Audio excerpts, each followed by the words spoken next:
Jesus Christ, does it work now? Does it work? Goodness, I was here practicing a super powerful speech for once. I was almost with no stutters, and there we go. Microphone wasn't picking up the audio. Thank you, Rin, for letting me know. So, ⴰᴏᴍᴜ date this message some bands. This fox actually does have a slow brain. I pinned it already in the chat message. Because I totally did not forget to dust my bedroom once again. No, not my fault at all. And today is day 12 of the Spooktober gaming. I am planning to feature quite so many titles featured upon the Steam Next Fest. So we're gonna play an arcade full of cats by DevCats. We already did cover one of their games on one of my streams recently, where we did have to find the kitties. It was quite a comfy game. I cannot wait to play it. Afterwards, conceived by Kascha Games. I hope I did read the developer's name properly, as I'm not sure how to read that, sorry about it in case. And published by Neverland Entertainment Graphic. Like, I did not even notice right away that there was a game by Kascha Games, because like their games are so amazing. It seems like the art is quite inspired by Junji Ito, and you can find it upon their tags quite often. We did cover once already one of their games. It was Ghost in the Pool, if you do remember from my YouTube channel. It was like an amazing experience and also quite eerie, and the art style was like top notch. Mwah. Also, we're going to play Our Life, Now and Forever by GB Page Games. I have no idea if it's featured upon Steam Next Fest event by We Don't Care. We'll have to recover from the trauma of that horror game, so we're gonna play Our Life Now and Forever demo because it is looking quite like a wholesome game, a comfy game, so we surely don't need that. Afterwards, we're gonna play ⴰᴏᴍᴜᴜ by Snow Heaven Studios. I do believe I covered one of their games for Halloween like 2 years ago upon my review blog, because at the time I did stop for quite a while my VTuber related activities and I still was keeping up with the blog. I do still have quite a list for the games that I wanna feature, but I have no idea actually if we're gonna manage to fit them inside of the stream, because I have no idea about the length of these demos. So we'll figure out that later. And I'm feeling slightly better with time passing about the allergies, but yeah, if you do find me to be like trying to brain about the words I wanna pick or being a bit slow with directions and whatnot, you don't know the reason. And yeah, I surely have to fix that attitude of mine that I do not undust properly the bedroom regularly. Goodness, I only don't dust it when the allergies strike, and it is quite bad for me overall, yeah. It was terrible during night and during morning, so yeah. Thank you, Ring. So we're gonna begin with the stream now. This stream is genius. The subtle nerdiness, the offbeat humor, the tasteful choice of games. My god, there are even anime ears. Thank you kindly. Who would have known that this fox does have anime ears? Goodness. I did not know that at all. Now you know, Thunder Dude. Welcome to the stream. Thank you for stopping by once again. Okay. Please let me know if the audio level is fine for you, and we're gonna begin. Committed to make the past a better place for cats, Fofinho and Leo decide to go back in time and catify the golden age of arcades. Will they be able to eliminate the prejudice that cats suffered in the past? Oi! An arcade full of cats it is. We're gonna look for kitties. Kitties! Hello. Oh! Why can't I see my cursor too? What the hell is going on? Give me a second, Seven Buns. The heck? Sorry. We're beginning with the scoof. Be right back. Jesus Christ, I cannot see my own cursor. Why? What's wrong, game? Please don't do that to me. Please don't do that to me. I'ma try to fix that. Be right back. Be right back as soon as possible. Oh, wow, wow, wow, wow, wow, wow, wow, wow, wow. Okay. Where is the hacking cursor? Like, we had no cursor. For real? Seems like so.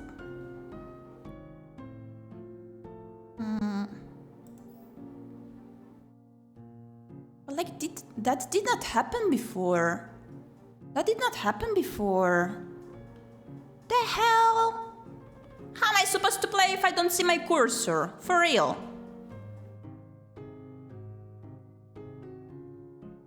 I wish I was just dumb and unable to see it, but it actually does not show up. I'm gonna freak out. I'm gonna freak out so badly. Trying to reboot the game once again.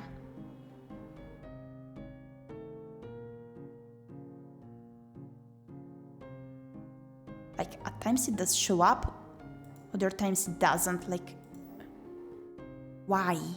Why? How? How am I supposed to play it then? Okay, if I do put it in windowed mode, I can see it. Okay. Problem is solved. Told you I will take care of it pretty quickly. Let me reconnect the game here. Okay, resizing it is. Okay, everything is set properly. Sorry about that, not my fault it was. So, please let me know if the audio level is good for you, or later let me know if it is not good for you. So, okay, let's go with the game. An arcade full of cats. Oh, there's the cursor. You can see it as well, I guess, maybe. Okay. And why is my own cursor showing up? That's not goody. Wait, I'ma fix that. Okay, fix it.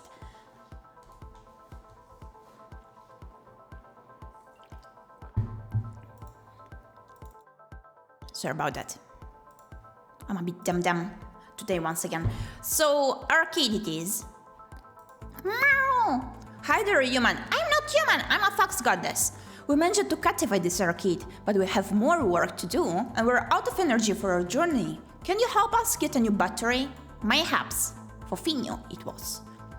Leo, I'm helping my big bro with the car adjustments. I'm not a fan of car trips because they always end up at the vet. But this one here, it flies. I'm excited. Yay! Okay, let's go. Excuse you. Can we begin it?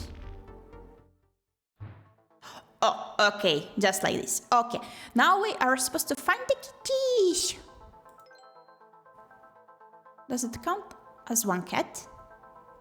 I'm not sure. No? Yes? Okay. Okay, here's the number of kitties. The heck? Oh!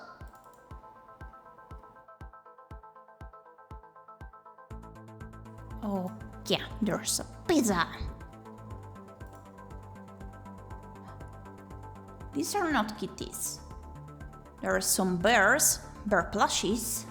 Okay, kitty, I see you. One more kitty, 60 more kitties. I see.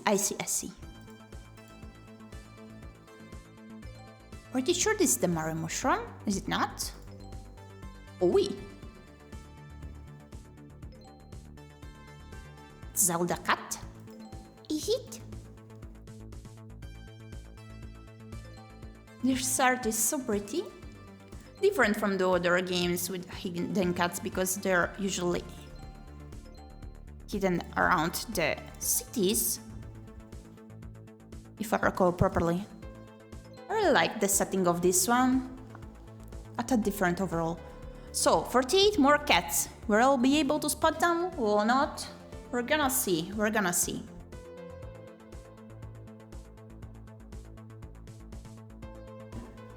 Okay, so there's a hiding little kitty over here.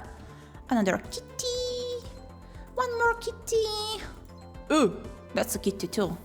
I don't have my glasses, I told you. Goodness, you can't make them so tiny. Right, I can zoom. There we go again, forgetting that I could zoom. Not just, Why am I like that?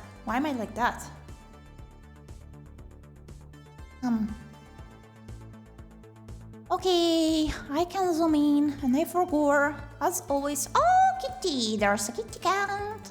Another one. Okay, meow, meow, meow, meow, meow. Oh, this one is so cute. Slappy kitty. A typical Gyepi thing, forgetting to zoom. Yeah, it's become one of the classics. I still remember that puzzle game with the witch as well. That was the beginning of it all. That was the beginning of the forgetting to zoom arc.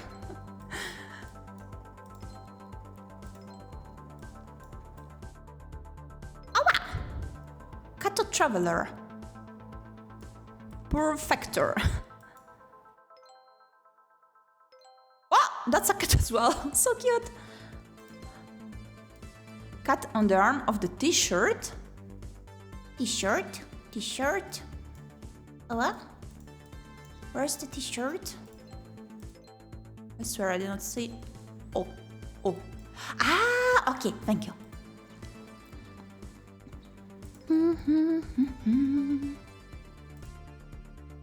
These cockatiels are so cute. Are all of those plushes like the prizes of the games, maybe? Whoa! This is a giant one I did not realize was there. This one is so cute.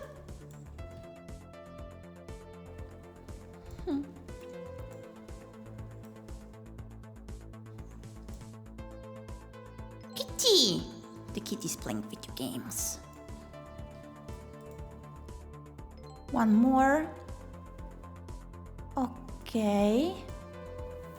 Owie! Such a friendly place to this cat. And this one is hiding.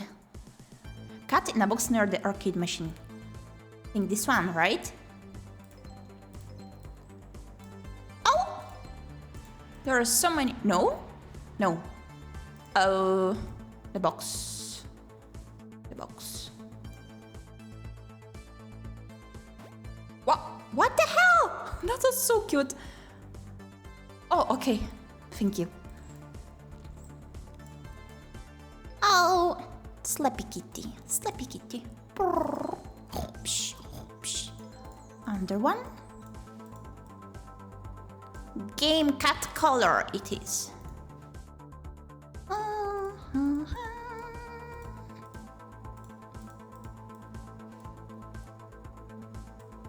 But like, are these 5 the times we can use the help or some other item I would have to click upon? I'm not sure at all. These are definitely from Super Mario. Oh, okay, those are hints. Thank you, Candlering. Oh, actually, I did have my morning routine that was not an actual morning routine at 3 p.m. And I did not manage to have the allergies be gone, but after beginning the stream and drinking a bit of water simply, it seems to be way better. Like, I did drink my green tea, not did green my drink tea. Thank you. I did drink my green tea, did have skincare, and whatever I needed, had my face soaked in water, but no, that nose still didn't want to work properly, and I was quite slow it down. When that happens, my brain does go quite slow. It's so bothersome. It's a type of reaction I actually did not have until this year. It's quite frustrating, but after drinking just some water, it's much better. Like, are you joking? Or is this the power of cinnamon buns, perhaps? Maybe it is. Oh, 3 more cats, and now the struggle does begin. Of course, as always. Can I open this? Ah, hi kitty! Is that cheese? A cheese box? Cheese box with the kitty inside of it. I think I have to interact with the objects at this point. Maybe, mayhaps, perhaps. Let's see. That's not a cat. That's a little double, maybe? The sand castle. Pretty. This art is both quite on the aesthetic side, but also soft and cute. I like it. Both pretty, artistic, and comfy. That is what I needed.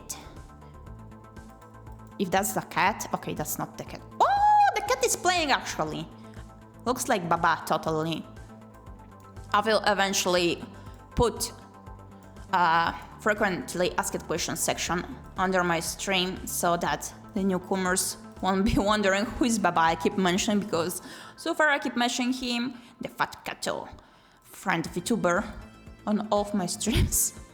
So I'll eventually add that. A little section for the... Whoa! Tiny one! The cursor has changed, it's so cute. I will eventually add that so that there will be no not much confusion overall. I'd already planned the questions and answers to fit in so that the most important information regarding me as a fox and my streams will be shared over there, so that you can settle in better in case you're new. I'll show cinnamon buns. I'ma repeat once again just in case. Maybe you are different cinnamon buns from the last time, so, and in case you did not check my Twitter and Discord, that I'm currently looking for another moderator to help Rain to cover over my streams on Twitch, to cover up my Twitch chat. So in case you are interested, you can find on my Discord server and on my Twitter, as pinned message, the form I did place that you would have to fill in, or maybe pass to some friend of yours in case they may be interested perhaps, for moderator application. Because I'm currently really searching for one. Where are the cats? We're missing only 2. Goodness! Where are the kitties? Okay, let's see. Let's look carefully.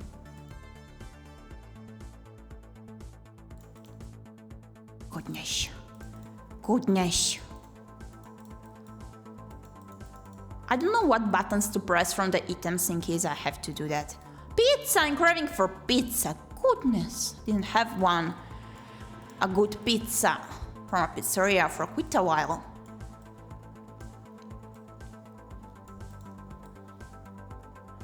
I do have like a pizza in my refrigerator, but that's not a fresh pizza indeed. And that was supposed to be the pizza of the fat kitty Baba.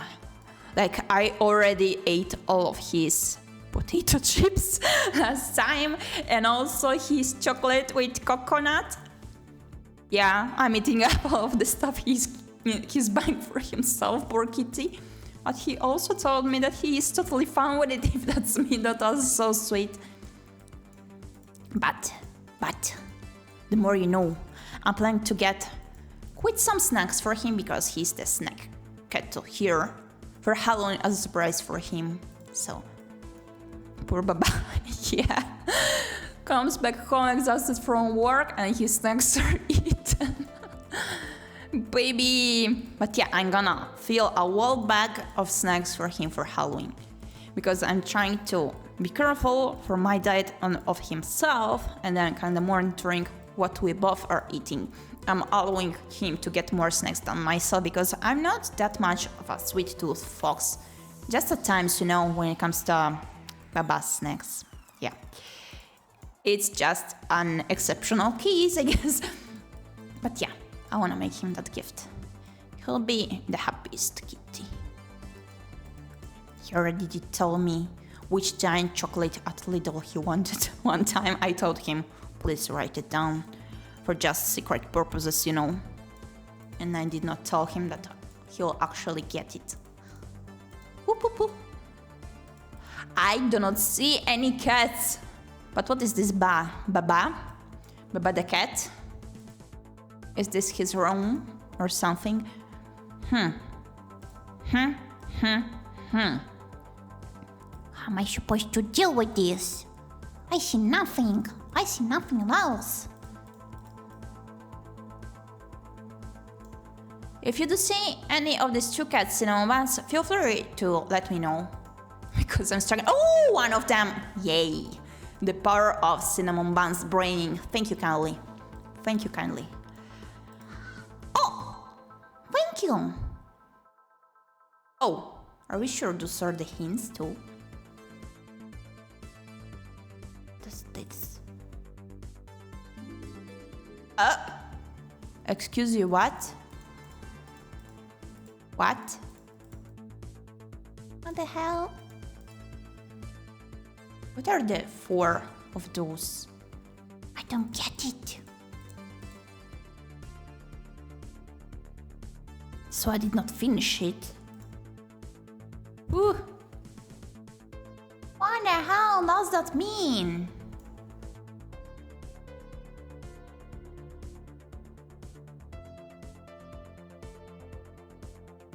Game, you're confusing me so much. Why I see extra kitties. Extra kitties. This is okay.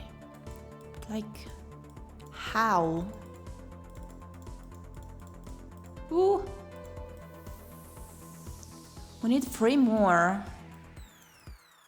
Or could they even appear?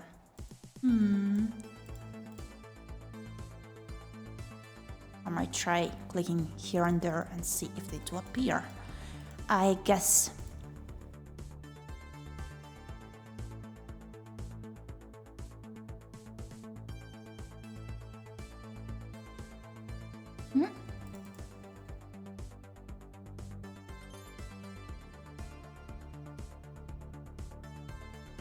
I'm just trying to click on the arrows as it's written here. I don't know. No, that's not it. So it's 3 extra kitties.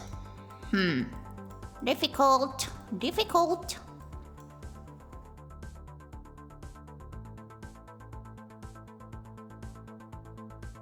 There are none here. Weird. But okay.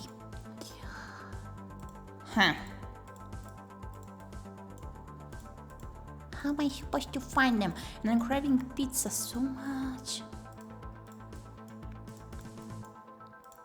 But no, I'm gonna eat some eggs like this and chicken. That's good as well. I'm trying to cook a tad more demanding dishes these days that are both yummy and light. So yeah. Yay. Where are the extra cats? Come on! That's impossible for me. Yeah, you already told me that it's here, but... How?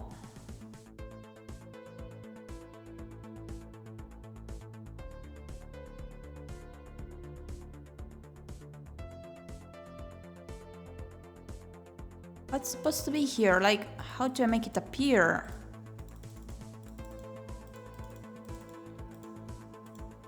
Any ideas?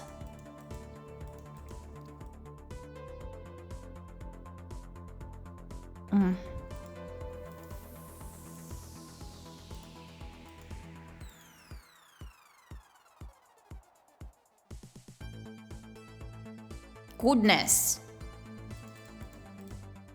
How would that cat appear? Help. That's frustrating. It's gonna appear here.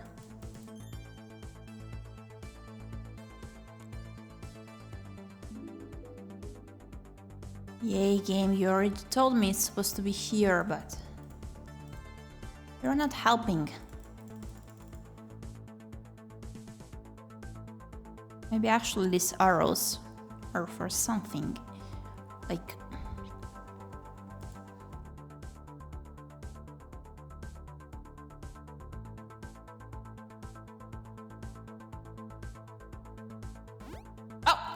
I did it! I did it! I didn't press them correctly before, I see. Okay, we found the Mario cat. Then... I wanna use the suggestions, this is too difficult for me.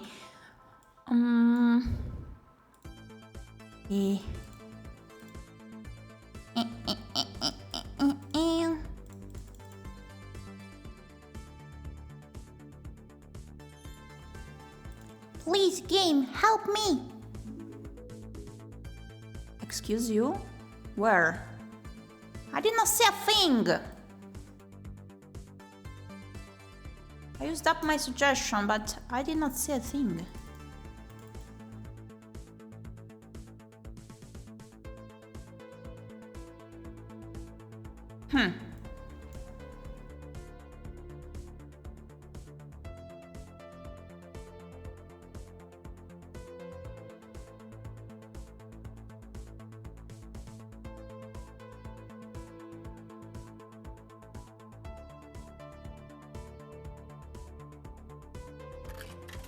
What? The president's catnap time is under a treat. You must find all insects and stop them. Protect the first feline. Beauty sleep at all costs. What? Oh, more cats to find. Nice. No insects to find. Sorry. Insects. We're finding insects now. nice. Not really nice, I don't like insects. But I try. I'm trying my best to not see them as a treat. All the times, if possible, I'm trying to get them out. Out a window or out a balcony. No killing in here. It's a peaceful house. Okay. Bee, bee, bee, bee, bee. Bee, bee, bee, bee, bee, bee, bee, bee. Bzzzt.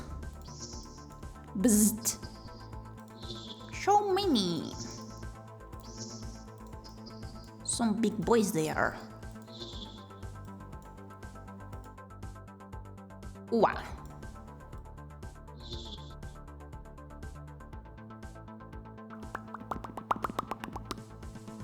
Six more. Okay, I'm gonna try to check carefully and slowly. Carefully and slowly. One area at a time.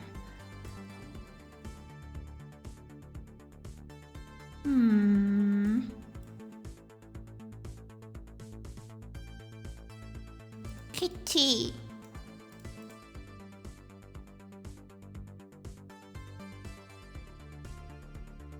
I'm not sure if there are any bugs here. Wow. This one. 4. Okay, 4. 4, 4, 4, 4, 4. Ah. Okay, 3. Oh, that's not it. Woo! 2. 2 more bugs. 2. Okay, okay, okay, okay, okay, okay, okay.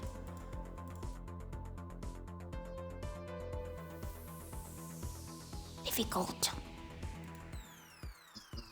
Okay, one last. The last bug. I think it's supposed to be here somewhere because I did not see any here so far among these flower patterns. At least I think so. I don't know. I'm making up stuff.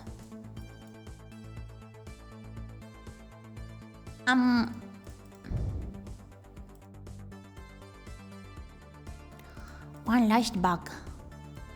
You say. The last one.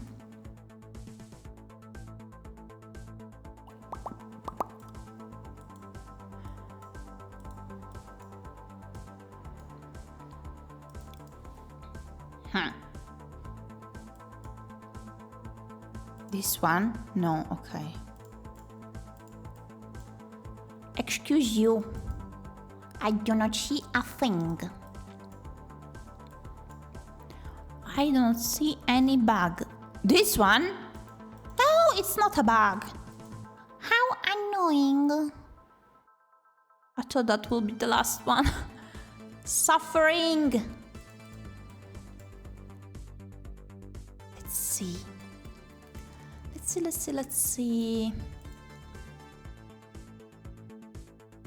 If you do see cinnamon buns, please let me know. The latest bug bothering our kitty here. I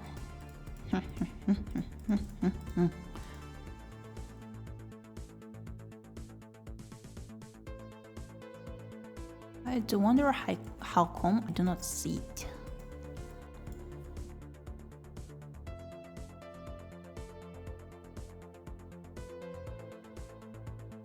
Come on, I defined all of them but one.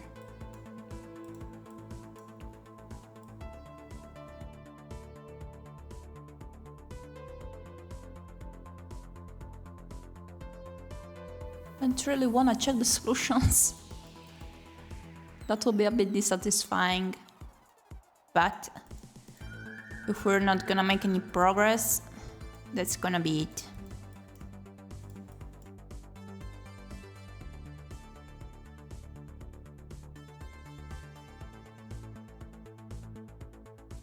There we go. Oh, here. Oh, you want a battery? Thank you kindly, I really needed that. Wow, we had a battery now. Okay, so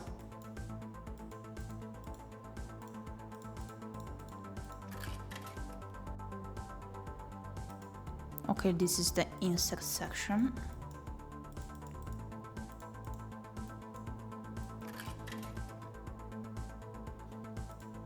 Did I click upon there again? Slowly.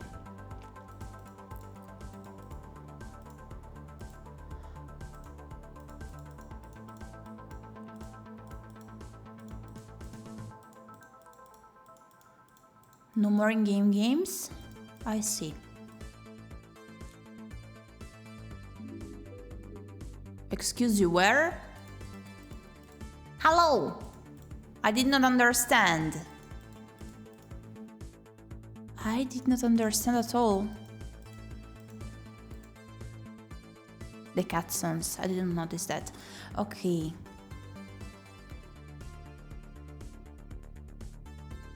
Here. Hello! Knock knock. Nope. Nope, it's not here. Jesus. Suffering. Every day I'm suffering at puzzle games. Because I had no glasses. And the hint section is not helping me. Like, I'm not even sure if it's supposed to be here. How much do I have to wait for the other hint to show up? Oh, thank you. Oh, okay. Yay, kitty!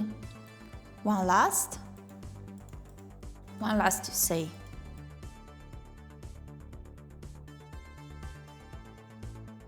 But why is it not here? It's the only one being empty, is it not?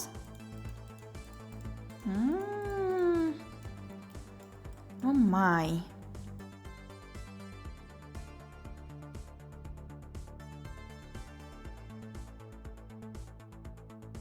Please give me the last hint so I can finish here. I can do it on my own. Please help me, game.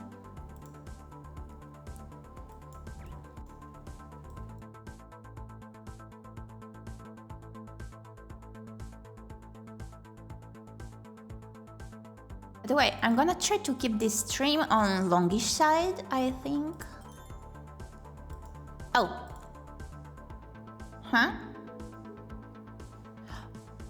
Well, but didn't I click on the sand castle first? I did click upon it. That's frustrating, but okay, we found our kitty. A sweet kitty sleeping under sand. Are we finished? With this now, it's free. A battery, thank you human, but I'm afraid we won't be able to travel just till Leo got up to his antics again. Don't worry Toll, soon we'll be able to give you a ride. In the meantime, you can play our other games here. Oops, looks like I messed something up again. I just pulled a few strings from the engine and the car took a cat nap. I'll use this tactic next time they want to take me to the vet. Okay, Cinnamon, so now it is time for the horror game. Are you ready? I already did place upon the stream the graphic content warnings, so it's gonna be all up all the time, so then don't have to switch it on and off. And we're gonna play Concealed by the same developer of Ghost in the Pool. I believe it's gonna be pretty cool. Wait. Oh.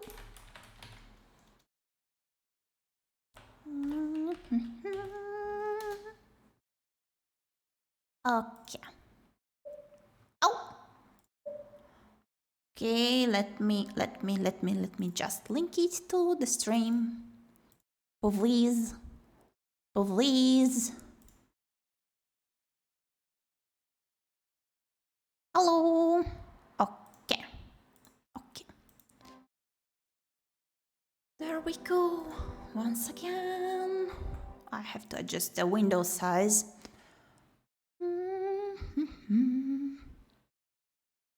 Okay, done. Done. I adjust my lighting as well. Now the time here for it. Okay. Spook.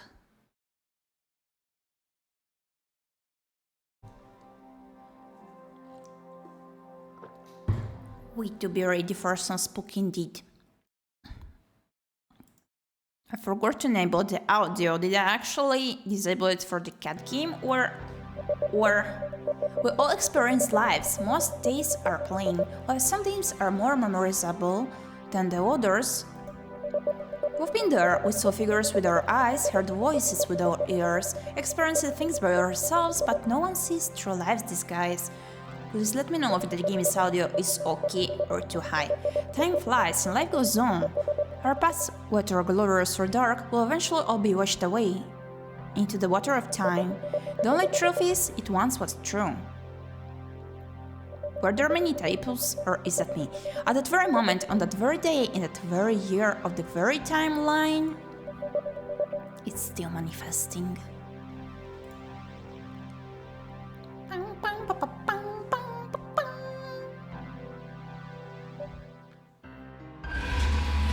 Whoa! Okay, let me see.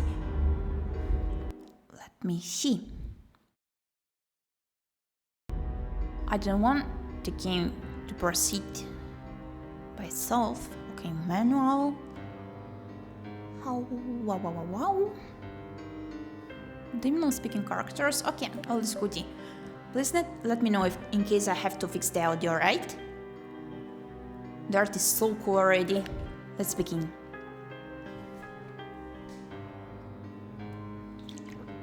I'm in A. Welcome to the trial version of the Concealed King. Parallel is a series of short horror comics created by... I don't know how to read it, sorry. Don't worry, audio is fine. Okay, thank you. Which brings together many long or short independent horror stories. The story of Concealed comes from the unpublished comic book of the same name by Parallel. It also happened in Emperor High School, revolves around the daily life of more than 10 students in a class and a bizarre serial disappearance. Step by step, the player is concealed into the vortex of various bizarre moments of supernatural phenomena. It depends on whether the player's choice can finally be revealed. It reads Kakurenbo. Oh, thank you kindly. Does that mean hide and seek? No, maybe not. Like, I remember watching some movie that was called Hitori Kakurenbo, and I don't remember what was the translation for it. Goodness. I forgot. Can you translate, Rin? I'm curious. I also don't remember what was the title of the movie. It was Alone something. Hide and seek alone. Oh, okay. Okay, so it was hide and seek. Thank you. Jesus. Yeah, it was then the movie of creepy hide and seek that we already did mention some other time. Whew, the troll version does not represent the final product quality. Of course. Yay. Let's begin with the creepy. Worry not, cinnamon buns. We're gonna make up for it with some comfy later if we're gonna be a tad stressed over it. But it's gonna be pretty cool, sure of it. Unknown girl A. Look, that's what I was talking about. It's gorgeous, isn't it? Oh, it's partially voiced. Cool. You bet. What it's made of? Some kind of gem?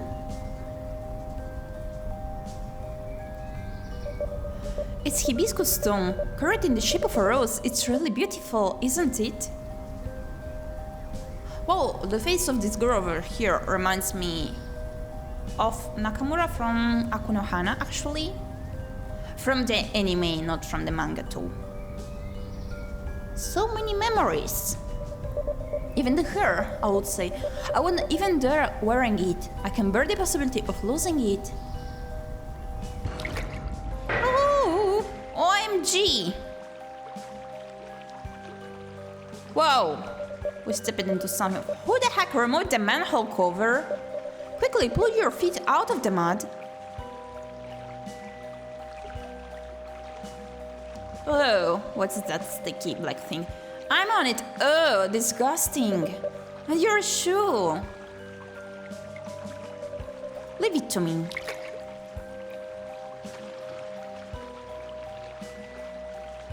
Okay, we got back the shoe.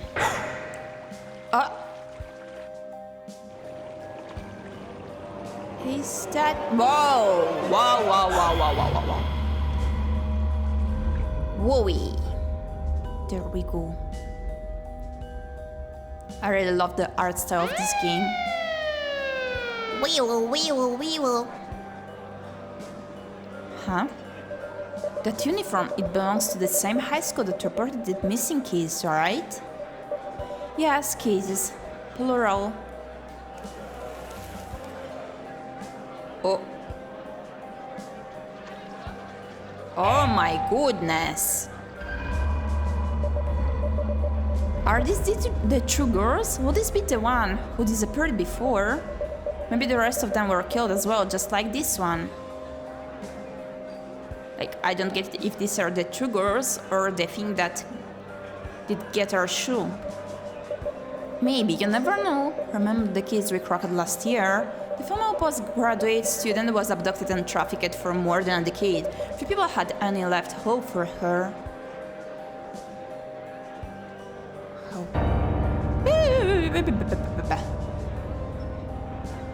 Come on, can we proceed? Okay, thank you. Don't show that too much to me.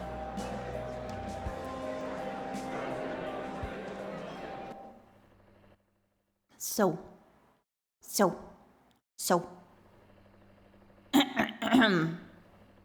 Excuse you, game. What are you doing to me? Oh. Isn't this the same background art from the Ghost in the Pool? Maybe I'm getting confused because the art style is the same. I have no idea really. But yeah.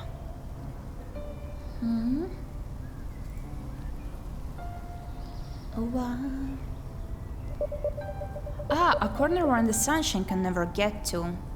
I truly love how they did assemble the visual novel with the art. Manga like cold, dark and cramped. The hair looks so cool. Can't even breathe. I hate spaces like that.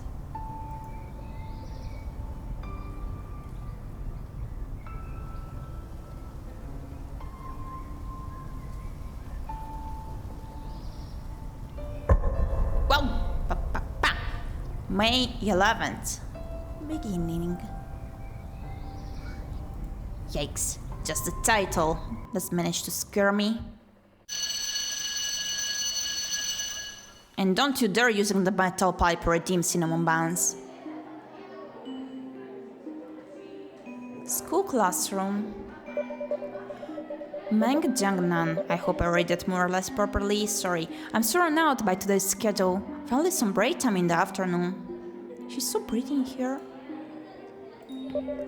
Honestly, domestic curriculum is way harder than the overseas one. I have only spent 10 months abroad. And now I'm even having trouble keeping up with the classes. I think it's the same background music from Ghost in the Pool as well.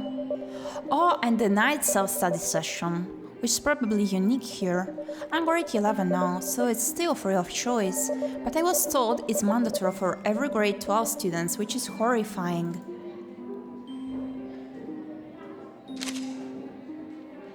ᴄᴏᴍᴜᴜ, grade 11 class 5, chemistry TA, height 166, weight 46. Goodness, she's so tiny. Good at math, physics. Oh, I did not manage to read that. Wait. We're gonna place it too slow. That was a bit annoying. Wait. Where did Zoli go? Damn girl, she's left without me. We were in classmates in junior high, and also the only two who got into this top high school. Like, can I see the information upon the girls again? No, I cannot, okay. Sorry about that! We always hung together. As for the rest of the classmates, they were basically strangers to me during grade 10. I didn't really have the opportunity to get to know them before going abroad, and it went even worse after I got back. Come on, there must be something I can do. Mom always says I am too shy to meet new friends, but actually I can be talkative, I just need to know them first. But then again, it's impossible to know someone without a certain amount of chit-chat. Oh, what a loop. It It was actually the same case with Zolli. However, we became deskmates in grade 9, which provided us with countless opportunities to get to know each other.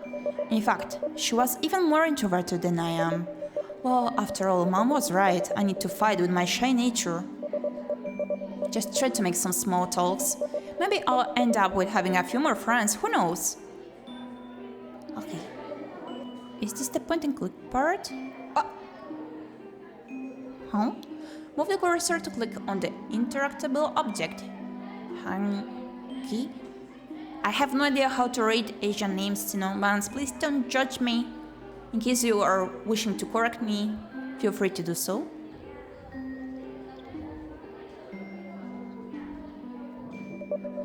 Half past eight. She's so pretty as well. Should I go talk to her? It's been a whole month after the selection of the belle of the class, after all. She's so girly.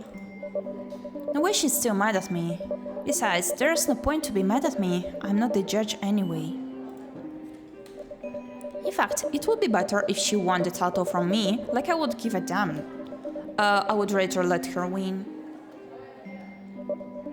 Well, I'm just gonna give it a shot. Won't hurt anyway. What are you mumbling? Gosh, you scared the crap out of me! Hanky, grade 11, class 5, height 155, weight 32, good at music, poor at anything else. That was way too quick! Really, girl? It's a classroom. Why does that happen? Text speed slow. Manual dialogue. I'm gonna let that know to the developer eventually. Really, girl? It's a classroom. You scare me with your high-pitched scream, come on. You're an attention seeker, aren't you? Yeah, that's right, these guys are looking at us now. Okay, chill, I'm not here to pick a fight. Were you eavesdropping? How dare you? Someone is nervous? What the actual heck is wrong with you? Girl, I'm so done with your nonsense. Heck that poop. Oh, you know? I thought you were working on your Latin and, I think you really could use my help, but now I doubt if you need some help with your English in the first place. Oh, you think one trip overboard makes you fancy, huh? You're just a normal girl with decent score. Yeah, you're full of cheap crap. Well, you're right. I guess all these top scores and overseas trips don't mean much to you. I mean, I didn't really make an effort to any of these. Maybe if you try harder, you'll get to me, girl. What? Damn, this classroom is so full of crap. Guess there's more than one pain spot in her butt. Lol. I'll leave her to it then. Goodness, we tried to approach a friend and it didn't go that good at all. Girl trio. Gichong. What is he up to? Drawing? Taking notes? The guy over there is Gichong, a very hard-working student. History, English, good at Perret, math, Spanish, nothing except for studying, no entertainment whatsoever, ruthless at studying, hardly seen talking to any other classmates. I heard that his grade was always good during junior high, but was too nervous during the high school entrance exam and didn't perform well. His score was 1 point lower than our school's bar, so he had to pay extra for his tuition. He has to pay an extra 10,000 each semester, and his family is not particularly wealthy. That's why he always blames himself for bringing his family extra stress. He never rests during class breaks and almost never talks to other classmates. All he does is study constantly and endlessly, even so he's ranked just about average. Turns out his study method isn't effective at all. Judging by his study status, I'll pass on him today. The girl trio, let's go. Exactly, whoa Lily.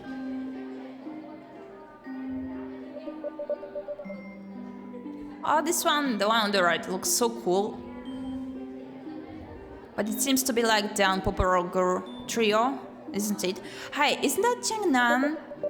Do you get attracted by our mini trumpet radio station? How rare! Good at math, geography, physics, poor at art, music, PE. Chit-chat, gossip queen of the class, extremely outgoing and talkative. Rare, I guess I really need to communicate more with my classmates. Mini trumpet? That's our homemade radio station and I'm the station master. Goonie, you're confusing her. Don't mind her, Jangnan. She's just messing around. Science, geography, math, borrowed Spanish reading books, always seen in the library reading books. She's a bit of know-it-all, can always provide unique insights, relevant but can be peachy. Ah, that's quite creative. Why don't you continue with your conversation? Go ahead. Yuan Min, we normally discuss about more realistic and horrific topics, rather than gossips. But she's so pretty, goodness! I can't get over her design. Most girls can stand us, so why don't you take your time and think it over? Thought so. Bird, math, physics, Spanish, good at PA, all kinds of word stuff. Tom made sure she was mistaken as a student parent at the beginning of the semester and she gets irritated. Who knows about what at this point? I think I'm cool, yeah, it's quite bothersome how the presentations fade over so quick and we can do nothing about it. Yeah, I think I'm cool, typical bossy her. Well, I've warned you. We're talking about that never solved case. The missing girl case from Gyepi High School. My best friend forever told me about it a few days ago. It's been some time, and their school was still putting pressure on it, but secrets always come out. After all, the missing girls were their classmates, 5 or 6 in total. Gyepi High School? The Southern Top High School? Yeah, that one. Not as good as our school, but still decent. Did this happen recently? I have no clue. No, it has been a few years. How many years ago, Min? According to my best friend forever, 5 years before she got in that school, she's currently grade 11 just like us, which makes the case 6 years ago. Yeah, there are quite some typos and grammatical errors among the text. 6 years ago, we were still in elementary back then. How did they went missing? Are you sure those were not runaways? Very talkative for a newcomer like you. Come on, don't be a bat. We've just talked about this. According to the information as for now, none has ever left a single note, written non-verbal. Life goes on and they just vanished.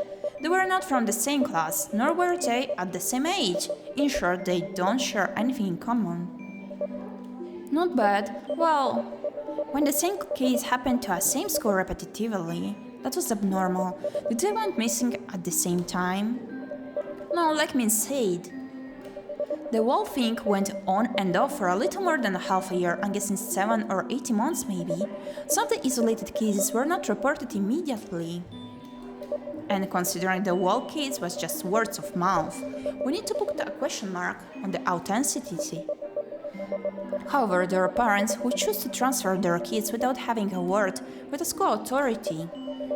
But that was just individual cases. People also tried calling the police, but there was no game-changing evidence found.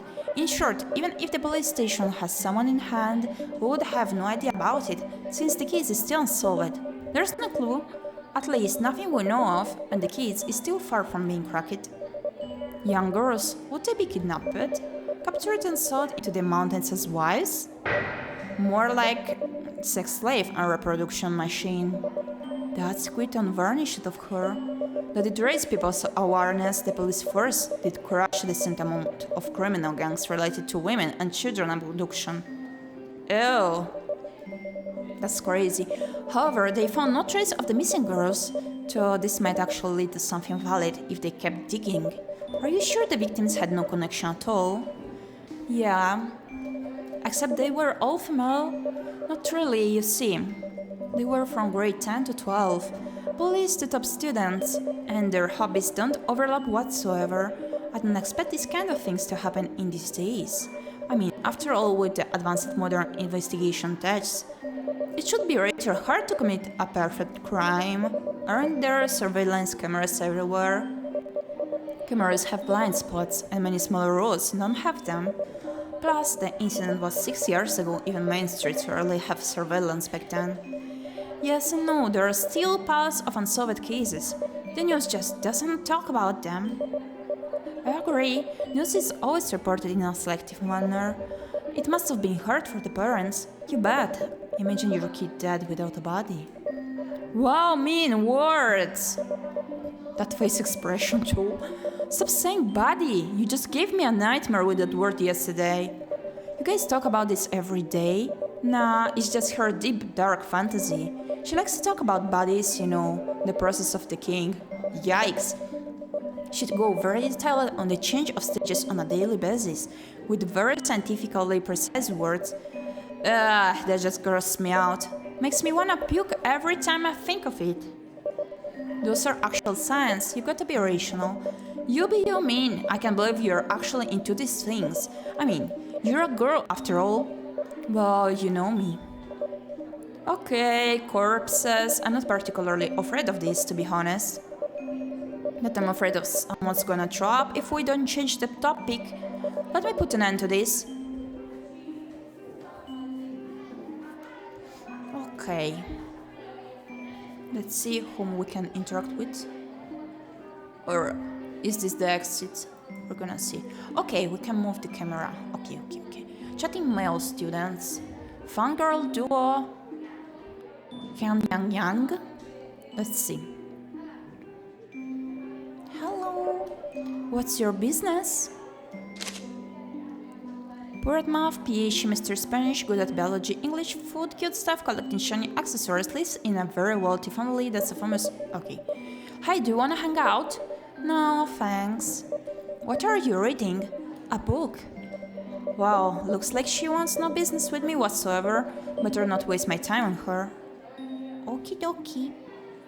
As you wish, princess. Okay, fangirl duo. That's right, haha. Wait, what? Shenyan. The nerds of the classroom? I see you guys are having fun here. What are you talking about? Why this sudden silence? What's the deal? Are you guys sharing some kind of secrets? Not exactly. You probably won't be interested with our conversation. Jiangnan. Mediocre student, sometimes below average, doesn't really care about studying as much as about gossips about the boys and idols she like. Hangs out with her best friend forever. Okay, I'll be so sure I don't even know what you're talking yet. They don't want to share. They exchange a glance with each other, hesitating. I see no point forcing them. That's okay, no big deal. You guys can carry on now. I'll leave you be. Well, it's not like what you told. We're talking about... She quickly glanced at the boys. Let me guess, you were talking about Zanfan, am I right? Those girls, anyway. How else could it be? I don't see the reason any girl would be attracted by the other two. Yeah? Well, there you go, easy. There's no shame in that. After all, Zanfan is outstanding. Really? Even you agree with that? Shock. Why not? That's just common sense. I will not object facts. I see, you're just the same kind as us. Unbelievable! Yay! Although I'm pretty sure I don't share a shred of commonness with you. We're just saying, you see. Zanfan would always wear a cap, right? He really pays attention on hydration. No wonder his skin condition is tremendously good. Look at me, my pores are so obvious. That's because I'm always lazy and forget to drink water. I need to follow Zanfan and make some juice right now. She turns to the water dispenser. What's wrong with you? Are you okay? I'm fine. I'm just you. I mean me. I'm too shy too. The awkward one. Gets shy easily. Almost never talks. Often boasts her head for no reason. Okay. She probably means she's too shy to start a conversation because we basically don't know each other at all. Well, that makes the two of us. I'm barely hanging in there too.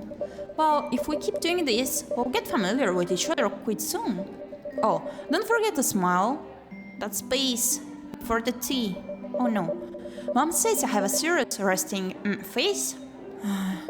At least we share some common interest, right? Let's just say yes for now. I was afraid you would laugh at us.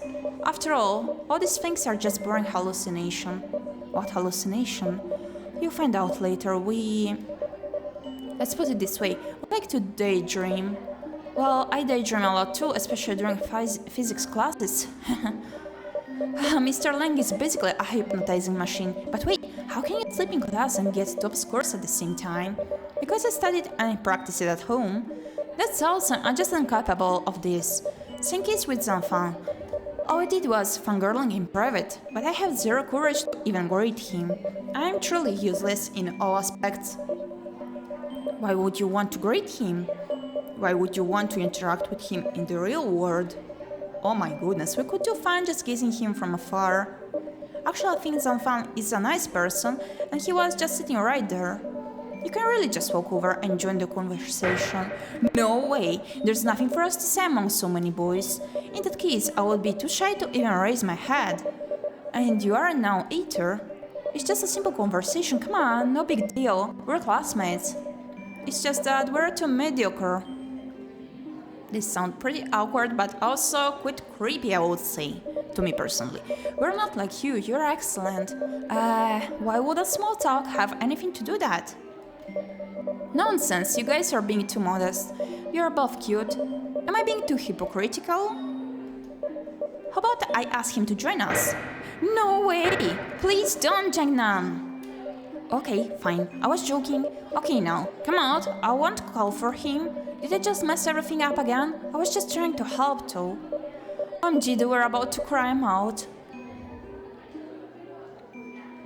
Like, they seem to be average shy, but at the same time, I thought creepy and awkward and I thought worrying at the same time. Chatting male students, let's go. That spot is crowded.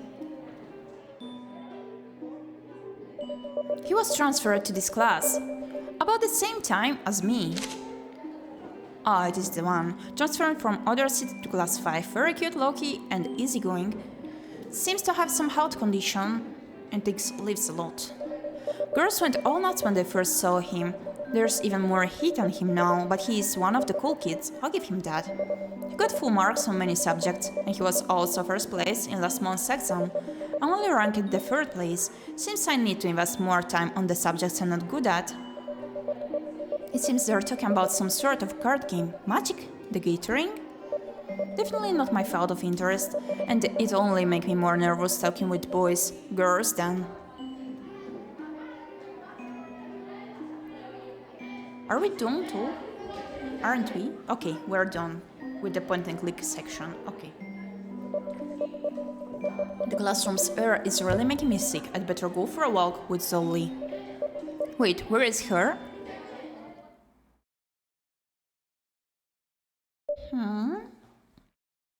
Small campus garden, go to. Yeah, pretty much the features are the same from Ghost in the Pool, but a different story and different art sprites. Pretty cool. Let's go to the school library. Pa, pa, pa. Jesus Christ, the transition. Okay. Okay. Stay calm, cinnamon buns. Don't use your cinnamon. Normally I would come here to study. Let's see.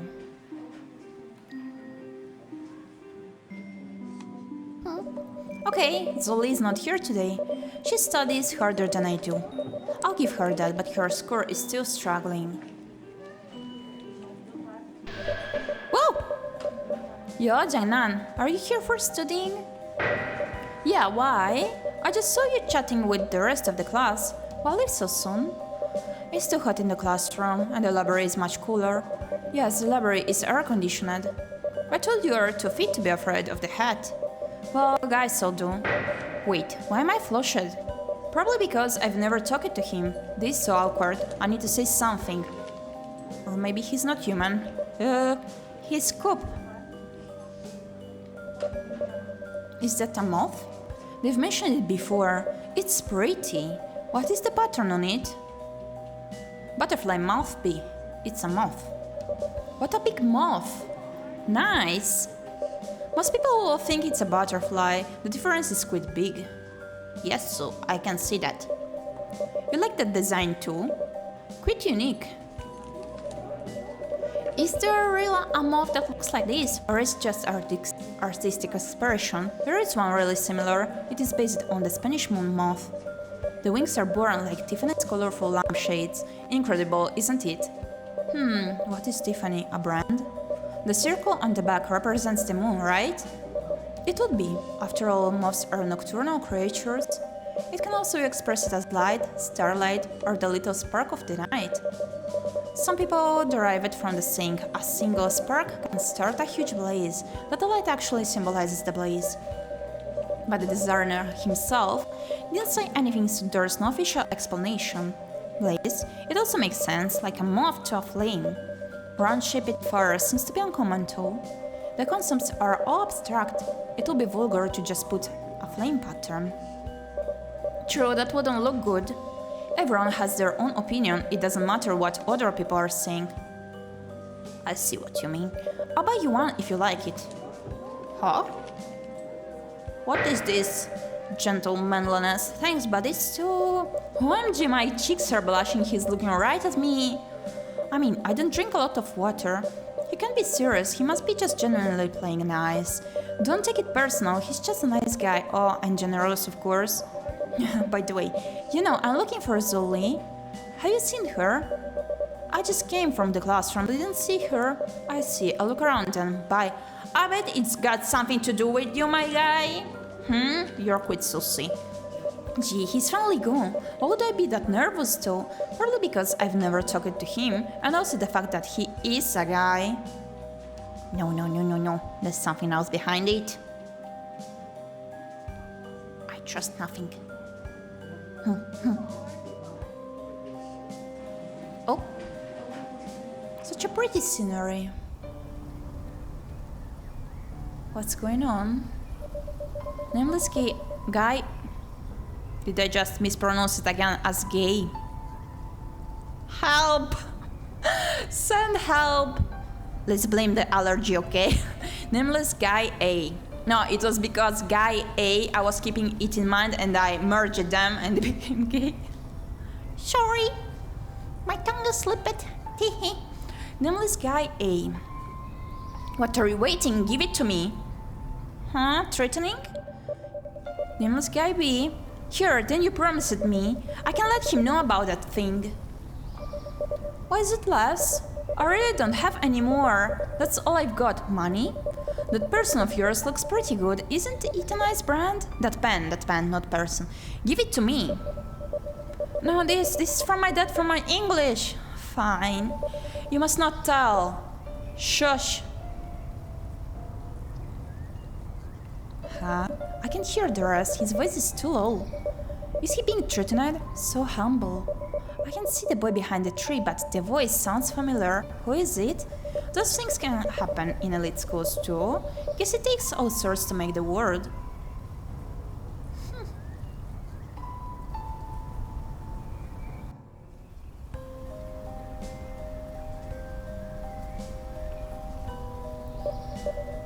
ᴄᴏᴍᴍᴜᴜ. Hey, Jiangnan. Hello. What's up? Who's that? Oh, it's ᴄᴏᴍᴍᴜ. That's his name, right? Seems to be specialized in sports and that actually helped him in entering this school. He got the grand prize in some kind of teenage competition, reliable but dull. Okay. He's a trustful one. Have you seen Hang-Ki? I don't know how to read. Lol, I just had a fight with her. Yeah, she's in the classroom. Why? Oh, the girly girl. It still doesn't feel right talking to guys. My facial expression must have sold me out. Classroom? We agreed on meeting here. You dumb, she has already forgot the time and thought the date was at 8:30. No, she was mumbling 7:30. 7:30 she was mumbling. No. She was looking forward to it, wasn't she?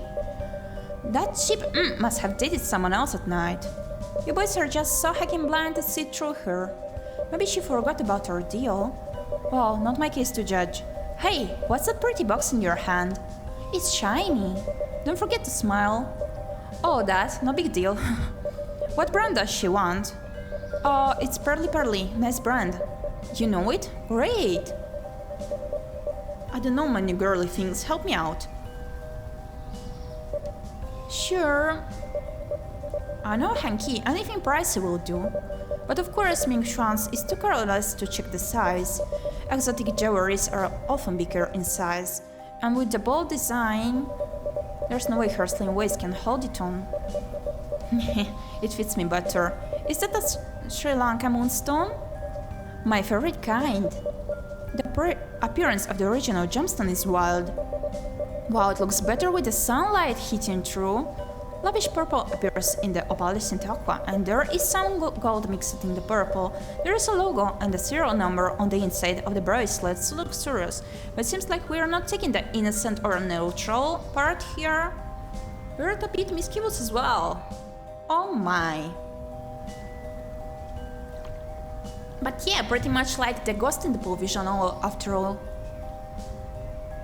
I guess it has its charm, even though I would prefer being the innocent type here. 4881122 November 22nd. It happens to be my birthday, lol.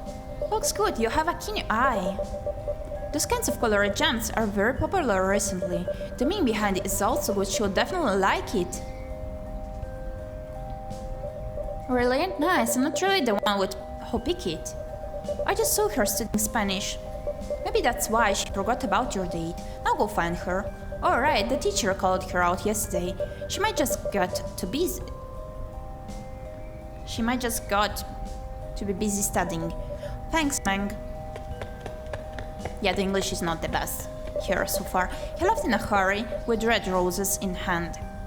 I believe the translation has to be polished quite a bit. But it's not that difficult to understand what they meant in the other phrases, so easy peasy. I will let them know, the developer, about it. Okay, so that's what he's been preparing. He's going to profess his love for her to a vain and shallow woman like her. Shaking my head. Good luck with that. I can't believe it that we just said shaking my head. Where did Zolin go? Is she really here? Maybe I should call her out. Hey, Zoe! Oh? The heck? Why don't you tell me when you left? Didn't you tell me when you left? I wanted to check out the thing I made the other day to see if I succeed before I bring you here. Oh, such a pretty hairstyle. I think she's a bit shy. Classmates of junior high and high school. Best friend forever. What thing? My flower, ever heard of it? What flower? You pick one or a few flowers on the ground, then dig a small pit, preferably under the trees or beside the bush. Then put the flowers in with a nice pose and put a small piece of glass on it. The trick is to press the glass firmly and lastly, put some mud on it. There you go, your own mine flowers. Okay, then what? I'm confused as well. I heard that you can dig it up anytime within a week, and the flower will stay fresh. I made my own mine flowers last Friday, and didn't get the chance to check it out during the weekend. I'm wondering now if the flowers are still fresh. Sounds interesting, let's check it out. Promising you won't laugh at me if I failed. I promise. Are we gonna dig up some cadaver there? I don't think it's gonna be easy peasy here. See the glass, there you go. Yeah, let me see. Okay, the flowers. Wow, they did stay fresh. Yeah, just like when I picked them up 3 days ago. That's a cool trick. Where did you learn that from? My mom taught me when I was little. It was an old trick she used to play at her age. She said if the flower stays fresh for a whole month, then you can make a wish to it. No crap. I'm gonna make my own someday. You want to make a wish? Yeah, let's see. I'll probably make a wish about getting into a good college and also to be friends with you forever. Ah, and also I would like to eat a king crab. Hungry! That's really random. What about you? If the flower stays fresh for a whole month, what's your wish gonna be? None of your business. Ouch. Oh, come on. Chill, I'll leave your king crab to yourself. Why is she being like that? Isn't she our best friend? Let's hang out after school. Not today, I need to go home and wait for my mom's call. Is your mother on a business trip? Well, I suppose we can take the same way home. Are you gonna stay for the night self-study session? How no? She's quite reserved, coming to the personal information, I guess. Ah! Goodness. That scared me again. That scared me again. Whoa, what's gonna happen now? We did not get to dig any bodies so far. I see. I heard that we are going to face replacement in the second semester of grade 11. Are you going to choose art or science? Me? Probably art, I guess. I'm not going to get along with science. I can already feel it now. I think so too. You do better in art and I get to visit you in Peking University. Oh, stop it. Won't hurt dreaming, right? I'm pretty sure Peking University is out of my league, but I'll try. Yeah, what's that? Knowledge alters your fate, right? Thanks to you, it's growing on me already. Come on, they are called motivational quotes for a reason. These courses are so hard already. Whoa? Someone dashed past us? Did they steal something? Hey you, what the heck? What are you doing? He's already gone. What's your hacking problem? Are you alright, Lee? Yeah, I'm okay, my shoelaces are not. Don't bother, he's gone already. Let's go. He's not from our school, damn those boys. Jangnander, there is a boy sitting on the ground behind us. Do you think that person just beat him up or jumped at him? Either way, we should check him out. Okay, what's going on? Hey you, are you okay? Face, that face, fourth high school student. Huh? What about the face? Huh? He hit your face. No, that guy has a face of a ghost. What? He points to a side road with two trash cans at the end. Excuse me? I didn't see anyone there. Have you been robbed? The boy got up and ran away. Hey, come on! What the hell is going on? Let's just leave, it's none of your business. Did he say anything about a ghost, or was I mistaken? How could that be possible? It's so crowded here. He might just be pranked by the other boys. Oh yeah, that makes total sense. Sorry for your shoelaces too. Can they be fixed? I think so, it's just a buckle. Give me a second. Alright, you fix it. I'll go and get some barbecue. What do you want? Just something casual. Well, 5 mutton skewers and a tendon, no spice. Got you. Super spicy for me. Okay, I'll wait for you here.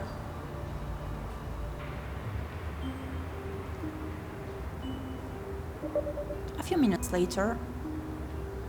Or should I make the SpongeBob voice?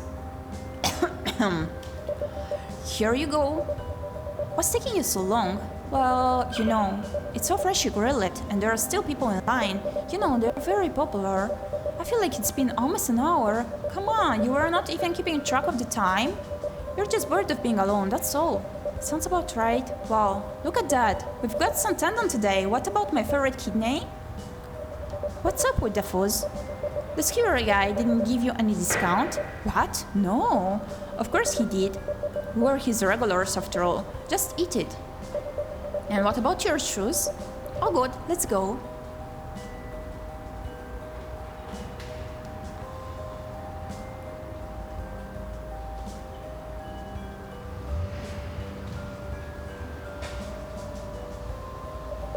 Thanks for walking me here. Be careful. Bye-bye. Bye-bye. Meat skewers are so delicious. What a happy day. I had communicated with many classmates. It's not deep, but it counts as the first step. Let's go.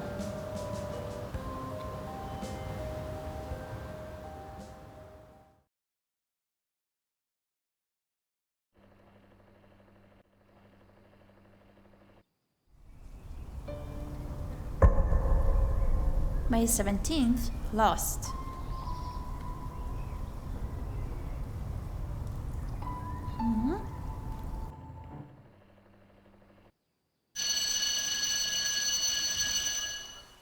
The lesson is about to begin. Oh no, it finished. Oopsie. Is the class over already? Damn, I missed the whole second half. I can get over how pretty her face is, honestly. It kinda reminds me of Tomie, somehow. A tiny bit, maybe it's the hair mainly and the pretty face, but yeah. My memory is still stuck in the first Chinese class. The teacher told everyone to read more books by famous authors. For physics class, all I remember was the teacher walking in and saying that we are gonna start with inclined planes and friction, and then I just lost it. Forget it, I should just study myself and do the homework.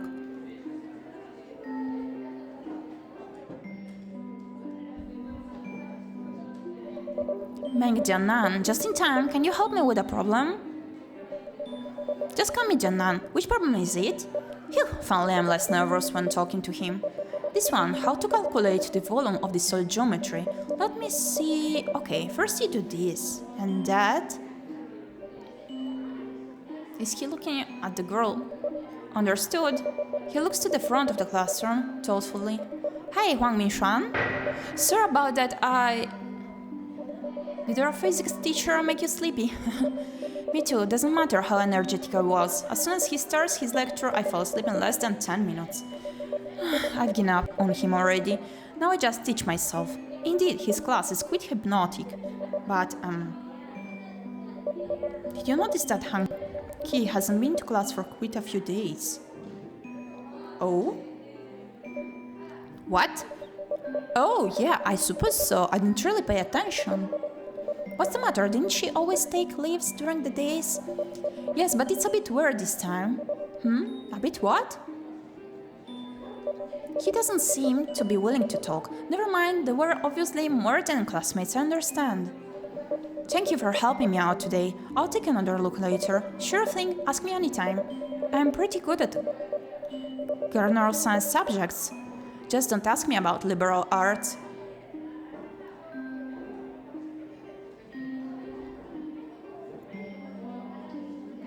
Okay, interaction time. Fangda. Fangda and another boy is lurking around and looking at something. They'll laugh occasionally. I should sneak over to have a look, but don't get too close or I'll be spotted. Okay, let's see. Right? The sun-tanned skin with some dew on it looks delicious. This angle, look here, just a little reveal. It's a big book with what seems to be colorful pictures. I can only see something white. I don't get it. Is this uncomfy to wear? Think about it, just a thin string tied on the skin. Oh, I see what's going on. That's the point, let me show you the next page. Oh, shoot! Crazy, isn't it? Yeah, now you have to let me borrow this book and take a closer look at home. Heck, I haven't gotten through it yet. How about 5 chicken leg burgers from Saimingda? Well, okay, don't get it wrinkled. I begged my friend to get the original copy. You don't say. Looks like a photo book or something. They're quite creepy. It seems to be colorful photographs of girls that rarely wear any clothes. These two perverts. Ellie. Can we talk to the best friend, Zoli? Aloha, what are you studying? History. Does she think I'm blind or what? Never mind, I'm just pretend I didn't say anything. I thought there were no secrets between the two of us. There's still much time left before the exam. Why are you studying history already? Not for the exam, I'm just casually reading. History textbook is the only textbook that you can read as a novel. True that. Except you are not reading history, come on girl. You're obviously doodling on a small notebook, and the history textbook is almost twice the size as that notebook. She lowers her head, seems to be thinking. What's in your mind? Zanfan looks sick. I don't see him. Did he come to school today? No, he hasn't been to school for a couple of days. Fanfeng said he was having a fever, has the extra day off. You sure paid lots of attention to him. Because his seat is close to me, so... You got that distance close? Distance close? His seat is multiple rows away from you. So, wanna take a walk? No, today I haven't finished my homework yet. Have you not done your homework last night? Yeah, I was busy, so... Busy? Busy on what? Nothing worth mentioning, a bit of this and a bit of that, and it was already midnight. Okay, fine. I'll be on my own then. Oh, by the way, do you mind lending me your homework? Physics, chemistry, and Spanish. Sure. I used to lend her voluntarily, but she never accepted. She always insisted to finish her homework by herself. That's wrong. What's wrong with her today? Maybe she's really in a hurry. Are you going to the night self-study session today then? No, I have to go home and, why is she busy all the time recently? Fine, I don't want to go to the self-study session either. I'll see you at the school gate as usual then. Okay, see you then.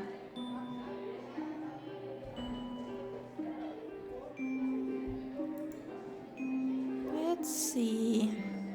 Zyobin and the silent duo. Who's Zyobin now? You have no idea what happened when I was in Paris. Seems to be crazy rich, loves to show off and everything, wears perfume all the time and calls himself classy. Drama queen, I don't like him at all. Oh, I see.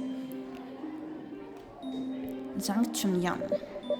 Her voice is too low, I can barely hear anything. Good taste you've got, that's a luxury pan. Magica, ever heard of it? It's a gift from my dad's business partner. Hey, his voice. Don't you underestimate this pen, it's worth a lot. Well, speaking of luxury pens, Magica is certainly not the best I've got. Not the best I've got. My dad's business partner was gonna give me a Becker, but my family didn't have a close business connection with him, that's why I went to a cheaper choice. See, it's multi-purpose, just with a little twist. His voice does sound familiar. A few days ago in the classroom, garden. A few days ago at the garden, yeah, so he's the guy under the tree blackmailing others' pen? Oh, yes, that must be him, he's got a special tone. He tends to raise his tone at the end of every sentence, with a little bit of arrogant. Such a liar, making all this up based on his blackmailing. Oh. Come the heck on, I'm so sick of your fake pop.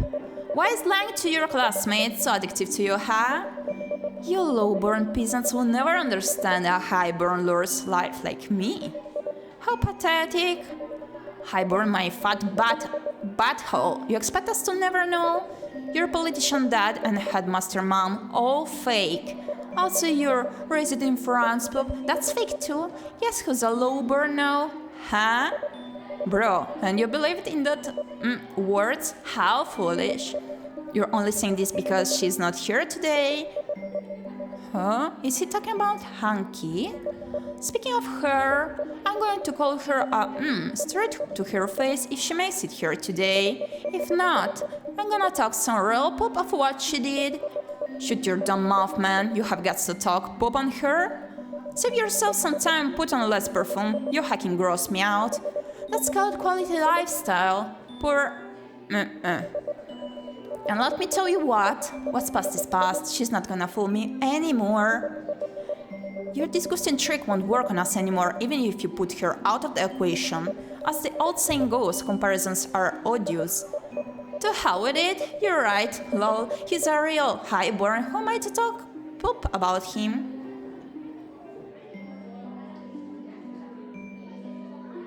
That's quite concerning, highborn. Is he talking about Zanfan? He got roasted in that beef, and now he's gone. Lily, what's going on? Zyobin was not raised in France? Well, Lily is really outgoing. She's quite talkative too.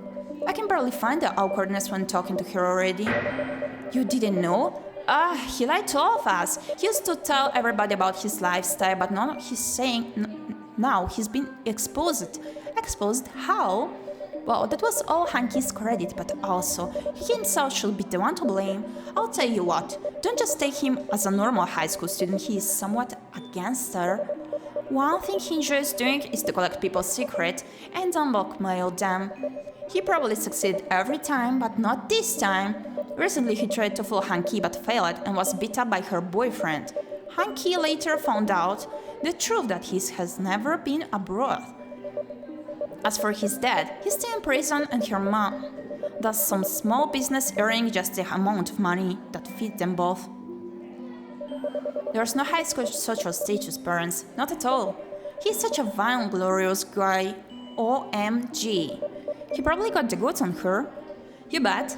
Speaking of her, ᴄᴏᴍᴍᴜ seems to have feelings for her. Yeah, of course. He even gave up military school for her. So that's the real reason he came to our school. His score for high school entrance examination is pretty high, which means staying at the military school would be a better choice for him. Wasn't he specialized in sports? Also, he was the runner-up for the teenager boxing competition. Lightweight group, right? Hell yeah, that's why I'm calling his decision a dumb choice. Oh, it was a double insurance for him. If he ever screwed up the exam, our school can be his plan B. His parents are both in the military. They didn't approve his decision at first, but you know, parents will back off eventually. In that case, Hanky really changed his life. I mean, not in a good way. How so? She promised to be his girlfriend if he comes to our school. And when he really came, she broke her promise and flirted with other guys all day long. So they knew each other all along. You don't say. She used to live not far from the military station, so they were kind of like childhood sweethearts. Back then, Ming-Xuan was the greatest guy she ever knew. You know, and he also had a rich family, so they were quite close. Now that she has entered this top high school, you know, everybody has a background, the environment has changed, so does her. My guess is that they're still not together yet. I've seen Ming-Xuan bought her flowers just the other day. Not sure he was going to tell her his feelings. Of course he was, otherwise why the flowers? Well, but I guess he got rejected. Never mind, he won't give up. He seems quite determined. Shaking my head, I don't get it. Even if you have absolutely no feelings for him, there are still plenty of excellent boys that could be your choices. Why bother hanging out with the street kids at all? Did you notice that she was not at school today again? Must have been fooling around with these guys again. She has friends off campus? What? You don't know? Ever seen a guy with cigarettes in mouth and riding a bike at the school gate when we got off school? That's her boyfriend, a real gangster from the streets. Oh, actually, he should be her ex now. They broke up. Is he the one who beat Xiaobin up? Yeah, he's kinda cool, to be honest. I thought Xiaobin would be taller than this. He said he used to train martial arts. I guess that guy is taller. Lol, you still believe in things he bragged about? Again, that dude is a real gangster from the streets. He wouldn't be a chef if he's a pussy. Other than him, Hanky's also had a few other boys from other high schools. These guys are just waiting to be expelled from their school. I can tell that from their appearance. They're basically not far different from these street kids. Why would her be friends with people of that kind? She should really know better. I actually think the fact she made it to this school is a pure miracle. She really doesn't deserve it. She was below average when she first came in, and how she has already touched the bottom. She didn't make any efforts, so I guess that's only fair. But she's got a pretty face, and she gets along with guys as well. What makes her quite popular in school? Yeah, I agree, she's pretty and in good shape. If only she can grow taller. Could grow taller. By the way, I'm going to find Min and Ni to talk about the missing cases, you know? You coming? Sure. Okay, let's talk to the sport guys, I guess.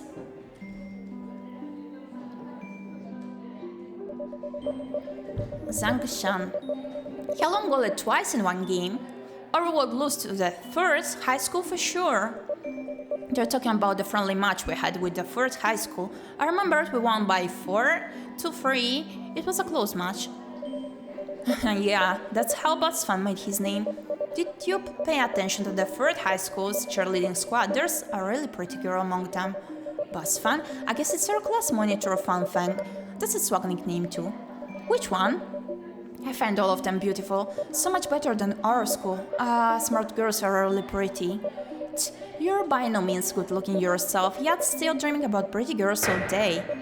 Damn but the one staying at the far right with blue and white ribbon. She's prettier than the rest of them.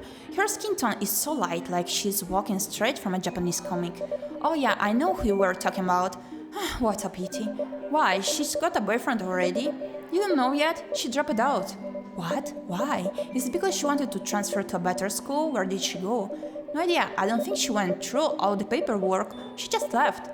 That girl just left by herself? Disappeared, I would say. Oh, when did that happen? Right after a friendly match.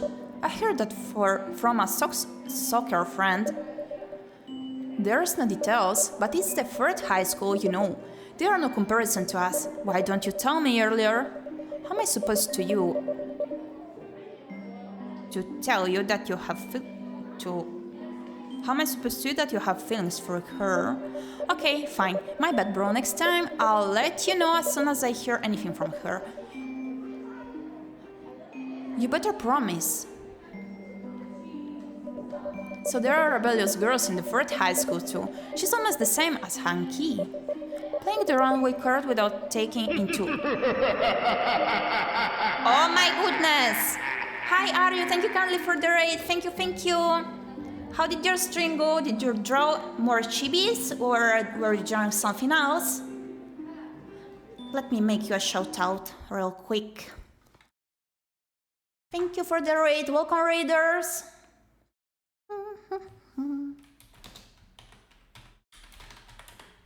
That did scare me. That did scare me. My fault for putting on such alerts.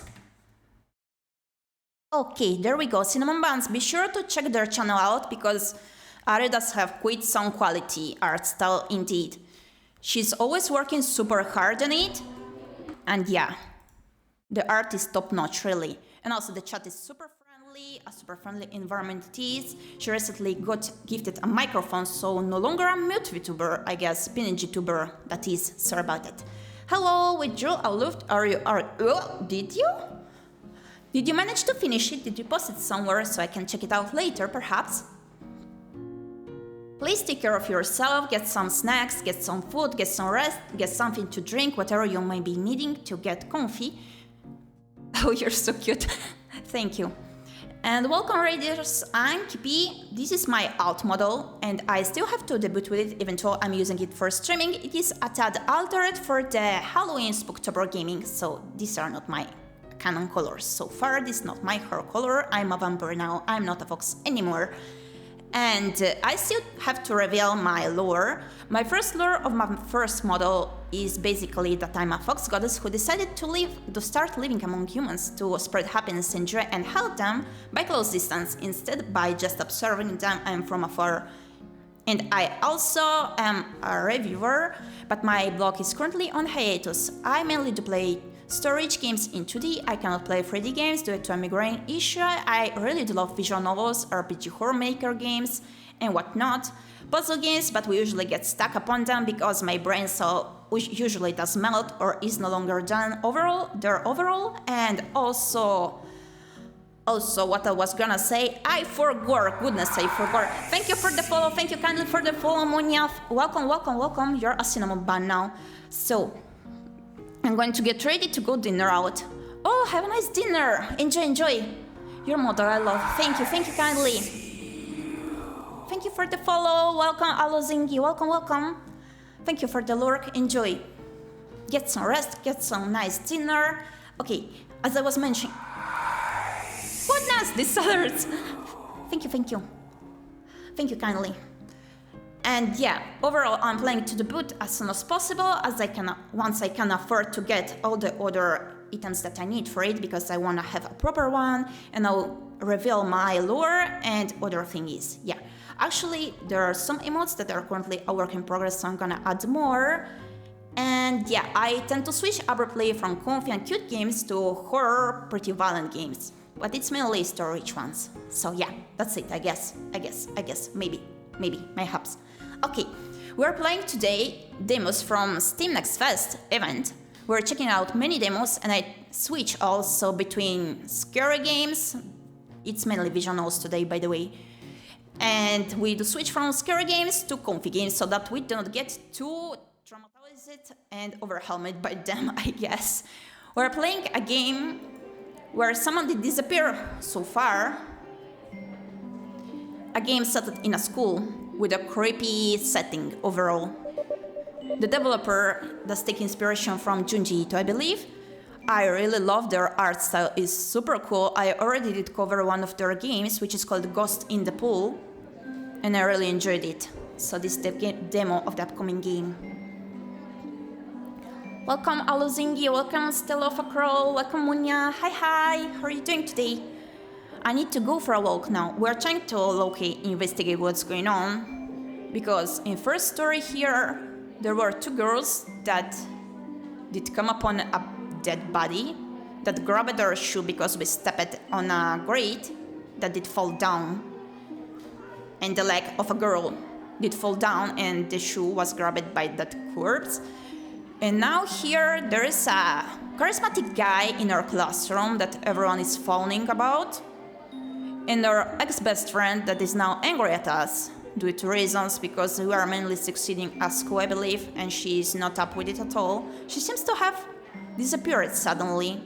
There's also a guy that seems to be threatening others and getting their precious belongings because he is threatening them at spreading rumors about their personal secrets that he discovers just for the purpose of threatening them and getting the good goodies. He is also spreading rumors that he is a rich, wealthy guy and whatnot, but he is not. He receives those items from the people he bullies, basically. Dead body found, but school wasn't closed. Yet the police tried to investigate and whatnot. I'm not sure if this is the same story or not, actually, because it's supposed to be a collection of stories, so yeah. Not sure about that part at all. Sorry about that. I need to go for a walk now. But also the stories featured by this developer are usual stories where we get upon eerie stuff. The police tries to investigate, but not much is done. And it seems like we personally are immersed in the horror, while the others seem to be going forward with their lives, but stuff happens to the classmates as well. At some point, yes. Over here, Jungnan, I was just starting to be afraid if you're not coming. Yeah, the text here, the translation, needs some polishing overall. Over here, Jungnan, I was just starting to be afraid if you're not coming. This radio have like a radio station and have some information regarding creepy cases, I guess. Come here, let's continue our analysis on the Gyepi High School missing female students case. Yeah, many female students are missing, but they don't have much in common, if not like the grades and the fact they are women. Hooray! I've been waiting for the follow-ups for 2 days. That is no story, it's real. Just move on already, let me what you got. Let me know what you got, let me see what you got. Okay, up until now nothing, no trail of body nor a shred of information about the leavings.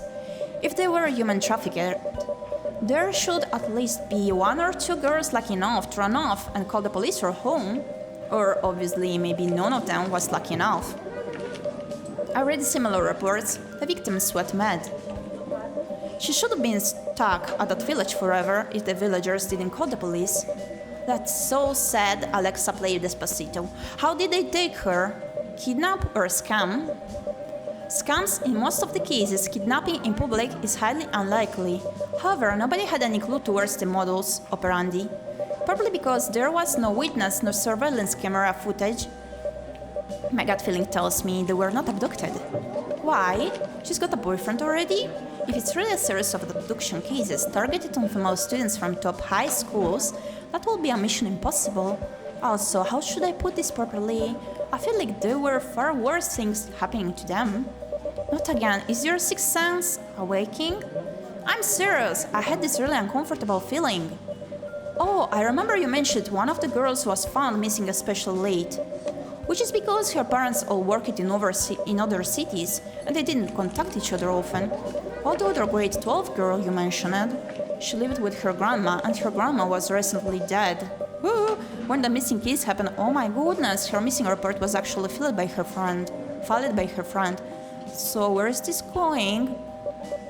I'm thinking, is it possible that all the late notices of their missing were all caused by their broken families? In that case, if this were a series of abduction cases, then the criminal was intentionally targeted at girls with broken families. Isn't that the common point we have been looking for? Sorry. Gosh, you got a point. Speaking of that, I remember of another girl. My friend told me she was adopted, and her foster family was sadly not a good one. They abused her. Her life was really miserable. What about the rest of them? I don't know. I have to do some research. You're so brilliant, Ni. I have never caught of any of these. Your analysis made everything so clear. By the way, after this horrific eerie game, we're gonna play an extra comfy, wholesome demo. Anyways, I've always believed it was a serial murder case the first time I heard of it. Now I'm just more certain there must be a murderer hiding somewhere, waiting for his next prey. To prevent being caught, he changes his crime scene every now and then, just like the American case you mentioned before. Wow, brilliant! What American case? I'm so curious. Maybe I'll ask Gunni individually next time. Holy heck, this straight up gives me goosebumps. Please keep me updated whenever you've got any progress. Of course, I will also keep every meeting recorded and save the files permanently for Adventure Group. Adventure Group?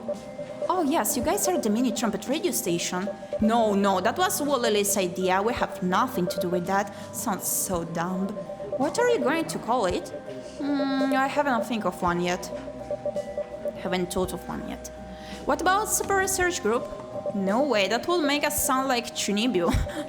Dark Research Group. We're not studying vampires, come on. Too bad. Let's just call it X Association for now, and we can change it whenever we come up with a good name. That'll do for now, I guess. I'll go back to my seat and get to work then. I need to write down our conversations right now, or I might forget them. I'm going back to the classroom to do my homework. What about you, girls? Me too. I'll go for a walk. See you later. I should go on a walk later as well. I didn't go on one just yet today. Talking with them is so fun that I almost forgot to be nervous. Gosh, the grammatical errors. Redhead girl. Excuse me. Hey, is this junior class 5? She looks cute, but also sort of like creepy. I don't know. What does she want from us? Yes, how can I help you? Goodness, not the car alarms again. I'm gonna close the balcony door as soon as possible. Sorry about that. Yes, how can I help you? Well, is Zanfan in your class? Oh no, not again that guy, the popular guy. Tell her the truth, don't tell her. Tell her the truth, don't tell her. Can I save? Can I? I cannot. Tell her the truth. Okay. Yes, you wanna talk to him? No, not really. She's looking around by the door. A stalker. He's called in sick today. Sorry. What a sussy baka. She leaves disappointed. Come to see Zanfan again. Isn't he attractive? It's a leisure day. Where should I go? I don't know, you tell me, as you're not gonna make me choose. Oh, you're gonna make me choose. Sorry about that, sorry. Jewelry store. Corridor, school library, school garden. Let's go to the jewelry store. Okay. Ba. This transitions too. Give me a moment, I'm gonna close the balcony door. I'm having enough of it.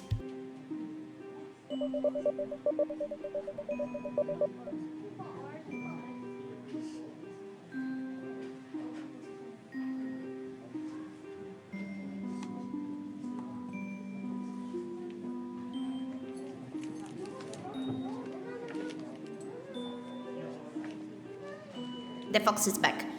I wonder if the hair clips I fancy last time are still here. Goodness! Why are you making me correct the text here? The hair looks like the one from our ex-best friend that disappeared. Wait. Yes, they're still there. I still think that these two are the most beautiful ones. Unknown girl A. His feeling doesn't mean anything, she doesn't care. Unknown girl B. I really don't understand. Are all boys stupid? How can there be so many boys chasing after an easy girl like her? Oh yeah. Boys, they're just superficial, they don't think. Because she was like a sweetheart of childhood with a certain guy that went to the military.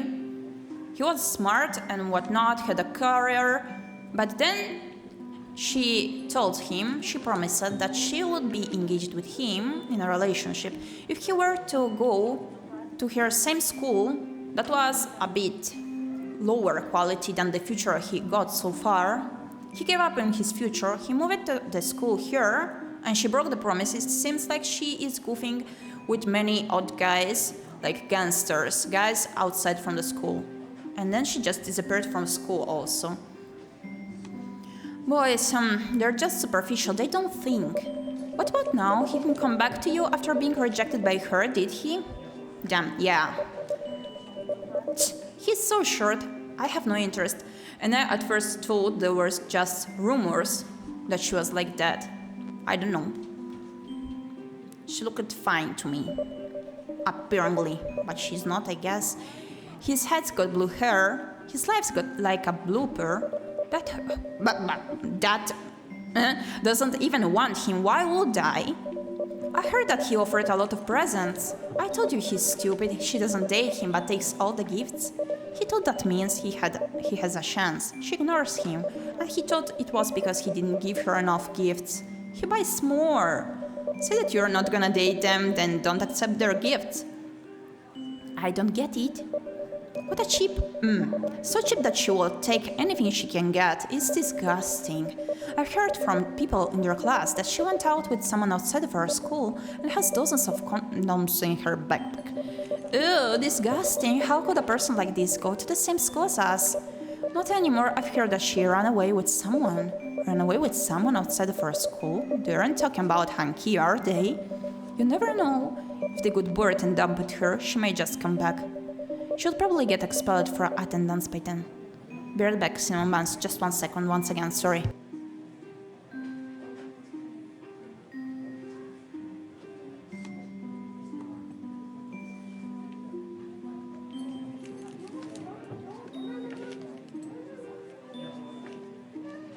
Okay, now I'm here.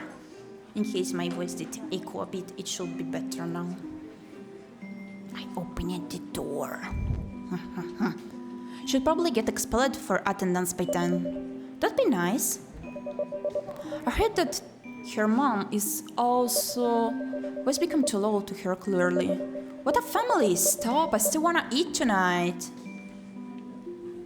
Then don't talk about odors, I guess. The two of them left, as expected. No girls likes Hanky. But also the silhouette of the girl disappeared. Hi, isn't that Canon Yang? I didn't know she likes accessories too. No wonder, there's no girl who can resist things that shine.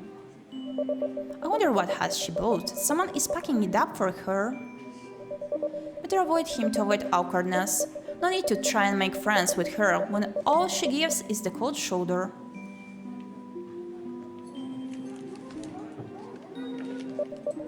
It's getting late. I don't want to go to the self-study section tonight. Let's go home with Lee.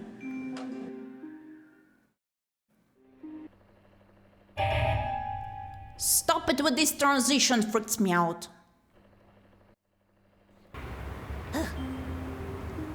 Okay. $1 million smile it is. Jiangnan! Lily, you're not going to the self-study section? Who are you waiting for? A friend, she said she wanted to see me. Zoli is over there. Alright, I'll get going then. Bye! Bye-bye! Okay. This is our current best friend, the one on the right. Hey Lee, you're here early. There we go. Yeah, wow, look, so many flowers. And she seems to be, like, not willing to share some details coming to her. I think she's hiding something, actually. It's the wind. You know, the single-petal peach blossoms are more fragrant than the double-petal ones. The peach blossoms sachet you gave me last time still scents. Peach blossoms in May are starting to lose its scent and growing leaves. Their fragrance is strongest in late March and early April. So your favorite flower is coming soon. If you ask me, nothing compares to clothes. You have a good nose, still smelling it after a year. You have a good nose? It still has a scent, I can just smell it. By the way, how do you manage to keep the scent for such a long time? I collected some clove myself that year and followed your instructions, but the scent went out shortly. You need to slow down, some steps are not meant to be done fast. This is not the right way to seize the scent. You seem to like it very much. I'll make a bit more for you. Yes, please, Mummy. I'll also make a few more crocks of them in next spring. She seems to be a bit troubled lately. You know what? Well, Lily told me that Hanky has a boyfriend off campus. He's just a street kid. She seems uninterested. Oh, do you remember the high school missing cases? Goni did an analysis on the victim's family background and... Hello, you with me? I think she's gonna be the next victim. Huh? You were saying? Oh, come on, girl, don't tell me you've missed my whole speech. No, I'm listening. No, you're not. What's with you recently? You've been distracted from time to time. Yeah, sorry for that. She seems listless. Does it have anything to do with Zanfan's absence? Could it be love sickness? No way. Okay, stop stalling. Let's go, let's go. After this demo ends, I'm gonna take a little break because I still didn't even have my lunch. So I'm gonna cook something super quick. I'm gonna be back with another visual, the comfy one that I mentioned. Hey, I'm here. Where did your mind wander to? Sorry, my period might be coming soon. I don't feel really good. Bye. That's possible. Her period hits her hard every time, but that's a lie. That's a lie. Go home and have some hot water with some red dates and longan. When you do your homework tonight, have something soft to support your back. I know. What a long-winded. I'm saying it for your good. Bye. Get going.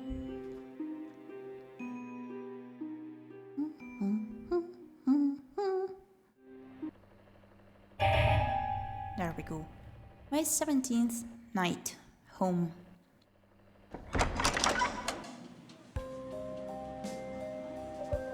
Huh? Mom's not home yet. Her school makes them do some stupid experiment. She never has time to come home.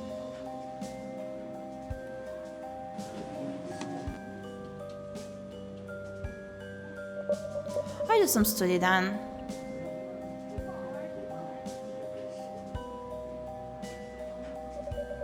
Study is so tiring. I solved several chemical equation balancing problems and previewed tomorrow's Spanish class.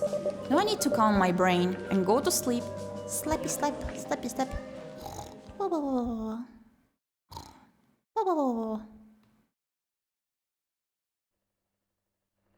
Hello? Excuse you? Oh. Not again. What's going on? What's going on? Can we proceed? I'm freaking out. Hello?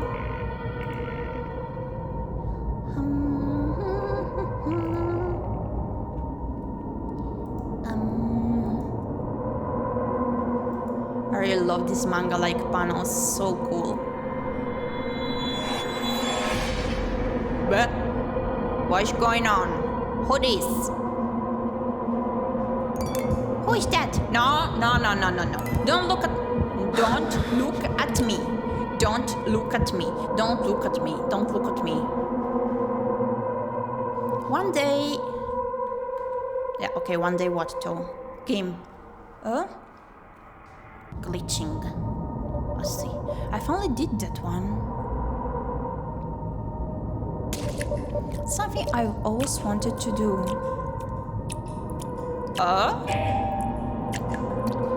Oh my. Crooked Canyon. Someone said if you can't handle these images, you're not obligated to stay here. Please close the window if you can't handle such graphic content. We could fill it with torrents. Mental health, first of all, of course. It is said that... What's going on? I don't get it. Someone died. That is what I understood so far, at the very least. Yeah. But how? Why? Will you want to meet me? No, thank you. I pass. I don't wanna meet you. No. No. I'm not into spooky dates. Like spooky comfy perhaps, but not such spook. Such horror. No.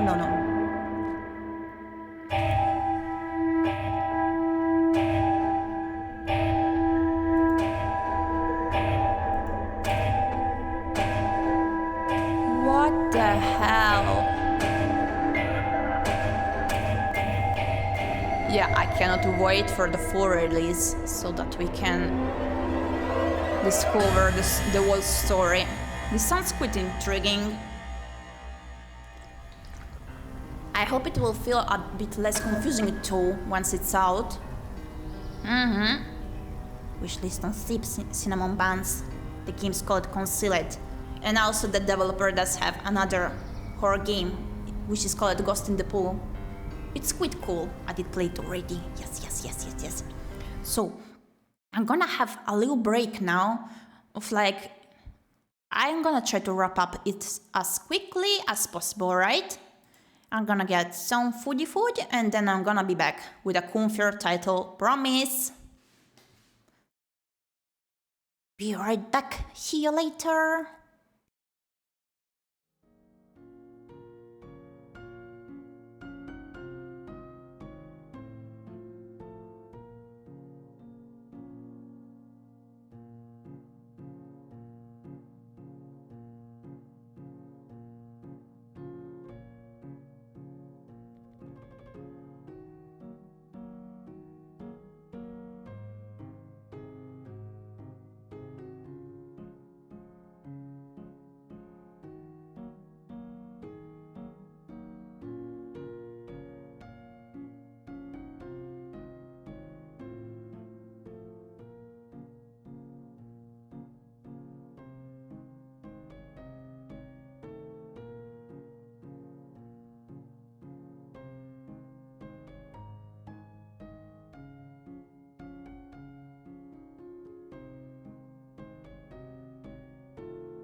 Those were quite some good nummies I got there. I did cook some sort of omelette with zucchini, tomatoes, cream cheese, and some mixed salad. That was nice. So we're now switching to the comfy game. Give me just a second so I can connect it. I think we have to make the audio a tad louder, maybe? Let me see.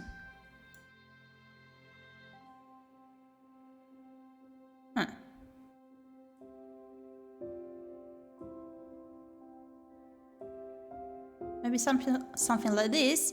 Okay. Welcome back. Thank you kindly. Thank you, Goodility.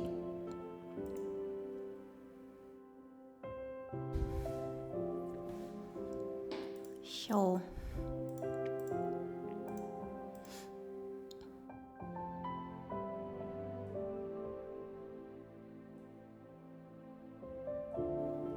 Okay, it works.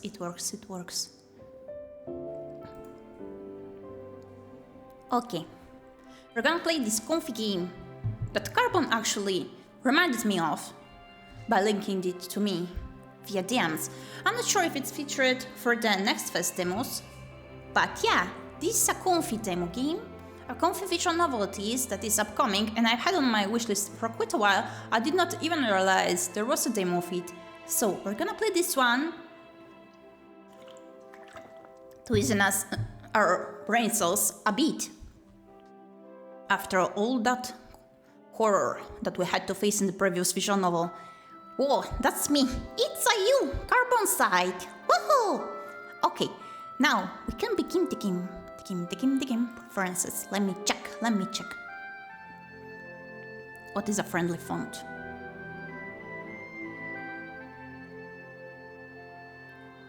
Is this the dyslexic font? I'm not sure. Simple text box? No, I don't want to change it. But in case you don't need the friendly font, let me know, okay? I'ma change that if you need it. Absolutely cute. What the game's about? Basically, we are living into that house and we do have 2 neighbors. And we're gonna live through 3 or 4 autumns, often distanced by 4 years. So we're gonna see how we do grow up with our neighbors, being our friends. And that is gonna be like a dating sim also, I think.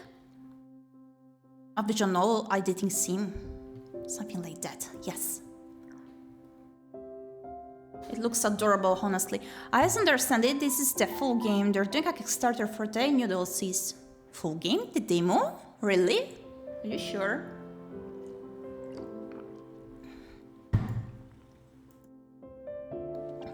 That would be quite weird too.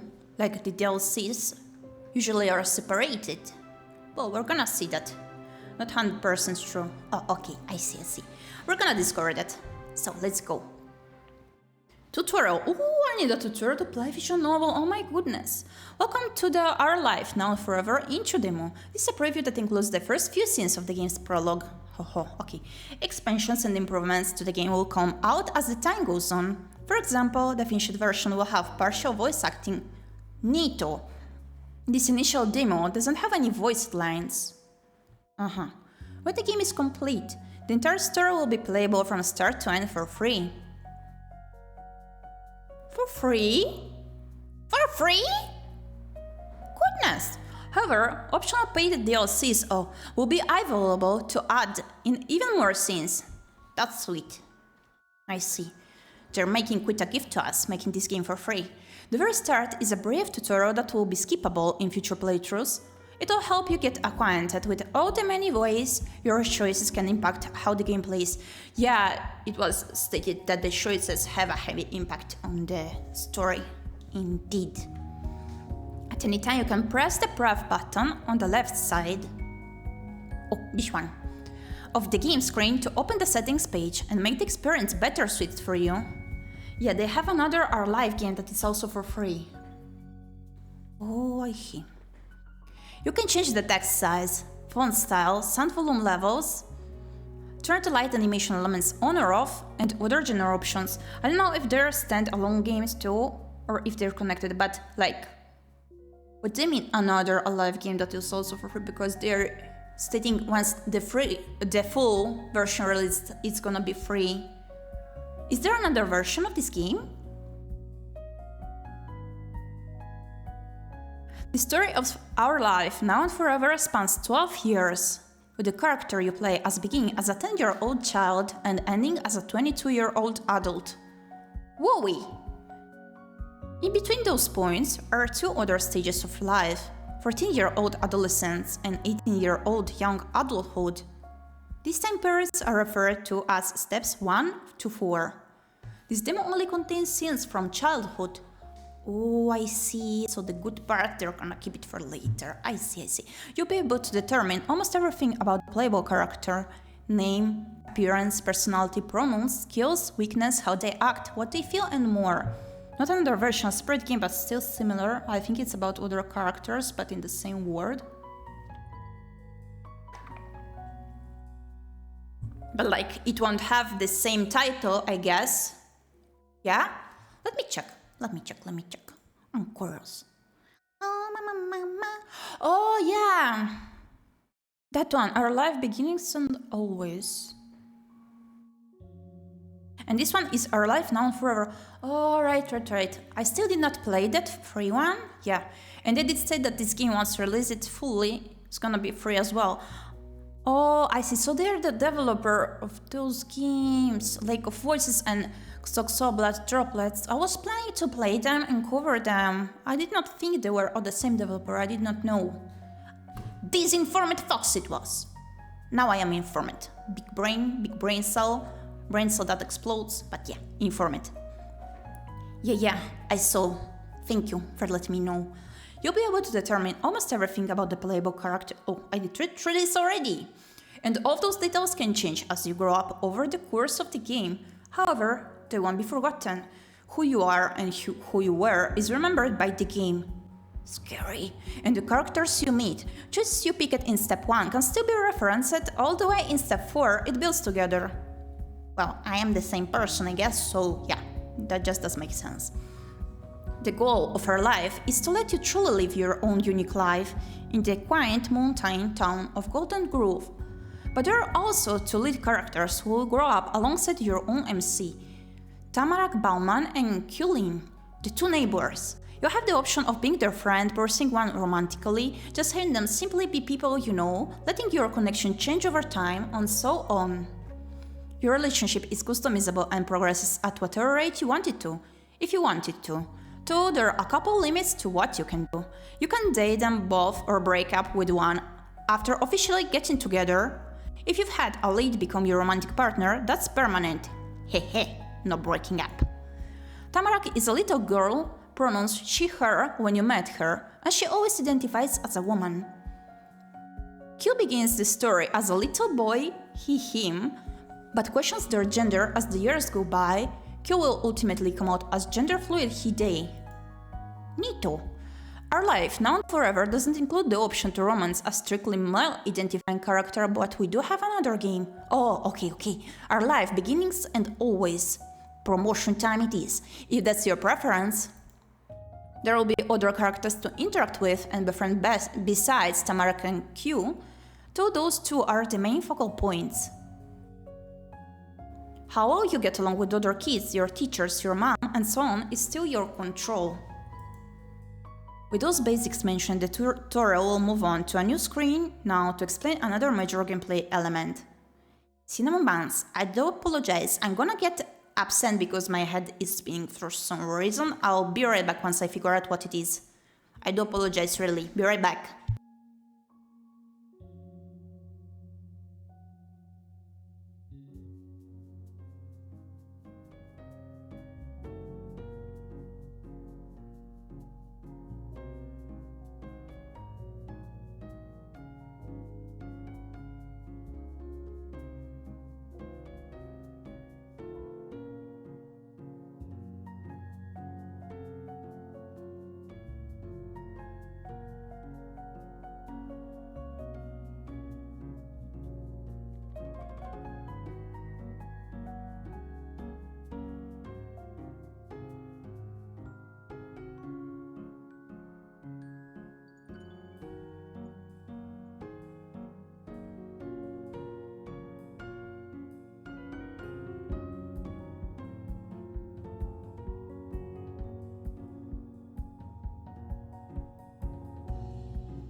Okay, sorry about it.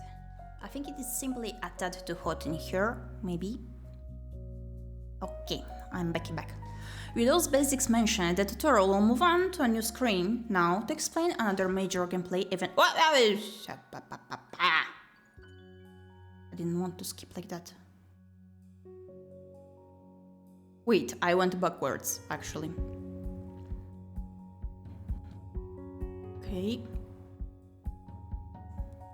Okay, there we go.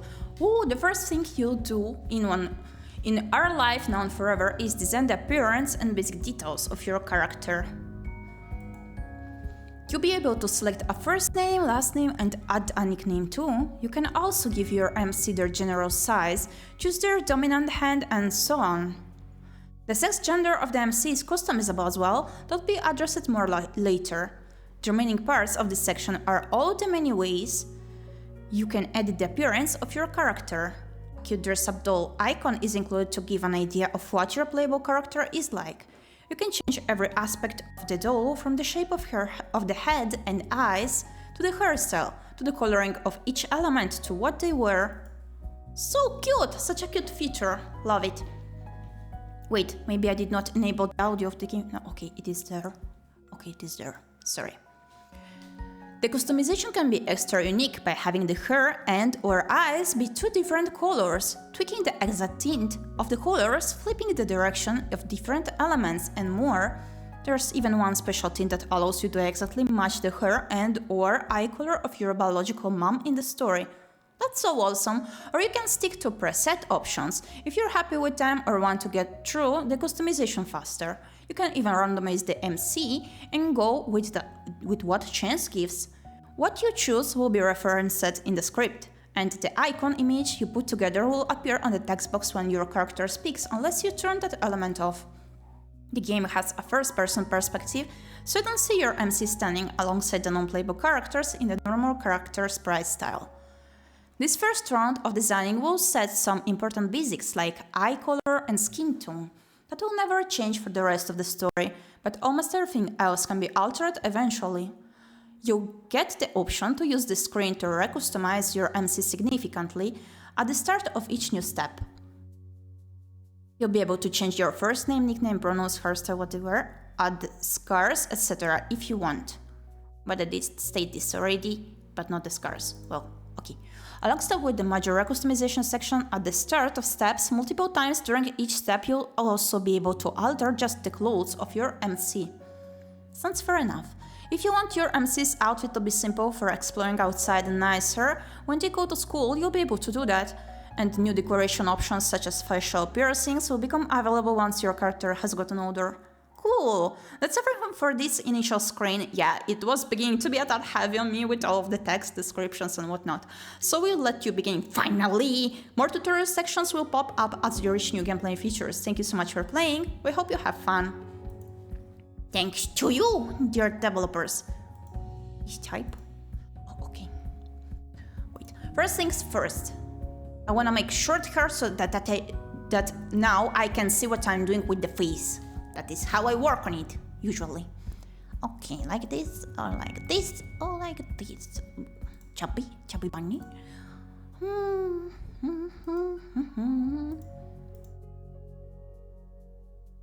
Either this one or this one, I don't know. Let's go with the basic first. What is this? No. Okay.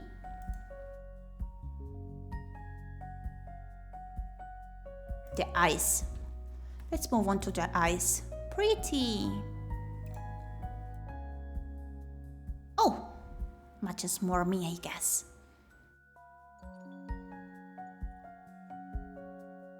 Okay, tint. Yeah. Oh, no. Okay. Wow! Did not want to change it. Close. Thank you. Hair. Let's go with the hair. Oh! Wait. Your front filters. Back hair. Front hair. I wanna make it shorter so I can see what I'm doing here. The back hair. Okay, just like this. Now, let's begin the actual work. I think the front hair, I want to keep it like this, but let's see what else is there. This one is cute as well, actually. Reminds me a tiny bit of the first model, but made more messy. The bangs, that is. Oh wow! You cannot see my eyes like this. I see. Oh no. No.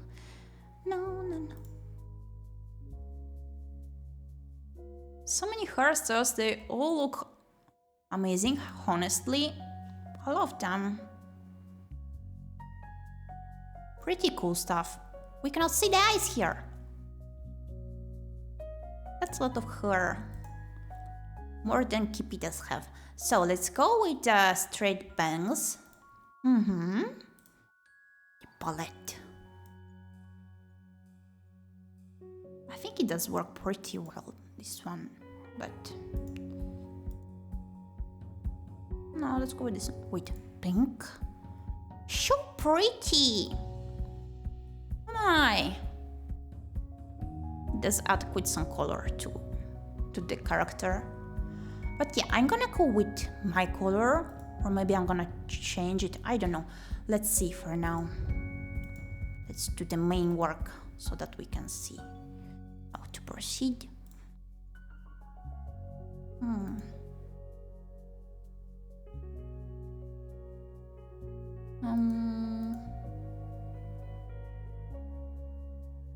Is there a straight ponytail or?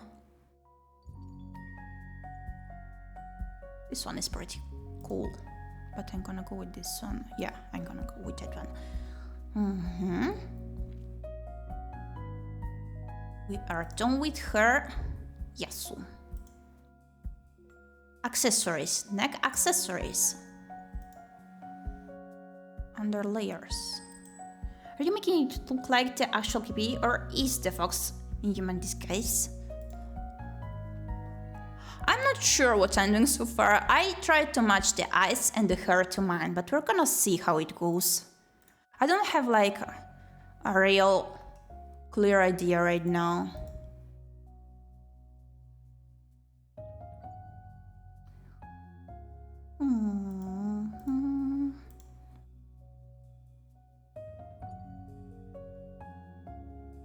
Maybe like this. Yep. Okay, over layers. Under layers? No. Let's see the under layers.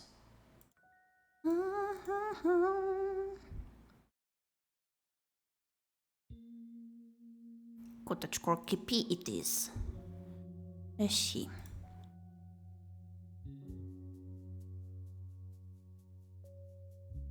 I wanna look nice.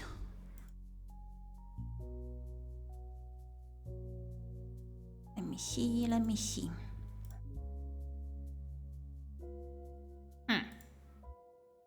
No. Head accessories. Cute, but in this color we cannot see it. Neato. Oh, I can add a ribbon. Nope, and nope, and nope, nopey. No? Flowers are cute, but I don't want them. Oh, bear ear gloves, so cute. Am I ready for my shower session?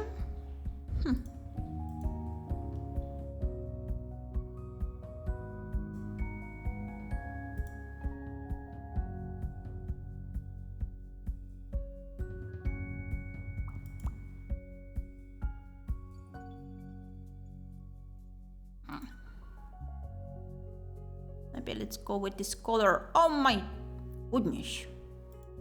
Close, thank you. With accessories. Glasses, I can hide glasses. What a smart fox. A very intelligent fox. Nope, I don't want glasses. Earrings.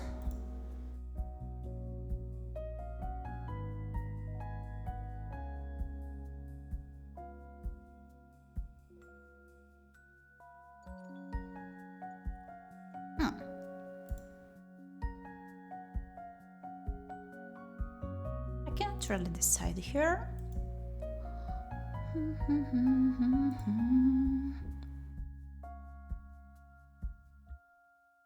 Okay. Golden colored earrings it is. Oh! Like this. Okay. Bandages. No. No.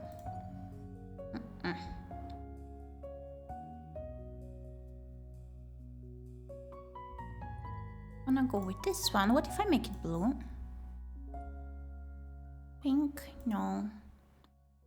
Doesn't stand out as much. I don't wanna make it matching to the bear ears. Nope.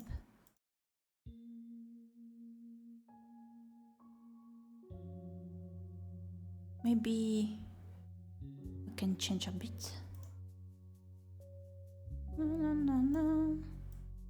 Color.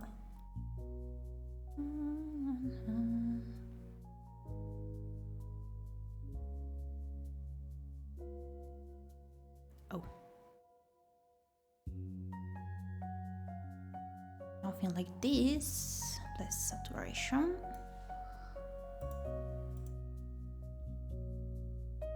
Yes.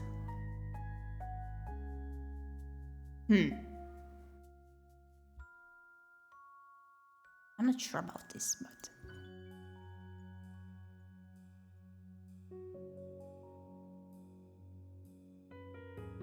maybe like this. Maybe I like it like this. The eyes are done, the base is done. Let's try changing the eye color a bit also.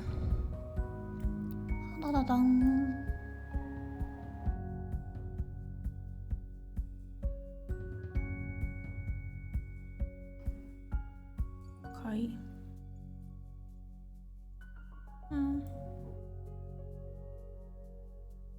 Okay, then the saturation down. No.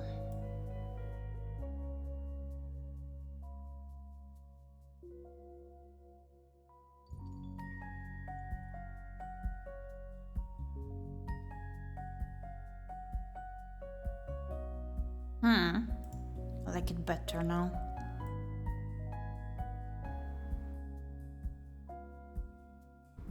Wonder if I can fix better the hair. Let's see.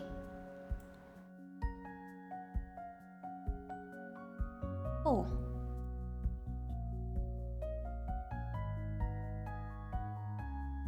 Ooh.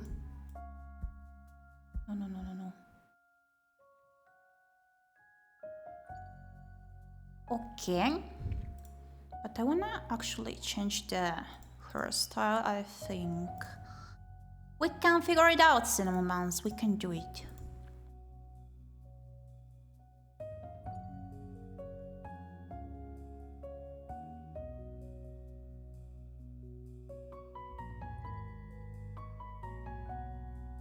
This doesn't look that bad also. I don't know. Ooh, twin tails. So cute. I'm an adorable baby here. And what about the front hair? Oh. Let's see.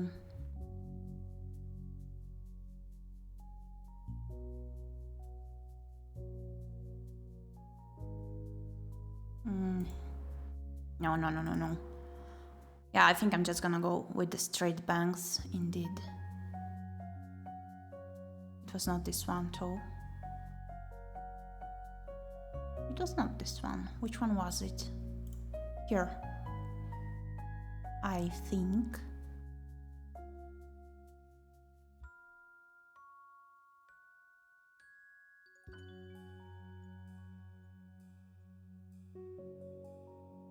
Give me a moment, cinemas. I have to check something on my computer.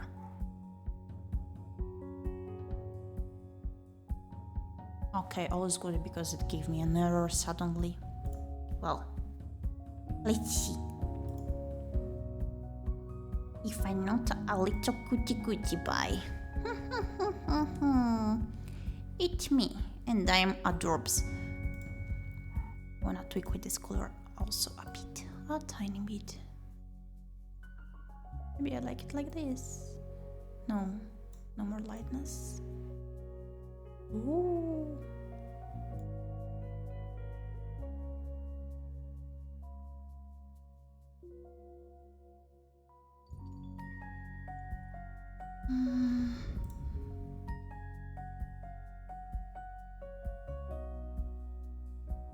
Give me a moment.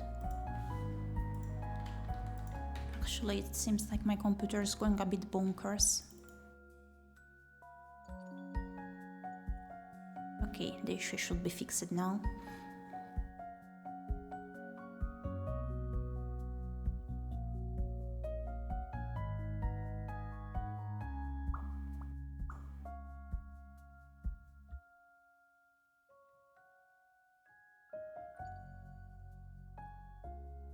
Be patient, I wanna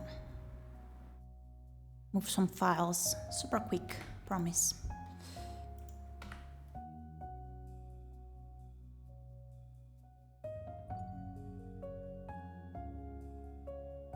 Decided to go low on space just now.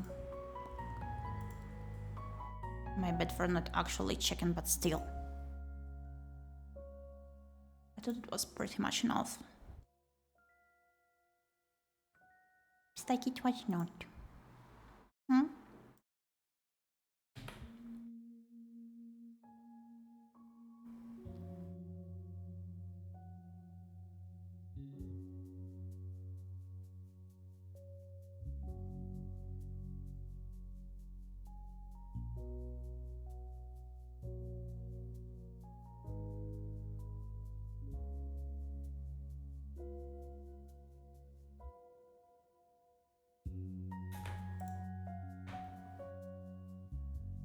Okay, I'm done now with being absent. I'm here. So, yeah, I think I like it sort of like this.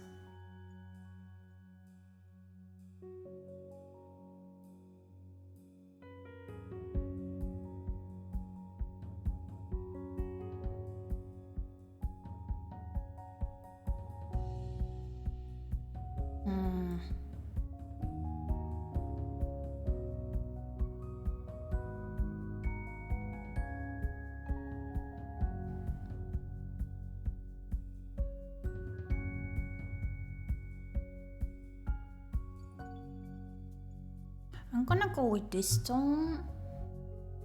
And one last thing, I wanna fix a bit the hair color once again, yes. But I'm about to be done. Promise.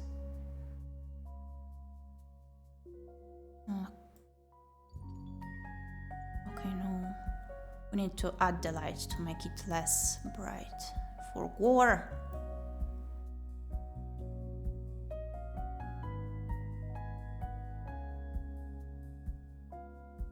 Yeah, I think it blends in better now. Accessories were done. Extras, scarves, nothing new. Birthmarks. Nope. We had known. Vitiligo, what is that?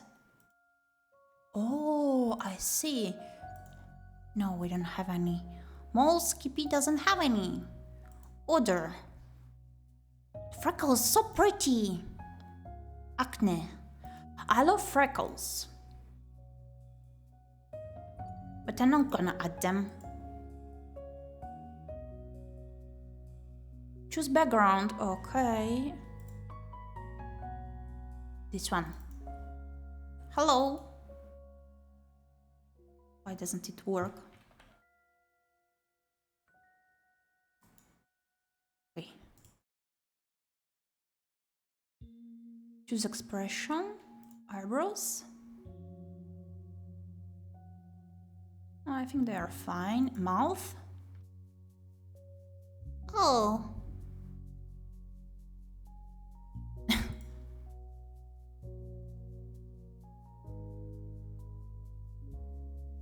I'm baby.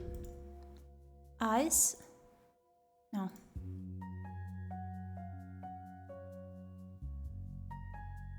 Blush.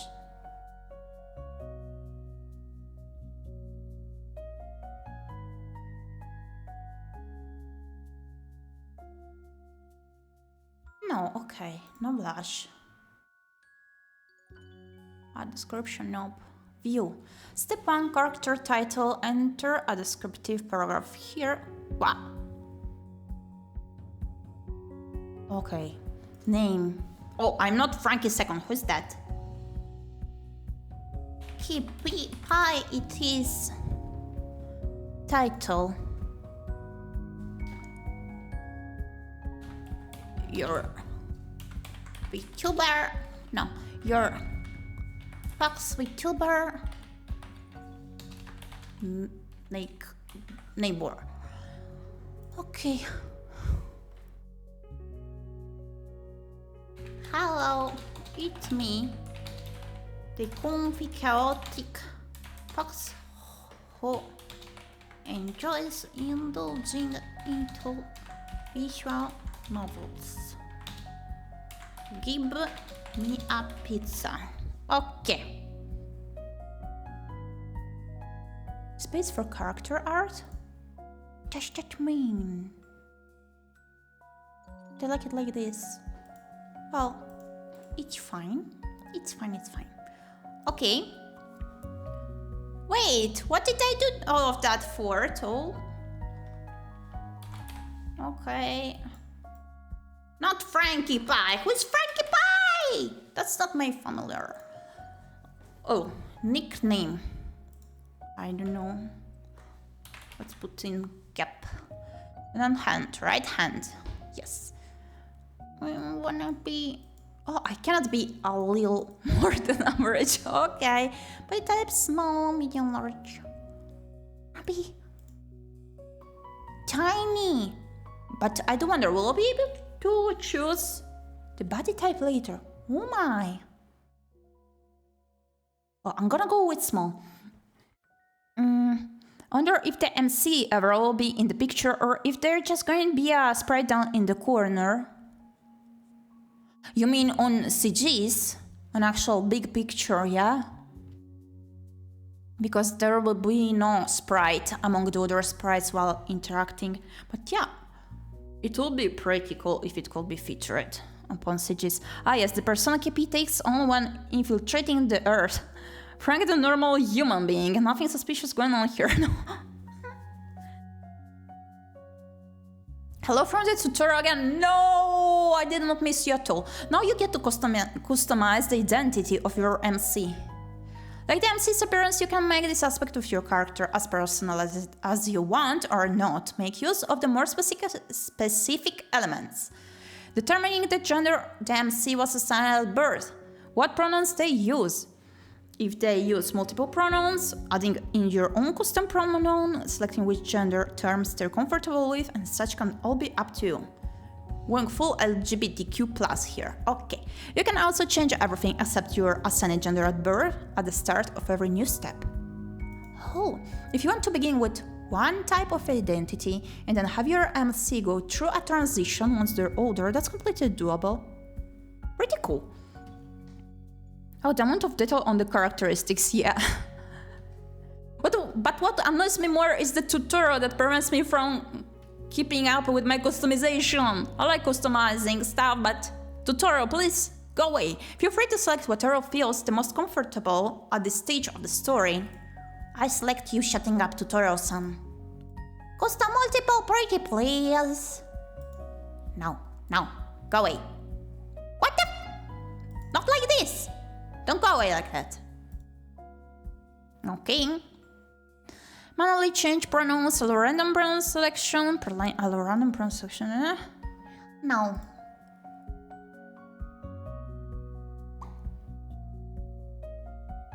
Okay, any pronouns. As the Gyepi is gender. Let's go with female. Sex, traits at birth. No wait, non-binary. And here female. Let's go. Next. Now that you've got your own character already, you'll be able to influence the appearance of your biological mother. Mom, it's you? See, she has 3 hair textures and 6 skin tones. You can have her look as similar or as different from your MC as alike. She chose to raise a child on her own and used artificial insemination to give birth to your character. The biological father never appears in the story, so if your character happens to look nothing like their mom, it can be assumed that they take after the off-screen father instead. Off-screen father. Sounds like the father is playing the game to me. Sorry. You also get to choose what term your character refers to her by. Currently, it must be a title in order to make sense in the script. If you enter in her first name, the phrasing won't make sense. Later builds of the game may be suited for calling her by her name instead of a title. You'll also be able to change the title you use for her at the start of every new step. Her skin tone and her texture will remain consistent for the rest of the game. Fair enough. Skin. Oh no. Let's keep on the light one. No. Slightly wavy. What tattoo do you use for your parent? Mama. Let's go with the mama. Ooh, stickers! And you got a last little bit of customization before the story begins. Your interface display style. Oh, first there's your sticker. A sticker is just a charming little image that appears in certain screen graphics, such as the choice menus and most importantly save files. You can easily track different playthroughs by using different stickers, and your sticker can change whenever you want by clicking the info button on the sidebar and going to the your details page. One example to use it will be if you have a playthrough you're enjoying, but in step 2 you're not sure if you want to romantically pursue Tamarok or Q. You can take that same file, change the sticker, and make another save one version of the story, and sticker could have you dating Tamarak. And the other sticker is a separate story with Q. Finally, there are 2 different text box styles to choose. A traditional visual arrangement with the box always along the bottom of the screen, or a more comic book style where the speech bubbles are positioned next to the one talking and at the bottom of the screen when there is a narration. You can switch between them at any time on the preference screen if the button's simple text box is highlighted. You have the visual novel style. You click on highlight that button for the comic style.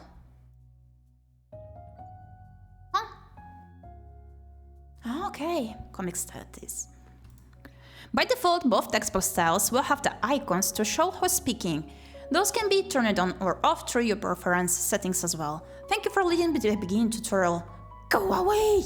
Okay, we're here.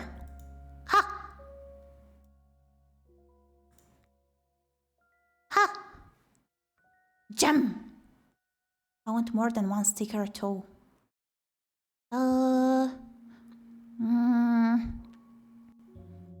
I'm gonna go with the block note. A visual style layout without icons. A visual layout with icons. A comic book style layout without icons. Okay, let's go with this one. Finally! It looked like fall in Golden Grove. More than any place you'd seen before, it could be in one of your old picture books to show little kids what autumn was supposed to be. There weren't any green trees or bushes, but there weren't just bare branches yet. It was almost the same as normal. All that had changed were the colors. Red, orange, yellow, brown. Even the blue of the sky high above your head seemed different than it did in summer. It wasn't as bright either, as though it had gotten tired of sparkling by this late in the year, or like it was even further away from you now that you were in this place. The planted sky didn't get this way where you used to live.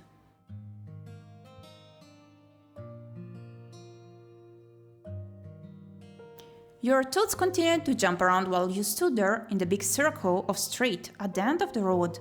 It was a weird path to you. It couldn't take you ahead, or to the sides, or anywhere else like most streets you'd gone down. This one only came right here, with those big houses. The view in front of you was something you'd only ever seen in photos before from stapled-together papers that advertised the middle house being for sale. It had been a picture book to you until this day. Now you knew that it felt like fall here too, because it was cold outside. Chill enough that you sometimes held your eyes closed for a few seconds, longer than usual, to try keeping your eyeballs from feeling like they were gonna freeze inside your head. It was a real place, the ice here surrounding you said, and you were really in it. And it was where you were going to stay. That was new. Your mama and you had lived in apartments before, and never for very long each time.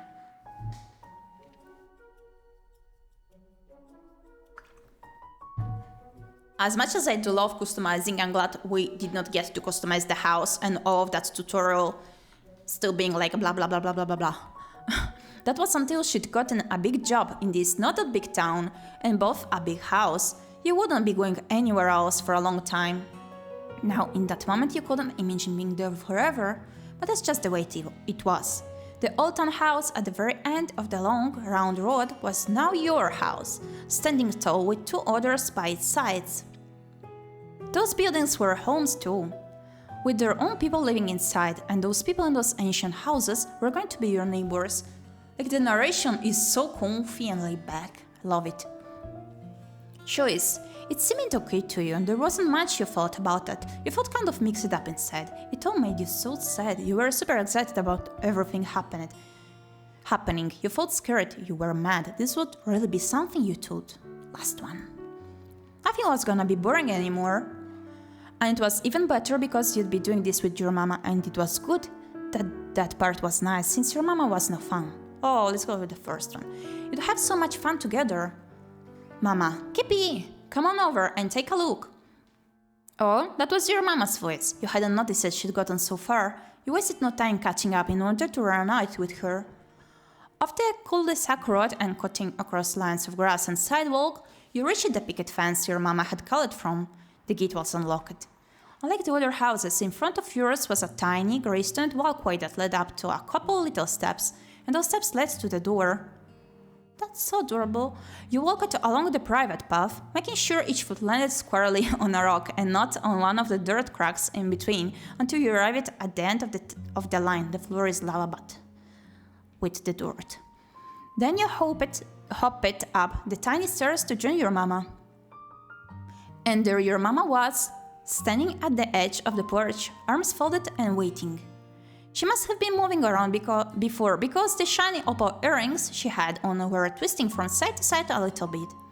You knew they were real opal stones because she told you before when she first got them. There's a space lacking here before the she. Sorry, not sorry. She also told you a long time ago that her normal name, not Mama, was Opal. Her clothes were the colors of a cloudy day after rain, had already come and gone. The kind of day that could be cold and bad, or really relaxing and comfy, it depended. You wondered which way she looked at it from. You didn't know. The rest of her, though, was so much more bold, especially the matching purpley cranberryness of both her hair and the eyes. There weren't a lot of things out in the world with that color that could feel gloomy. Mama smiled at you. It made you feel as soft and warm on the inside as your mama was on the outside. What do you think? It's a pretty place, huh? I've seen worse junk. I've seen better places. It's beautiful. I'm gonna have my own room, right? It stinks, you said bluntly. It stinks, you said jokingly. It's okay, I guess. You stared at her blankly. You nodded eagerly. You shook your head furiously. My own room! You will, my dear. Her mouth stayed in the shape of a smile, but her eyes and eyebrows changed, bending in a way that made it seem like she wasn't really smiling. Or it was some other kind of smile. She put a hand on one of the white-painted pole things that kept the porch roof from falling down. Her fingers moved along it. Won't be too much longer. The real estate agent should be here to hand over the keys in a couple hours or so. Then it will be official. We'll be the newest residents of Golden Grove. You shifted your weight from one foot to another. This was a big deal to your mama. Her whole life was changing too. You hoped it wouldn't be a mistake. You didn't want your mama to be sad.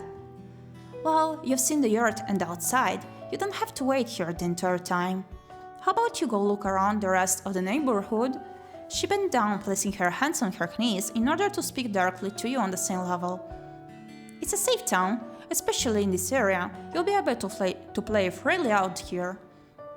You perked right up at the suggestion. You jumped happily, your eyes went wide in fear, you grasped her pants, wanting to stay together.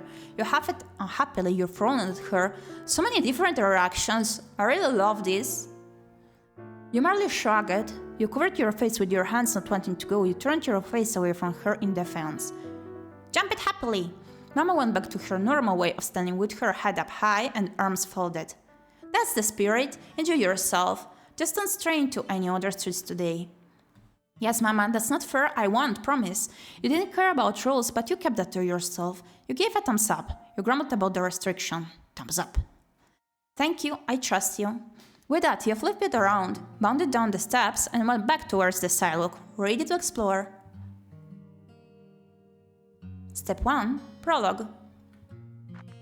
Your shoes really squish it into the dirt part when you cross it from where you were down to the solid road.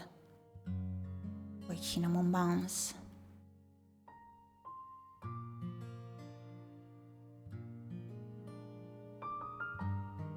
Is the music at all low or fine to you? Your shoes really squish it into the dirt part when you cross it from where you were down to the solid road. The smell of the grass and rain-softened ground, crisp through, somehow also kind of musty, hung in the air, bringing a whole new year of school with it. You are going to be a 5th grader. It will be completely different from being a 4th grader, and not just because you'd be attending a new school.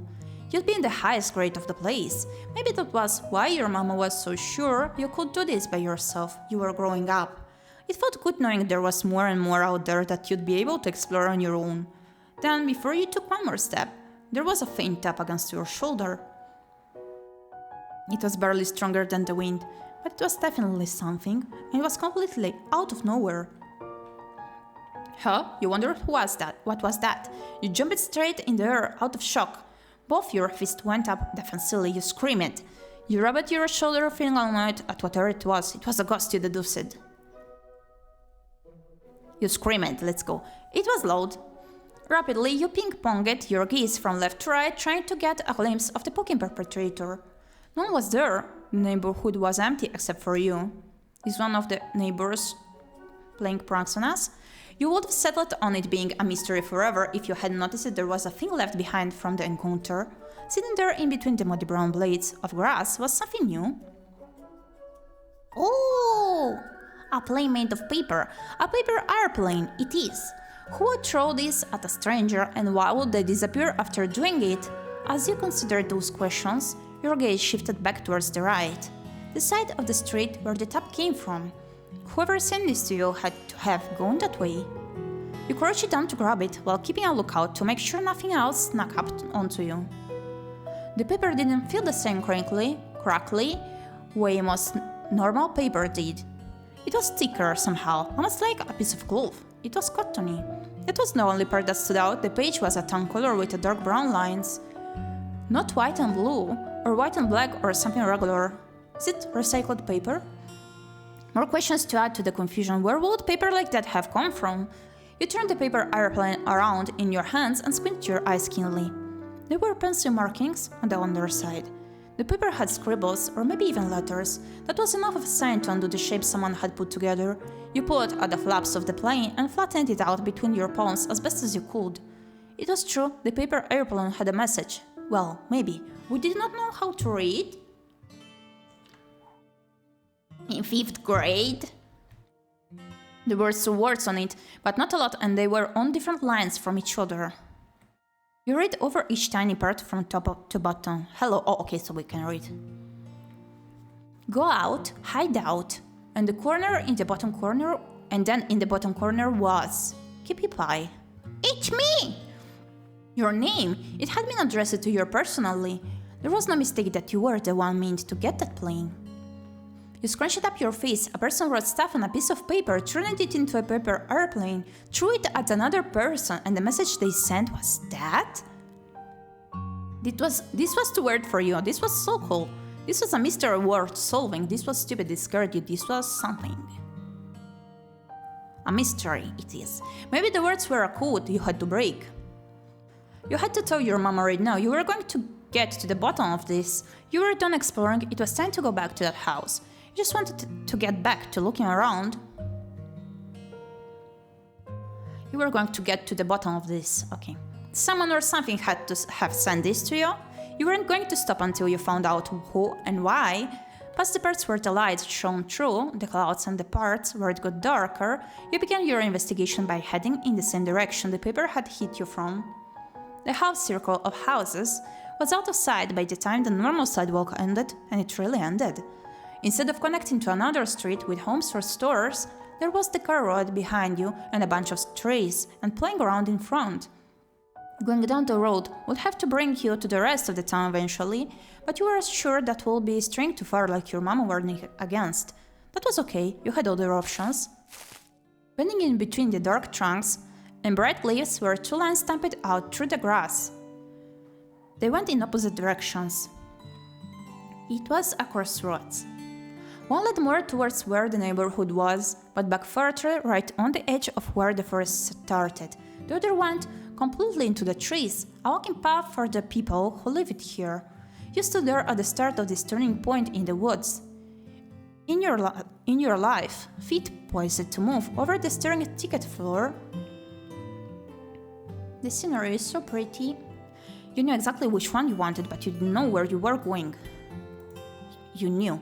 There was a path here that was definitely more worth trying than the other. You were sure of it. Something on the inside just told you so. You went down the walking path on the left. You went along the tree line in your right.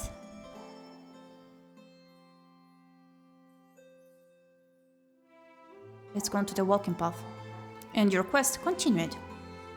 Once you went through the foresty path, you had truly entered the wild woods. Nothing else surrounded you any longer.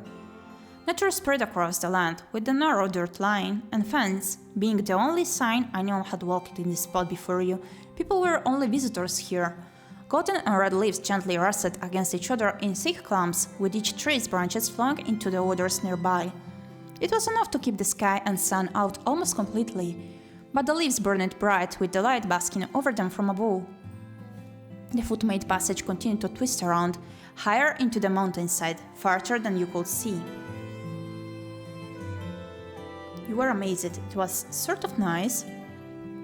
You felt uneasy. You preferred the neighborhood over the woods. It was dirty and icky. This was your kind of place. Your curiosity was piqued. It was so boring. That was a creepy place. Awesome. You regretted coming out here. The forest was frightening. You were amazed.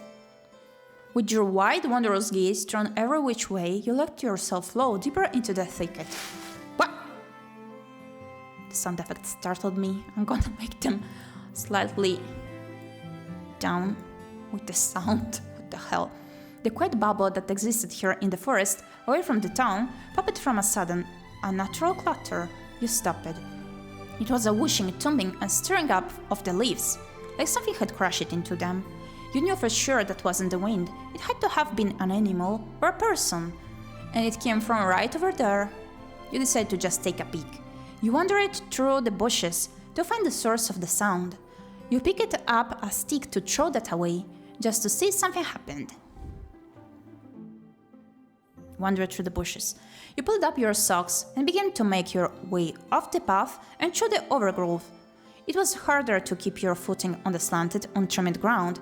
When you reached a really tree-cluttered spot, you grasped at the branches and pushed them aside in order to open enough space for you to get past. You moved them the same way you'd open up a set of curtains, but it was a lot harder to do. The tiniest branches couldn't take the bend and snap it from the pressure.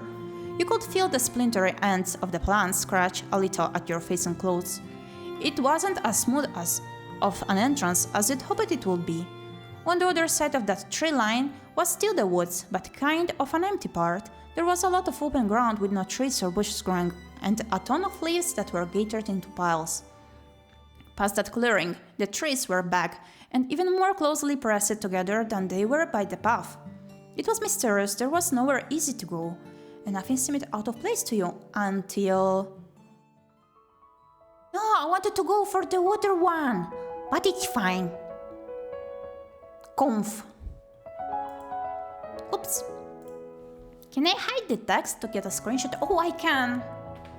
So cute. A tiny baby neighbor. Hello.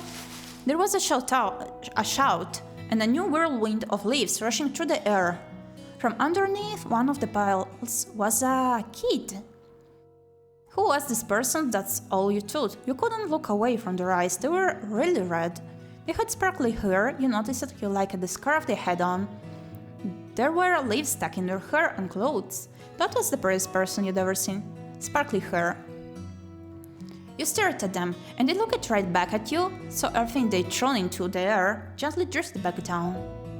Hi, were you in there this whole time? You scared me. Do you live out here? You're crazy. How did you know I was here? Were you waiting for me? Awesome. You had no idea what to do. You began to laugh. I thought I was gonna catch someone, but you got me. You began to laugh. That got the stranger giggling too. Wait here. The jumping jack kid hopped again, but this time it was to get up off the ground. They dashed to the opposite edge of the open space, leaves scattering behind them, dropping out of their clothes and being kicked up by their steps. You were already wondering what was gonna happen next.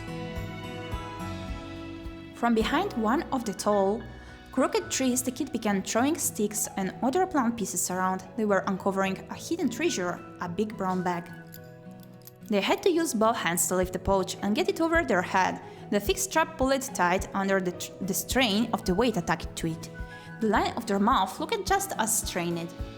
The stranger huffed when they released the bag from their fingers, letting it rest completely across their shoulder. You heard stuff bumping around inside from your position way over here. It was a really full pack. But it didn't slow that kid down. They ran back at full speed to meet you where you were. When they were in front of your face, they gave a wave and asked a question. Hi, are you a girl too? An unexpected presentation it is. Yeah, how did you know? You nodded. Well, yeah, sometimes. Kind of, not totally. Kind of, not totally. Kind of? She froze for a second, but that was all she needed. Okay, what's the rest? I'm a girl, but kind of not. People use she, they, or he to talk about me. Both girls, kind of, both girls, kind of. And all of a sudden, the leafy girl seemed to remember to introduce herself the way most people do. I'm Tamarak.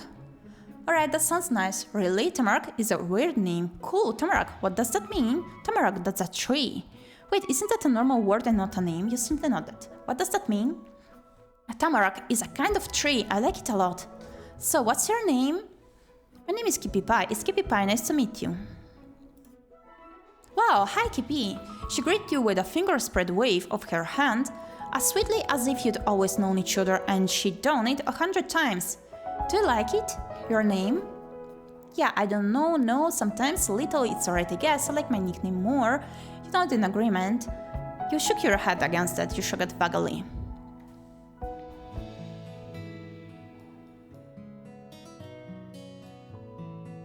It seems like there are no extra positive answers here, just vague, yeah. But people should call me Gyep.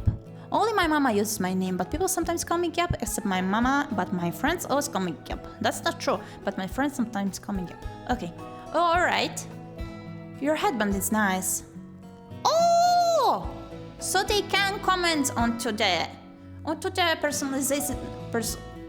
personalization parts you added. Thank you. Yeah, it is nice. Well, thanks I guess. Oh, I like your hair tie too. You probably reached up to straighten the headband on your head. My mama got it for me, you announced happily. My mama made me wear it, informed her fluffily. You just look it down shyly. You probably reached up to straighten the headband. There we go.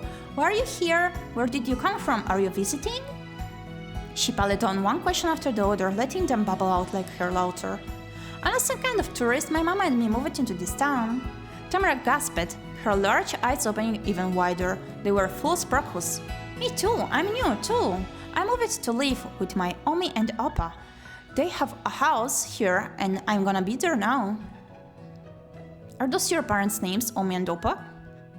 You're linked with your grandparents? I heard that before Omi and Oppa is grandma and grandpa. I have no idea what you're saying. You listened quietly. Parents' names. Nope. Omi and Oppa means granny and grandpa. It's German. Oh, I see. Oh, alright, that's nice. Nifty. I have no idea what it'd be Like, to not live with my mama. Are your parents dead? Oh, come on, that's not very cautious. Why did you move in with them? What about your parents? Let's try with this one. They're busy and not at home. I wouldn't go to school or do anything if I stayed there. So I'm gonna live with Omi and Dopa right now. Okay, that sounds sad. Your parents seem lousy. Weird. Do you feel bad about it? You weren't sure what to say. Do you feel bad about it? No. I'm busy too. You are? Yeah. I've been here 5 days and it's really good. There's so much out here, I probably won't be finished for a long time. Months, maybe. This is my very first day in Golden Grove. Whoa, that's barely different at all. We're a match. She furrowed her extra short eyebrows as much as she could as a new idea came to her. Hey, we're both girls and new.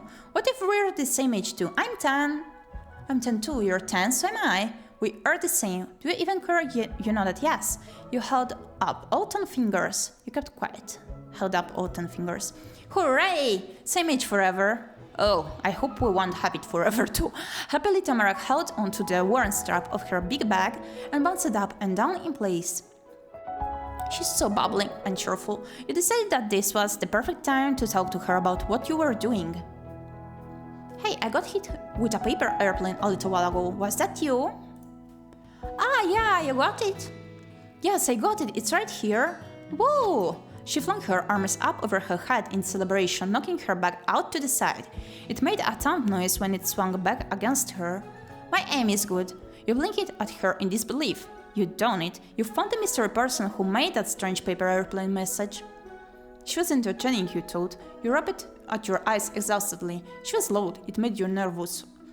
You couldn't believe the trouble she set off. You smiled to yourself shyly. She was so cute, you thought. You didn't know how to feel about that. She was entertaining. Okay.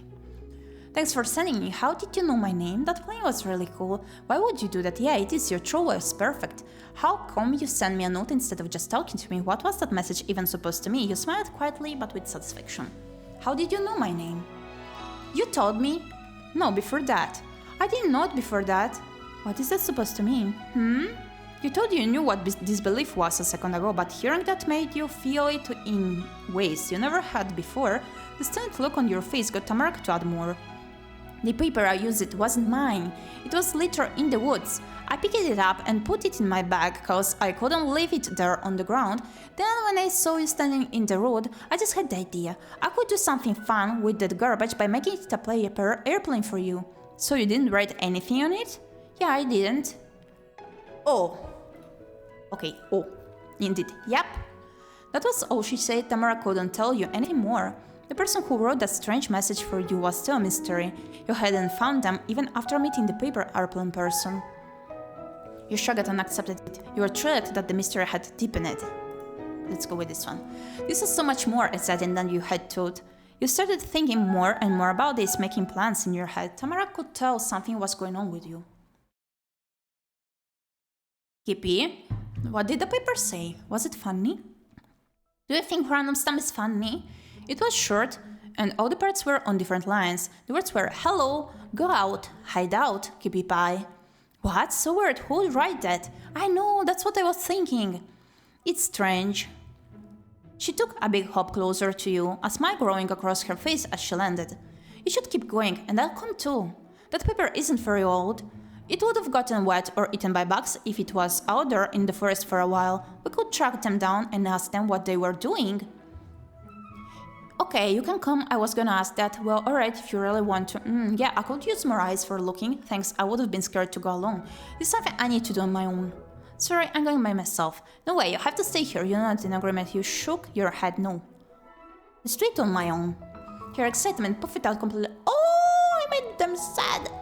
Alright, I play here some more. She started waving you off already. Bye. You drifted back towards the brush where you had come from. Following that was a shout from Tamarak. She had cupped her hands around her mouth to make it extra loud. Bye, Gyepi! You left it there, feeling glad that you were getting away without it being a big deal. And so you started to walk along the woodland path again. You were going to find that note writer person who knew your name. Soon you reached the head of the path. You were at the crossroad once more, but you brought back knowledge with you. You'd learned what was out in the forest, that new girl, and you were already sure the road ahead was just a road. that left only the other dirt imprint in this forked path as your main option. The decision easily made. Your crouching footsteps started up again, one after another, and still your quest continued. The path ended up being kind of a trick. You ran out of dirt to walk on after only a minute or two and became plain grass everywhere. Luckily, you only had to keep following the curved band of brush and tree trunks that separated the forest from not the forest to know you were going where you had planned to go. Oh, is that a park? Then, as you strayed even farther, something came into view. You almost didn't notice it at first. So many warm colors, stretching about as high as the trees and made out of practically the same colored wood, was a tower sort of thing. The bottom of it was mostly empty space, with thin stick poles at the corners and only one full wall. There were little fake rocks stuck to the boards of the wall side, probably for people to climb on. Above was an actual floor with a slanty roof and railings around.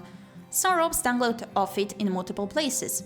The thought came to you that it had the same feeling as a tree house, except not in a tree. It definitely wasn't a real house. You might have found a local playground. Curiously, you moved closer until you were right in front, and that's when you came to the shocking realization that there was something up in there at the top. I squinted to try seeing more clearly, and your neck bent back, so far your head might fall off. You could make out a lumpy pile. You just stood there looking, you shouted out, you gave the base of the tower a swift kick. You gave the base of the tower a good shake with both hands, you grabbed onto the part sticking out to try climbing up there. You shouted out, "Hey, is something there?" The sudden sound of a clattering ruckus from inside the fort made you flinch in place. It was a scrambling, thudding noise that you knew came from movement. That lump stopped being just a lump. It shot up, bent right over the railing, peered down, and saw you. Yay, it's the other neighbor. It was another kid. Oh, my bad. Misclicked once again, wanted to take the screenshot. Who were they? That's all you could wonder. You couldn't look away from their eyes, they were really deep brown. They had a pointy hairline, you noticed it? You liked the fluffy hooded coat they had on. That was the prettiest person you'd ever seen. The eyes, the brown, the silent standoff of surprise played out between you and the stranger. Then, altogether, one half of their mouth, one of their eyebrows, and one of their hands shifted upwards. That lopsided pose they had, and the fact that they were at the top of a tower made them seem pretty in charge here. Who are you? Were you in my backyard? Oh, they were in charge here. I'm Gyepi, I didn't know this was your backyard, I couldn't tell, sorry. I'm looking for something. Who are you? Hi, your backyard? There's no fence or anything. You said absolutely nothing. Your backyard? Somehow they twisted their smile and leaned over the railing even more than before. Yeah, there's no fence, but there is a house right over there. And if you look again, you can even see that's the back of a house. And so this is the backyard, my backyard, because I live in that house. You knew what a house was and what a backyard was. The kid was making a joke of you. How could they have known that faraway house went with all this open grass? Fine, you just stopped talking about it. You're being mean to me. Okay, you're pretty clever. That house, it isn't close to here at all. It's way over there. You're a real jerk, huh? They were funny, you had to admit to yourself. That house? Your perfectly wise argument didn't have an impact on their stupid smile at all. I do have a pretty big backyard. Thank you for saying so. At that they pressed their palms of their hands hard against the railing, then used it to kick their legs up over the sides and throw themselves right off the fort. There was a powerful crunch and gust of air when the person hit the ground just a little to the side of where you were. They landed on their feet, crouching into a ball and making the hood of their jacket flip over their head from the impact of falling so far down. The person stayed like that for long enough that the leaves they stirred up settled quietly into the grass again. Then the kids straightened themselves out with more poise than you could have expected. Squared shoulders, chin up, and with one hand they pushed the hood down over their back again. They were confident and knew how to show it. That's that. Why would you do that?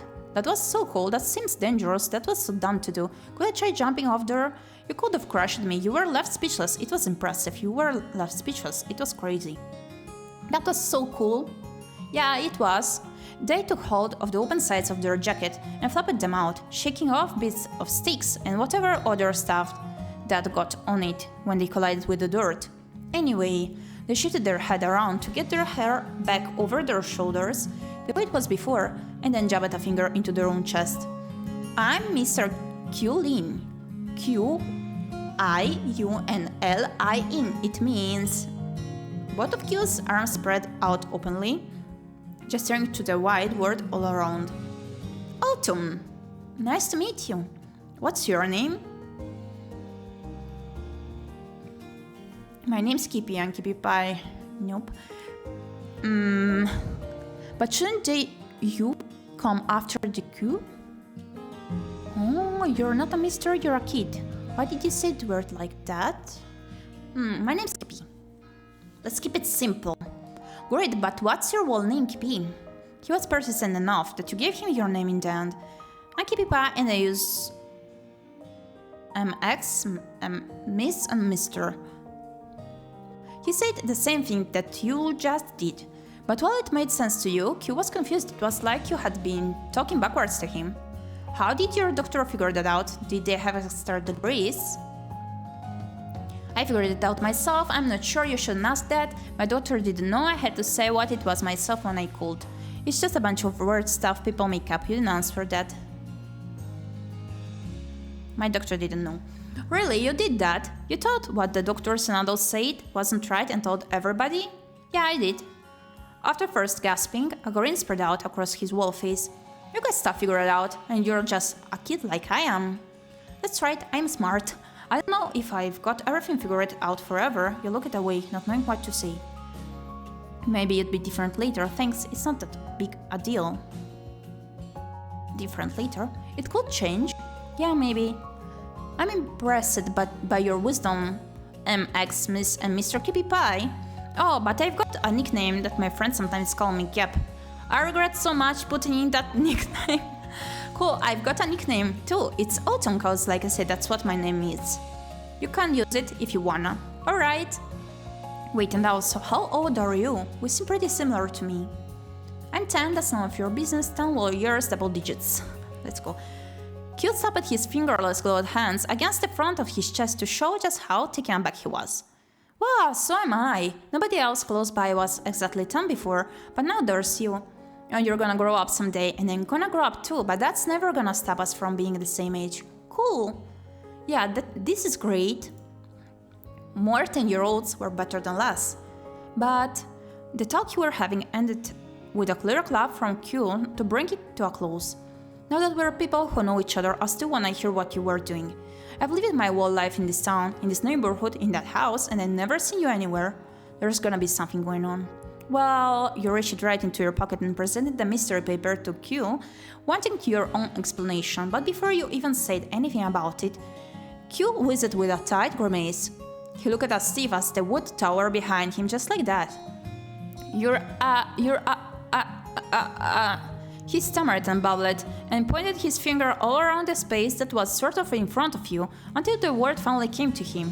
A sorcerer! What? No, wait. Q threw his hands up higher towards his shoulders, the sudden movement making sure nothing interrupted his train of thought. You're a thief! That's why you're here, to rob my house! That's right, I'm gonna steal all your stuff. No, you're right before, I'm magic. I'm a sorcerer and thief, I'm not a sorcerer or a thief, that makes no sense. Why do you sound so excited about that? You think I'm gonna rob you? You didn't know what to say about it. Why would I let you know I was here if I was gonna steal things? Oh, that's easy. It was a check. You had to make sure nobody was home before you broke in. I ran into your plans and figured you out. Do you really think I'm a robber? He got all fluttery, with his laugh and the waving of his fingers. No, you're just a kid, but you've got some good tricks. Q took at one of his hands inside his jacket. He moved it around in there, humming the whole time. There was some kind of secret pocket or compartment in that coat. Ah, just as you thought. When he removed his hand, he was grabbing onto something. It was a little notebook. The edges were bent up and crumbly, probably from being squished a lot of ways and a lot of times. And there were papers sticking out in weird ways that made you think they weren't even attached to the book anymore. They were just smashed between other pages to keep them in place. But the thing he noticed the most were the colors, done with dark brown lines. It was the paper from the airplane. Q flipped open the book, tapped it in a slow considering rhythm at the front page with the back of his knuckles, and said what you wanted to know, without you having to do anything.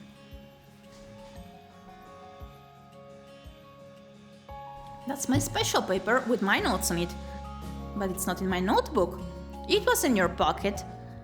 You must have done the thing that's... Sleight of hand, Sleight of hand, that's what you did to snatch my stuff in the blink of an eye while I was standing right here. So you're a magician or a pickpocket, that's all it could be. He shifted on his feet, putting one hand to his hip and using the other to make a waggling gesture with the notebook. Q was really confident in his accusation against you. Owie, can you show me how you do it? But that wavy motion Q did was too much for the old notebook.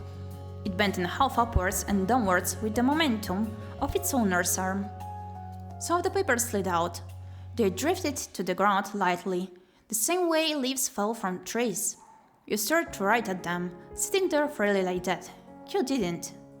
Lost at Q. You're right, I don't know how that paper ended up in the woods.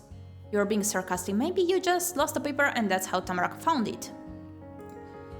Nah, I never lose things. He said absent-mindedly, still not paying attention to the papers cluttered around his feet. They were pretty much just waiting to blow away in the wind at that point.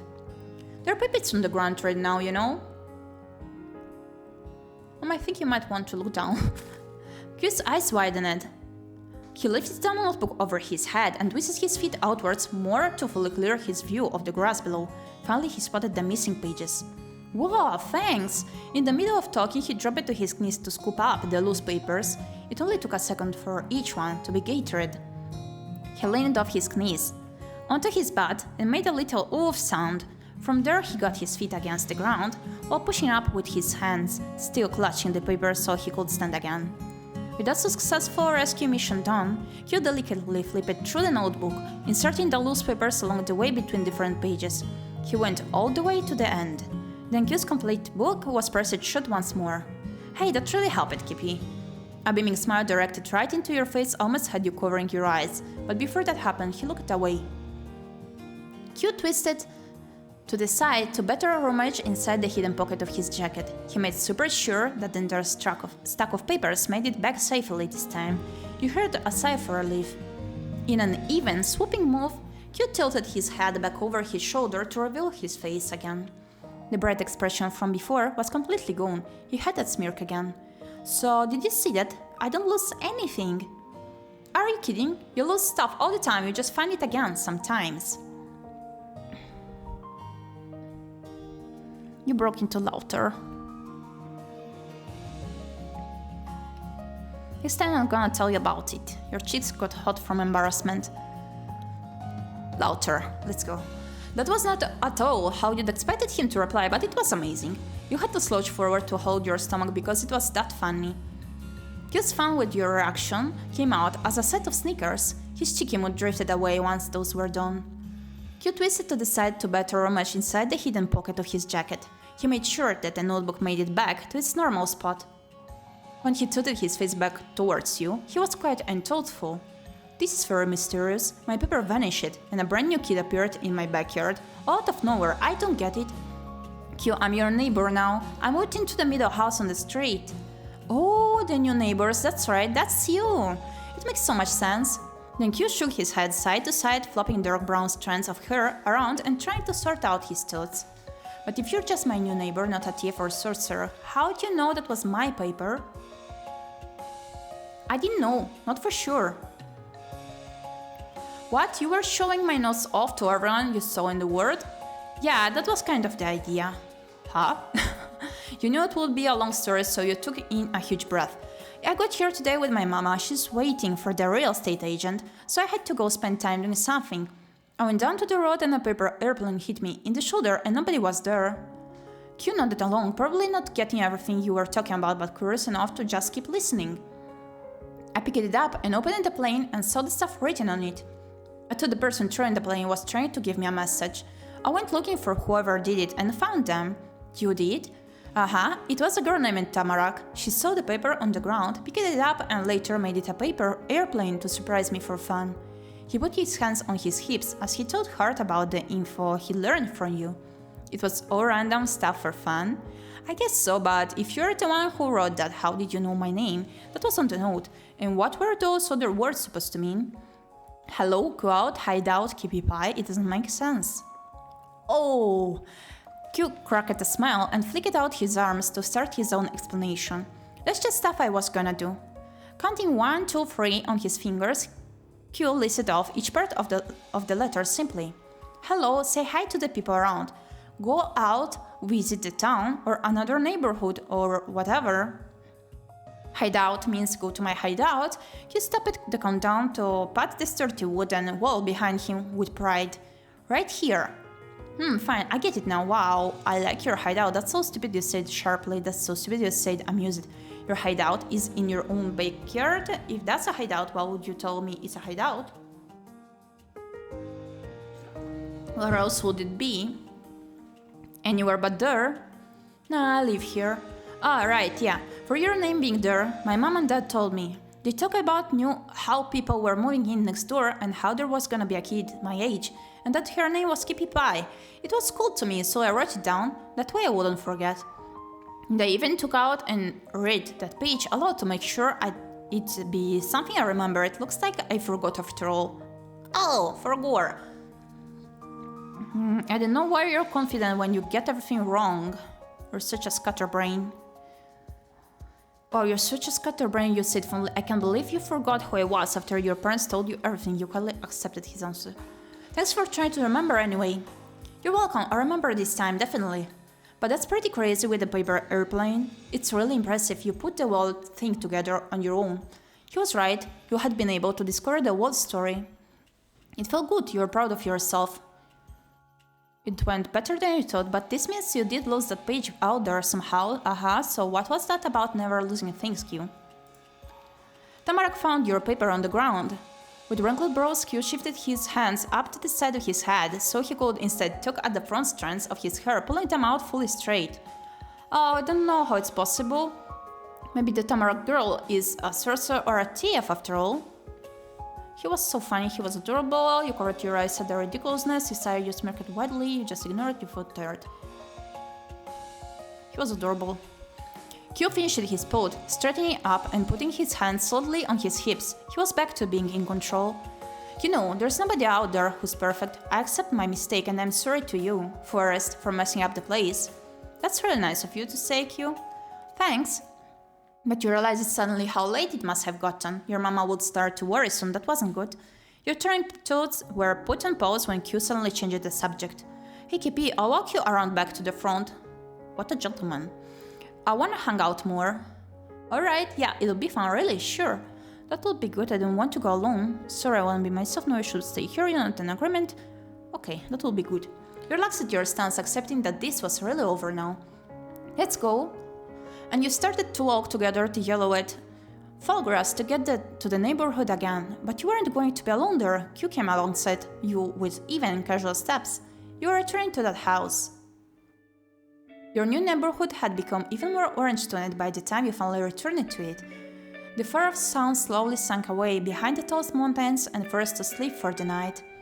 Your shadows grew larger, pulling away from your bodies to reach out into the street ahead. The dark shapes morphed and combined with one another as you walked in your own mismatched rhythm. All while the eyeball chillingness of the outside world got more powerful bit by bit. Q was next to you but had switched things up so that he was taking large skips backwards. You guessed it was to look at you in the face better, or he just thought it was fun. He pointed out the sharpest building on the street as he went. Part of it looked almost like a tower, a different kind than the one in the backyard. See, that's the house from the front. It's great. And that's your house, right? The one in the middle. And Granny owns that even further away one. Cool. The sounds of your steps continued to echo through the cul-de-sac until you came to a stop right in the center of the path. You arrived. I wonder if he called the person Granny because he calls her like that, or if it's his grandmother. I don't know. Maybe the other one is his cousin? Okay, this is it. Q pulled out an eager grin. We've got to meet up again later. See you. Q flipped around to go back the same way he had come with you. He needed to return to the pointy red house with that huge backyard. He didn't drop any papers this time. You waited there in front of the house in the dimming evening light, watching Q go to his home right on the same street. See you later, be careful on your way back, thank you for coming with me. It was cool to meet you. That was everything, the whole outing was done. In the quiet resolution of your first day in this place, the two encounters you had earlier that afternoon drifted through your head. Tamarak and Q.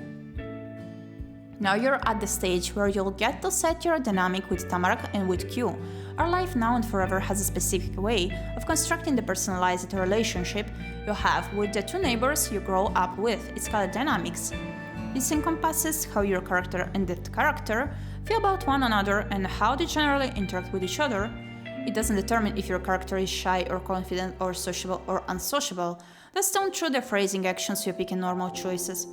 This is only setting how you and the two leads tend to think approach things on a top-line level. These settings can be the same for both Tamarak and Q, or be entirely different for one over the other. The first part of the dynamic system is what you set for your relationship standing. Your chosen relationship standing is always mutual with the other character. It's possible to change your standing at the start of each step, and even at certain points within a step, at least normally.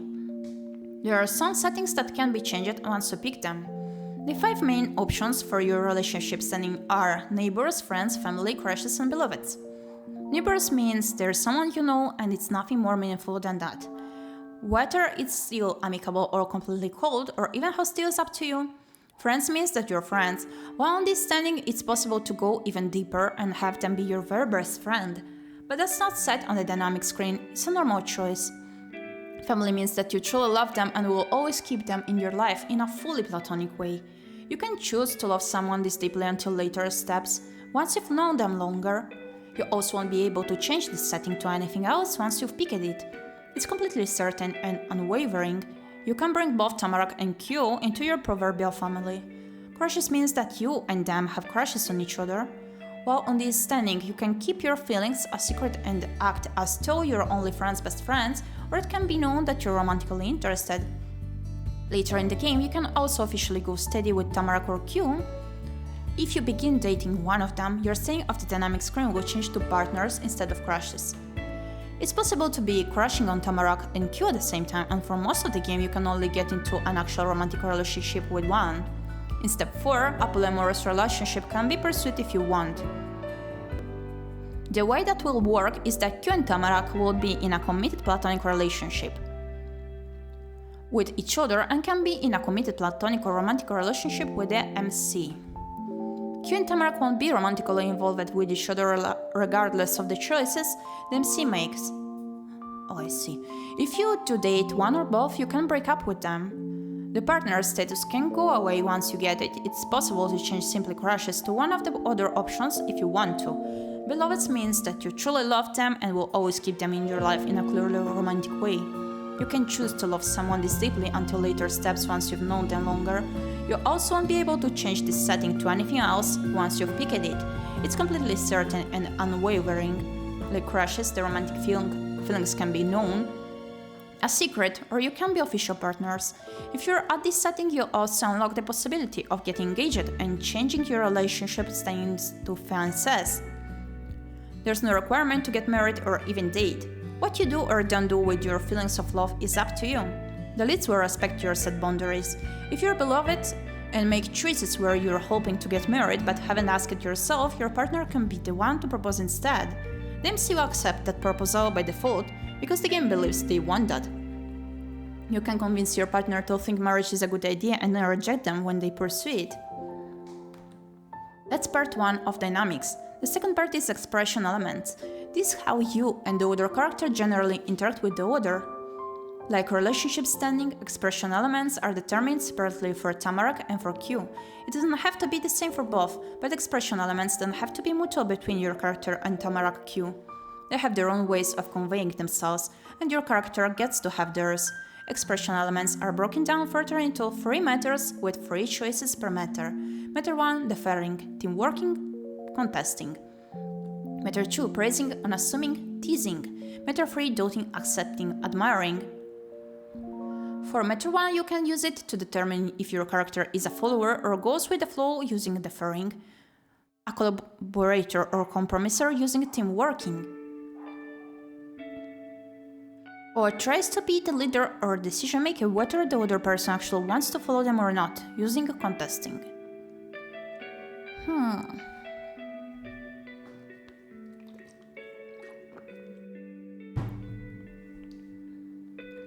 For matter 2, it determines if your character is the type of person to go out of their way to make comments on the other person and what they do. If not, they're unassuming. If so, the comments can be complimentary or even flirty if praising, or they can be joking or giving the other person a hard time if teasing. You get to control the phrasing intention through choices. Matter 3 can be set to determine how your character views Tamarack and Q. Do they feel like they need to look out for them, or that they're on the same level as each other, or that the other person is more incredible than most? When you first meet Q and Tamarack in the story, they go with their normal kind of behavior for their interactions with your character. Because of that, their expression elements are always the same in Step 1. Step 1 Q, teamworking, teasing, and doting. Step 1 Tamarack, contesting, praising, accepting. As you spend more time with Tamarack and Q, they'll get to know your character better, and each of the next steps, their expression elements can change to match that. But they put so much work in this game. It is also awesome how if you're in a relationship you can break up, and that you can set yourself how you're gonna approach the other characters. It's very detailed and pretty cool. If, for example, you're friends with Tamarack and express displeasure, whenever she insists on getting her way, she'll notice that. In Step 2, instead of contesting, she could be teamworking with your character or even deferring. Depending on the details, their connection with your character will develop organically. So in future steps, you also have the option of customizing their expression elements if you want to make sure your playthrough has a specific feel. And starting in Step 2, and if you're more than just neighbors, a fourth expression element matter unlocks. Matter 4, envious of, not jealous, jealous over. Envious of means that one character is envious of the life, appearance, abilities, relationships with something else of the other person, depending on the specifics involved. Jealous over means that they feel discomfort if they think the other person seems to like someone else more or isn't spending as much time with them as normal and such. The jealousy matter does nothing but let you add more negative feelings or relationship competition interactions as an extra element of drama to your life. Oui, the drama. By default, Q, Tamarack, and you will always be not jealous, which skips all that. You have to choose to customize the expression elements and set them to being jealous in one way or the other for that kind of emotion to crop up. So the default is to not be toxic. With relationship standing and expression elements, you'll be able to have a truly personal dynamic with Tamarack and with Q. There are dozens of combos for the step you're in, and when going from step to step, being at crushes in Step 3 will be different if you used to be friends than if you were crushing from the start, and so on. You have plenty of options to try out. That ends the dynamic system tutorial will help you enjoy the connection you create with Tamarack and Q. Oh, let's go. Okay, so I am.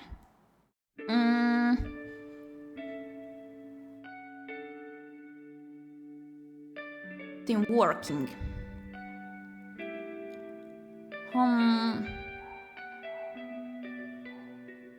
I don't know, praising, accepting, friends. Okay. Q.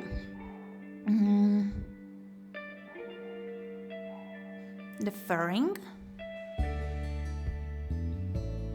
teasing, accepting, friends. Okay. Things were so different for you from just that morning when you left and went on the drive to move. Before then, you'd never been in Golden Grove.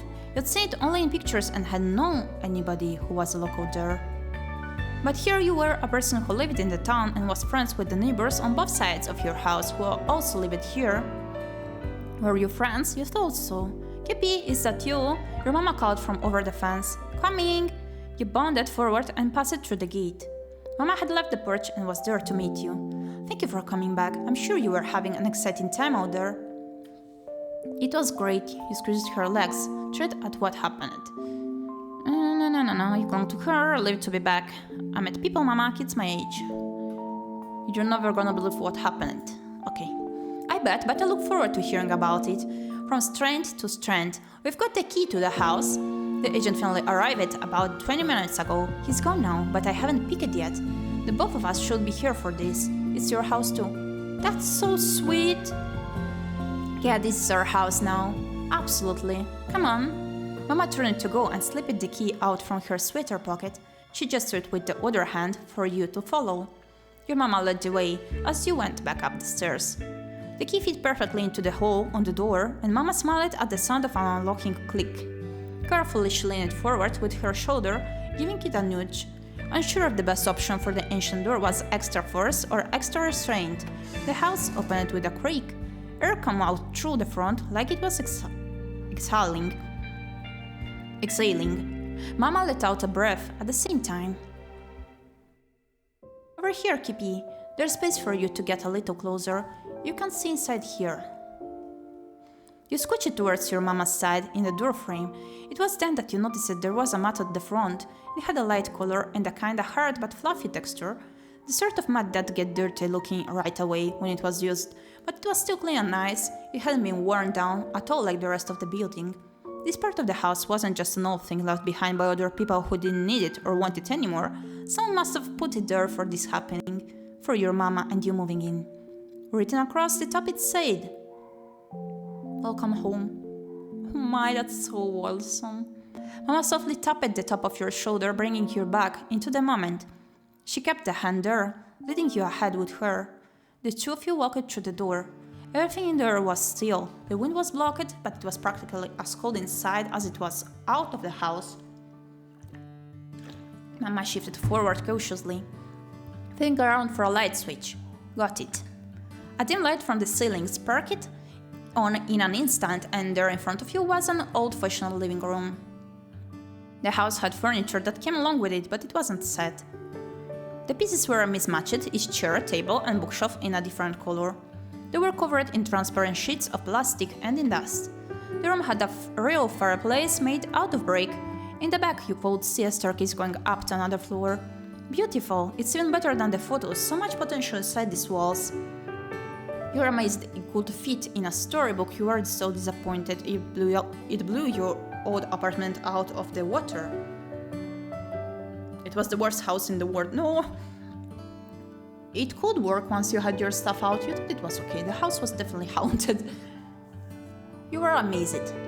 Mama's right. I thought it'd be good, but it was somehow more than that. Sorry about my model tilting, by the way. Your mama touched the tips of her fingers to the muted blue paint next to her. We'll have to clean as much as we can to make it livable before bed. It'll be a long night. We can unpack more of our things tomorrow, so I'll be doing much of that on my own. You're going to be busy. Mama increased the pitch of her voice, squinting her eyes sweetly. After all, it's the first day of 5th grade. You grinned brightly. She chuckled gently while watching you. We got here just in time, Her eyes drifted closed, and there was a crease in her brows. She seemed further away without having gone anywhere. Even if I am here early for the job, I was not going to make you be a full week late to class. Being new to a town like this is already going to make you a point of attention. You couldn't tell if she thought that was a good thing or a bad thing by her tone, but Mama didn't say any more about that. She lifted her silk scarf over her head, careful to not have it catch on her earrings, and left it on top of her suitcase. So, want to sit upstairs? Yeah. The second floor was more of the same, lonely silhouette-away rooms with furniture nobody had been using for ages that were covered up by plastic sheets. And lots of dust. You could see the footprints your mama left behind in the grime as she wandered the house with wide amazed eyes. After checking the state of the whole house, Mama made the decision to leave the furniture in its protection until after the sweeping was finished. There were too many dust bunnies that might jump over to take a seat on your couches if a spot was available. I hope I can remember where I put the dustpan. The broom itself shouldn't be hard to find. You returned to the living room after Mama got her trusty pair of crafting scissors out of her suitcase. She put her scarf inside it. When taking the scissors out, Mama then went through some of the typed up boxes like it was her birthday, and each one was a shiny, unopened present with a ribbon on top, but her gift was just stuff she already owned. One by one, she took out the supplies that had been brought for this very moment, setting them around her legs, on the floor, wherever there was space. Then she divided them out into separate piles. A pair of yellow gloves, a fluffy fresh duster, a bottle of cleaning spray, and a full roll of paper towels. Mama had a set of her own. The other was for you. You were going to need them. There was only one broom and dustpan that she did successfully find. You are going to take turns using that. The first move in the make the house a place people can actually live in plan was yanking open the streaky windows to get some airflow going. Yeah, that is one of the first things you should do indeed. Till before even that, you had to get the locks on the window themselves to come loose. You dug your fingers in between the base of the window frame and the latch pressed against it, forcing it to move against its will. When the lock clicked into place on the opposite side, you shut the window up with both hands. Your gloves were already patchy with filth. The icy crisp breeze that flowed in from the outside was a lot more welcome at this point. You got a good look at the neighborhood while catching your breath. Streetlights had come on. Pretty sky. But you then left the window there to do its job and got back to yours. The two of you went back and forth and up and down around the house to open up everything that you could. Some windows were jammed in place so tight, you had to leave it alone for your mama to get to later. The next point on the list was to somehow scrap down all the floors, walls, counters, and every other inch of space where those could settle, which was every inch of the entire house. You picked a spot and gave it a sweep with the fuzzy head of the duster, a nice line of clear wood followed behind your motion. That pattern continued for a while, and whenever the dust layer was gone from a spot, you'd go back over it again with the cleaning spray to really make it shine. Your mama was able to track down and turn on the heater, not that you could tell the difference with all the windows wide open. Eventually, you had a short dinner break with your mama, standing around in the kitchen together, with the two of you as dusty as the rest of the house. It was packed meals from the car. Simple sandwiches, fruits with thick peels that wouldn't get smashed on the drive, little bags of granola, and pretzels and juice boxes. There were no groceries, the rickety fridge was off and totally empty when you checked. It was a relief that there was nothing gross in there. It was disappointing that there was nothing gross in there. What? A relief it was. You had prepared for the worst for such an old, practically abandoned house, but there wasn't a single bottle of nasty ketchup or box of unknown leftovers or anything. The trash from your food was dumped into the same giant black garbage bag that you'd been throwing piles of grey-stained paper towels and wads of squished-together tape in for the whole night. Somehow the bag was getting full, even though it was big enough to fit your whole body inside. It was a mark of how much work you'd really done. Looking at just the house made you think you hadn't even gotten started. The only way to change that was to keep going, as your mama talked about when encouraging herself to clean again after dinner. You and your mama polished up the house as best as you could for even more hours. But when your usual bedtime arrived, mama put the duster and the scissors down. She wasn't gonna have you stay up late, no matter how excited she was to unpack. She guided you to the first floor bathroom, the ones on the second floor were too dirty to use, plucking her overnight bag off the counter along the way. Your mama explained how she'd do around throughout the whole house to close the windows to keep busy until the bathroom was free and left you to get ready to sleep. Inside the bag was little baby-sized versions of normal toothpaste and mouthwash containers and simple toothbrushes. All you had for pajamas that night was a green long-sleeved shirt with matching pants. You got as clean as you possibly could with only a sink to use. You did a good job washing up. You were pretty lazy about it, you finished washing up as fast as possible, you just pretend to be busy for a little while. First one. Trying to get the grimy feeling off your skin wasn't easy and took way longer than usual, but it was crucial. You kept your headband on for bed. You took your headband off for bed. Then you changed it into your PJs and let your mama have her turn. While she was away, you took on your favorite stuffed animal from your packed bag. It wasn't something you could sleep without. The furniture was still plastic wrapped, so you crouched down and sat on the rug. Mama returned in only a couple minutes wearing her purple pajamas, and she also had sleeping bags tucked under each of her arms. She shifted one forward to hold against the front of her chest and dropped the other onto the floor. It landed with a poof. "That'll be mine," your mama noted while trying to untie the band that kept the sleeping bag together in a roll. She pulled and pinched out the knot. When it didn't budge, she lifted the bundle to her face and used her teeth to pry the threaded bands apart from each other. She got it loose and victoriously flapped the bag all the way open. She laid it down in a clear spot on the wooden floor. "There you are, Gyepi, already." "Okay." You used your feet and rocked back and forth to move yourself across the antique rug, scooting towards the sleeping bag without getting off the ground. Mama chatted casually while spreading out her own bag nearby.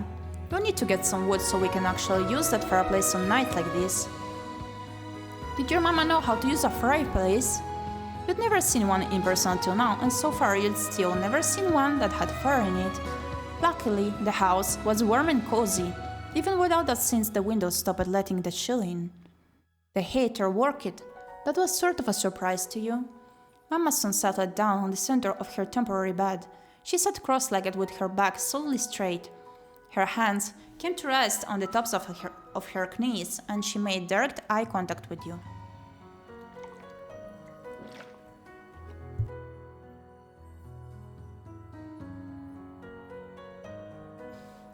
"Thank you for the help with the house today. It'll be home before we know it at this rate." "I worked really hard," you said while stretching your arms. "I'm so tired now." A house and a home are the same thing. The way she said it made you roll your eyes. You stretched your arms out, happy with the job well done. You flopped down to the back with a third hoof. "I worked really hard." "I agree with that."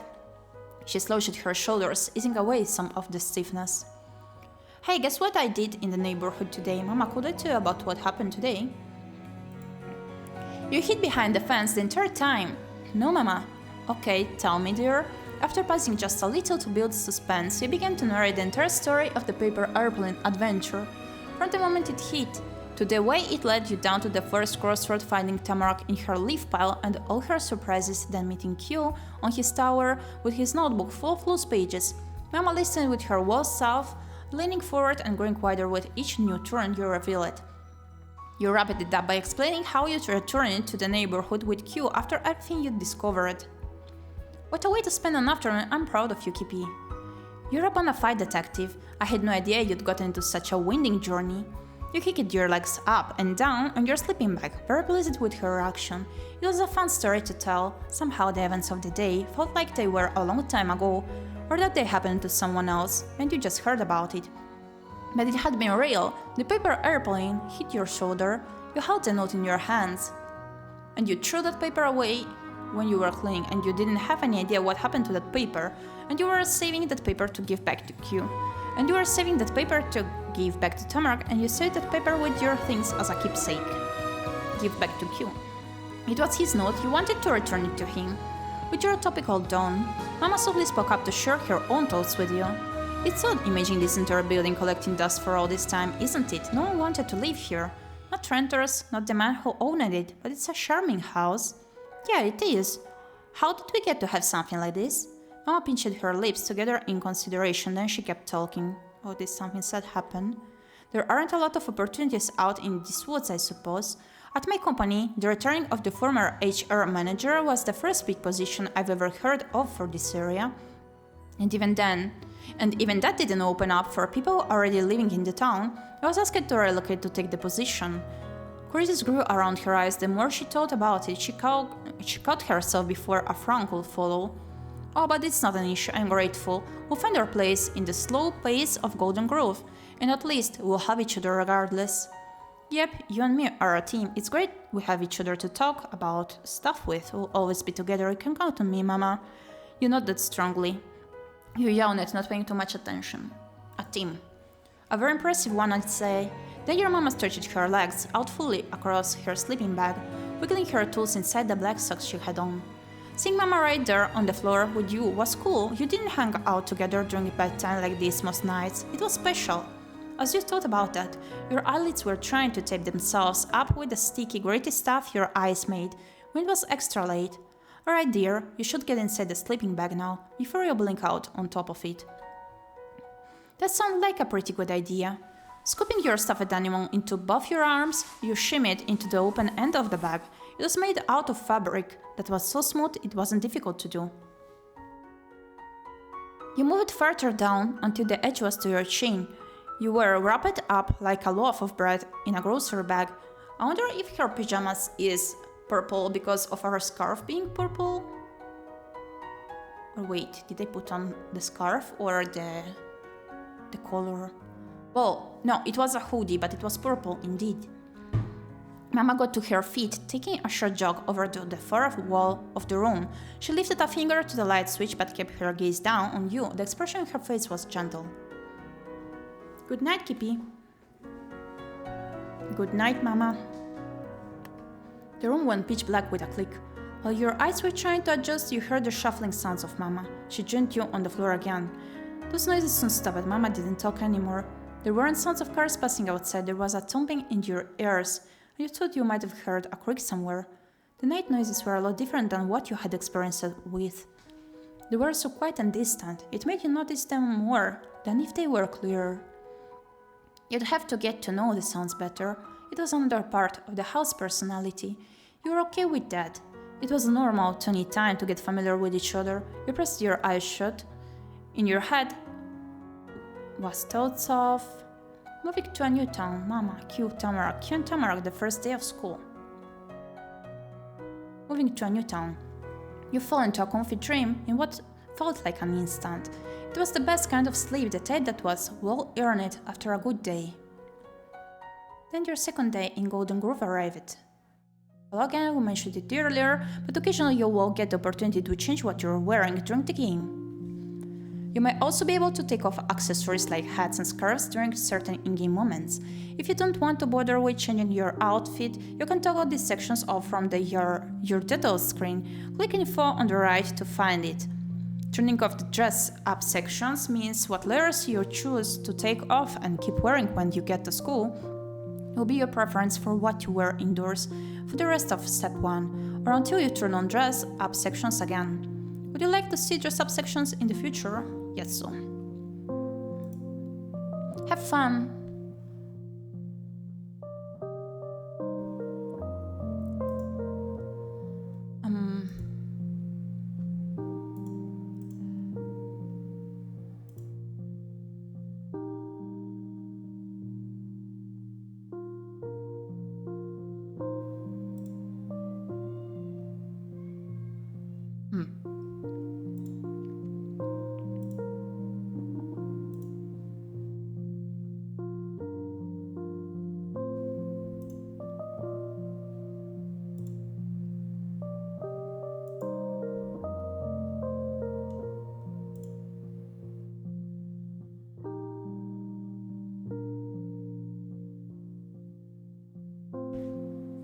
Or head accessory indoors. We're over layers indoors. No.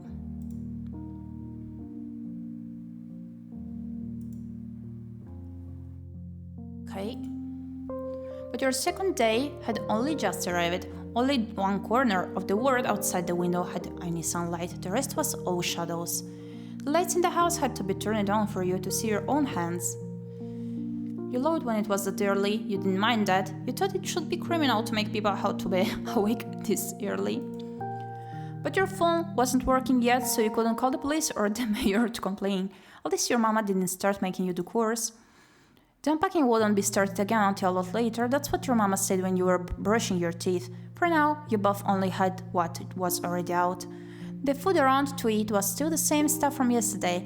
It was what you had for breakfast already, and you could see your mama picking it into a brown paper bag for lunch too. That was the last of the preparation she had to do for your school. You're pretty sure your mama really wanted to be the one to get your supplies for the day together. She'd put stacks of stapled papers, a notebook, your pencil case, a ruler, and more into your backpack. Mama had kept the pack on the middle seat of the car to make sure it would be right there when it was time to use it for class. If it had gone missing, maybe you would have had to carry your school stuff in a cardboard box, the same way you had to bring everything else you owned to this place in big boxes. You watched her from your comfy spot on your sleeping bag. You'd already gotten dressed for the day, but that didn't mean you couldn't sit in bed again. There wasn't anywhere else to. Soon you'd be leaving the new old house and the neighborhood and all the parts of Golden Grove you'd gotten to see so far. The next stop into the unknown was North Arcres Elementary School. You tried to imagine what it might be like, but school thoughts were shaking out of your head when a muffled thumping sound filled up the air. Mama slowly lowered her full hands down to the counter, and at the same time her head and eyebrows went up. Guests already at this hour? Your mama left your lunch bag incomplete on the tabletop and went to investigate the knocking. You got up to see too. You pressed your hands into the shiny stuffed bedding underneath you. As you leaned onto your feet to get off the floor, you were able to join Mama before she opened the door. She pushed the long handle down with a click and took the door forward. It squeaked open. You glanced ahead, squinting your eyes to adjust from the complete brightness inside to the pale dawn outside. Staying tall on the welcome mat, seemingly totally at home at your home, was the new friend you had met the day before, Mr. Q-Lin. Though he said he was also called Autumn. You're going to try using the nickname sometimes. Okay. Autumn's fluffy hood was tucked snugly around his head. He didn't usually do that. All this based on how much he knew was usual for him. Maybe it was because the air was somehow even more skin-prickling cold in the morning than it was during the day or evening. You shuddered just from the wind coming in through the opening. When he caught sight of you there, a plucky grin took over his face. He popped onto the balls of his feet, getting even taller, and chirped a greeting. "Good morning." Seeing who it was, you scooted past your mama to stand by you on the porch, enthusiastically shoved past your mama to stand by you on the porch, nervously shifted behind your mama, started in place, stand off to hide behind your mama's legs, stayed there to greet the guest, stood in place wondering if it was too late to go back to the living room.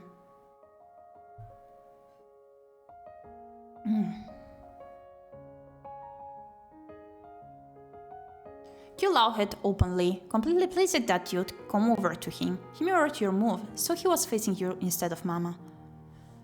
"Good morning to you, you're visiting me," you said, amazed. "You're visiting me?" you said, confused. "Thanks for coming to my house. What are you doing here?" you asked accusingly. Curiously. "I have plans." Q stayed put in the new place he took, but angled his head up and over to give his focus to your mama. "I'm Mr. Q-Lin. I'm your neighbor and the same age as Miss Gyepi. The two of us met yesterday." "Ah, yes, I heard. I've been anticipating getting to meet you, and those feelings were well placed. You're so polite."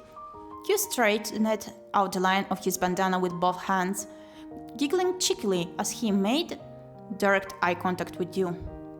"Well, if somebody has been talking about me, I hope it was the good stuff." Now I should introduce myself as well. I'm Miss Pai, Gyepi's mother. "It's nice to meet you. May I speak with Gyepi, Miss Pai? There's something I wanted to talk to her about." Thoughtfully, your mama's glance drifted down to you without looking back at him. Your mama replied, "That will be fine. I'll finish getting your bag ready, Gyepi. You two can chat." Quick clasped his hands together primly. "Thank you very much." Mama let a content smile rest on her face as she walked back inside the house, leaving you alone with Q. You looked back at him eagerly. It was only the morning, and something good was already happening. "What did you want to say?" Autumn didn't beat around the bush with you. He probably didn't with anyone. He came right out with what he had in mind. "Wanna walk to school together? It's the first day." He squared his shoulders and held out a hand, counting off points on his fingers. "We're going to the same place in the same grade. There's a good chance we'll even be in the same class. Going together would make everything so easy."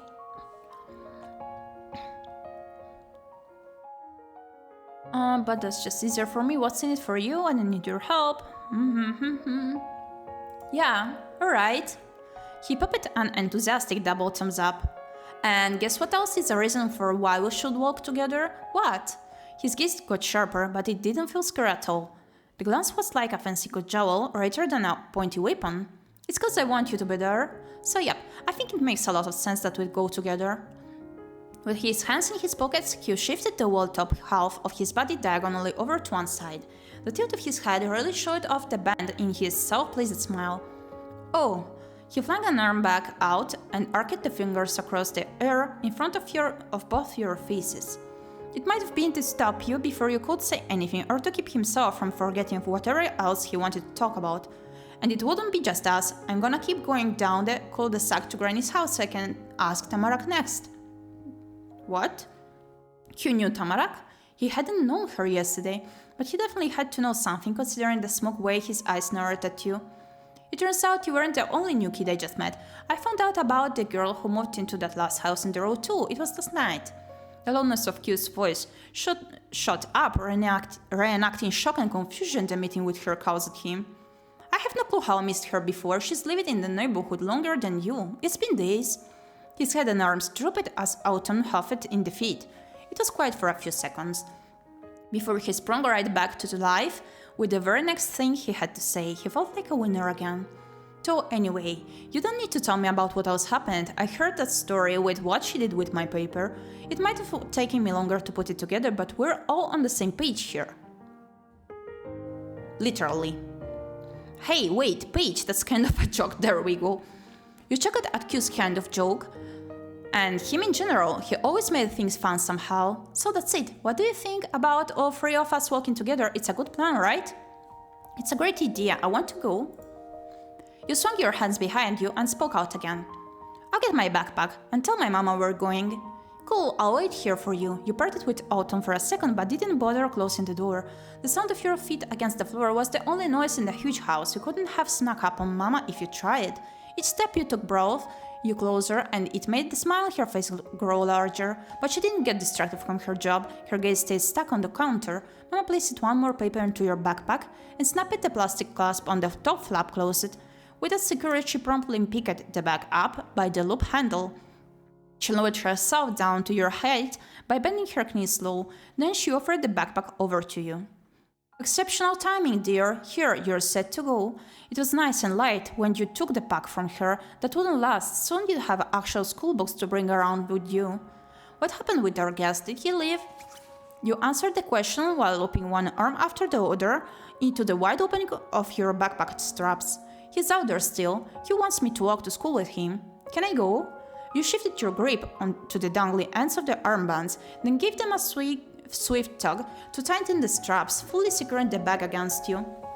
He came over to ask you that? Talk about convenient. The young Mr. Lee must know the way far better than I do. You certainly can walk together. That was exactly what you thought she'd say. You could count on her to understand. As she smiled, her face lit up softly, like the early morning sunshine outside. Mama pinched the tip of your chin between her thumb and her pointer finger. Enjoy your first day. There's only one of them per year. She was right. This was your school year in a brand new town. Anything could happen for all you knew. It was an adventure, and you would be ready for it. Through the open door, you could see Autumn waiting patiently on your porch still. He turned his back to the house, instead looking around the neighborhood. You came to his side, and that caught his attention, but his gaze didn't go to yours. It went right to the backpack you had on. Autumn grinned hopefully. I told Mama, it's okay. He smacked his hands together enthusiastically. Alright, time to go. You know, Kep, it's been forever since I've gotten to walk to school with a friend. You perked your ears, going super alert. He called you Gep, and he said you were friends. You thought you were, but it was totally different to have him talk about it just like that. I'm glad we're friends. Me too, Autumn. This is great. He grinned ear to ear. Autumn was full of certainty. Qui easily swiveled all the way around on his heels. He firmly planted his feet into the floorboards of the porch to close out his move.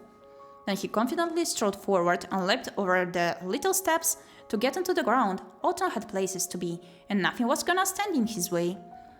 Happily, you went along with him down the stone path past the fence and onto the neighborhood sidewalk. It took less than a minute to go around the bendy curve of your neighborhood that led to the least pointy, least colorful home on the street. Tamarak's house, also her Omi and Opa's house. Q and you wandered right into the uncharted territory of their porch. Q tapped out a rhythmic set of knocks. Q brought his arms to his sides, shook his head to readjust the way his hair fell around his shoulders, and positioned himself squarely in the center of the entryway. The old door began to jiggle in its frame, like it was shivering cold from being outside this early too, but someone was fiddling with the door knob on the other side. And then the door swung wide open with a clattering yank, and a gust of flowery perfumed air coming out from deep inside the house. Still clasping the handle and leaning her head against the wood, Tamarak was there to greet you. She had her bag and scarf on for the day already. Hello! Good morning, Tamarak! Her eyes popped open. She hadn't looked to see who was at her door before saying hello, but she could tell who it was from that answer. Tamarak's tone of voice lightened even more. You and Gyepi? She'd used your name, not your nickname like Autumn had. Maybe she would use later, or maybe she forgot. Tamarak kept talking without giving a reason for why she called you that. You're both here? Hi! That's right, we came to ask you to go to school with us. We followed your invitation with a nod. We're all going that way. It'd be cool to walk us as a group. She blinked rapidly many times and all in a row. In the soft pink light, her eyelashes looked almost like shimmering dragonfly wings. Well, okay, I wanna come. She twisted almost the whole way around, turning her back to you. You could just barely glimpse the darkening hall beyond her. Tamarak then leaned over, bending her knees, and powerfully shouted to the depths of the grey house. I'm going to school now! Her loud, high-pitched call echoed through the hallway. Have a good day, young lady! Tamarak hopped forward. It was small, but that was all it took to go from being in her house to being in the outside world. She tugged the doorknob with her to slam the door shut. Already! The quickness of all that was too much, and Q needed a second to catch up with it, but when he did, he chuckled. Perfect! And by the way, Tamarak, I told Gyepi already, but the people don't always call me Q, especially at school. I've got a nickname, it's Autumn. Oh, okay, I like Q. You do? Thanks. Autumn lazily settled his hands on his hips and his eyes moved way off to the side, even though there was nothing special to see that way. Guess we've actually got to go to class? Yeah. She pumped her fists up and down in the air in a pattern that matched the pace of her yes. I hope we're not gonna be late, you sounded like said Q. You joked. I'm glad you're coming, Tamarak. Yeah, you cheered along with Tamarak. Or we could not go. I'm glad you're coming, Tamarak. Me too. All clustered together, you, Q, and Tamarak tramped off the white wooden porch. The full set of cul-de-sac kids hit the road together. The first part of the school trip wasn't hard. There was only one way out of your neighborhood unless someone hiked out into wherever the woods went. That would be cool. Maybe you'd be able to do that someday. Your actual path forward had you brush past the forest fork that originally led you to meeting Q and Tamarak. But you weren't stuck with the same limits as before. This morning you moved right on by without even stopping to check what might be hidden away back there. Now you traveled even further. The woods crowded in closer and closer around the one road that led out, until suddenly structures began to appear in between the bushes. The thick overhang of leaves pulled apart to show the sky. The world unfolded ahead of you. Sunshine climbed mountains to just barely tickle your cheeks, while the stars still clustered against your back. You were right in the center of a windy mountain path. It flowed over the uneven ground, blanketing every small bump and bent like a black river. Along the street, huge wooden poles rose into the sky in a row that rivaled the trees. Stretching phone lines and reaching branches wove the whole town together. Even though Golden Grove was a lived-in place with man-made things, the vast wilderness was as much a neighbor to the residents as their real people neighbors. Tamarak tramped over the grass, swooshing her arms in full-length swings. In front of her, she didn't get anywhere near the tarmac. Q's stride was a lot breezier. He took the spot in the line closest to the road and didn't even check for cars. His eyes were aimed at the now viewable sky. You ended up somewhere in between them. If Tamarak was a swoosh and Q was a breeze, you were a whirlwind. You rushed about, twisting the angle of your head and taking in every new thing that surrounded you. All the air went out the window when Q started moving his hands around even more than Tamarak. He frantically stuck his fingers in and out of each one of his pockets, while poking his tongue out at the corners of his mouth. You and Tamarak just watched as he tugged at his jacket and pants while walking. The two of you probably shared the same exact thought. He was looking for his notebook or paper or something. And it was paper, but it wasn't his special tone pages. The thing you grabbed was a thick, folded packet of white printer paper that was covered all over in tiny ink words. You could instantly tell what it was. That many papers stapled together with that many little words on them only ever came from one place, school. You hugged close to his face. He had his nose completely in what was basically a book, but for some reason he started to talk to you and Tamarak. Which room did you get? For a second, Q peeked over the pages to look at the both of you. Who's your teacher? Tamark thought hard, but she didn't find an answer in her head. She squished her hand under the flap of her bag without unbuckling it. She had to find her own papers. Mama told me, but I forgot. I know that. You call move it to check your school stuff too. I remember my mama told me. I'm around 24 with Mrs. Murray. The room is number 5, in the teacher's name. He used his thumbs to bend the papers down, then stopped hiding his face, and you could see he was smiling. Wait, that's my room too. Tamark waved her packet in the air in a crinkly fury. Me free! We're all in the same class, you cheered. Your mama had given you the papers. Q probably got his from his mom and dad, and Tamark from her Omi and Opa. Despite being kind of different, the papers were all the same. A smirk sat that in its regular spot on Q's face, all according to plan, if he somehow could have planned it. We're roommates.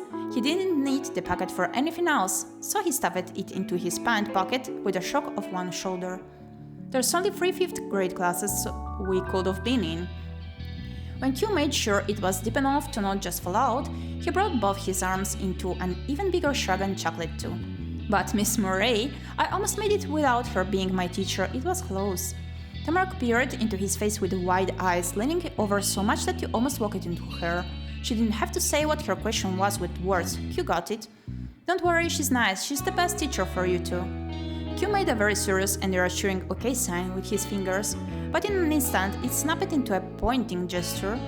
And you're probably gonna be shocked, but Mrs. Murray isn't just a teacher, she's a mom. She has kids that are just her kids, not students. Wow. That's weird. Why would that be weird? I think you're weird, Q. Never wanted a teacher as my parent. It'd be kind of fun to have a parent who was a teacher. You stared in amazement. You stared at the two of them for how big a deal they made it. You just watched the two talk. This one. You say weird, I say one of kind. But now I know where we're really going. I can bring us right to the door. Dexter's burst of confidence got Q to take a few long strides ahead of you, and Tamark keeping his chin high. Tamark bounces across the grass, kicking her knees high to catch up. She didn't let him keep the lead he took. You happily went up to them. You ran forward to get back in the middle of the room. You were greeted with grins from both of them. Your steps came back into a steady rhythm between the three of you. Why didn't you want Miss Murray for your teacher? Cause she knows me, not like how all the teachers have met me, cause I go to that school.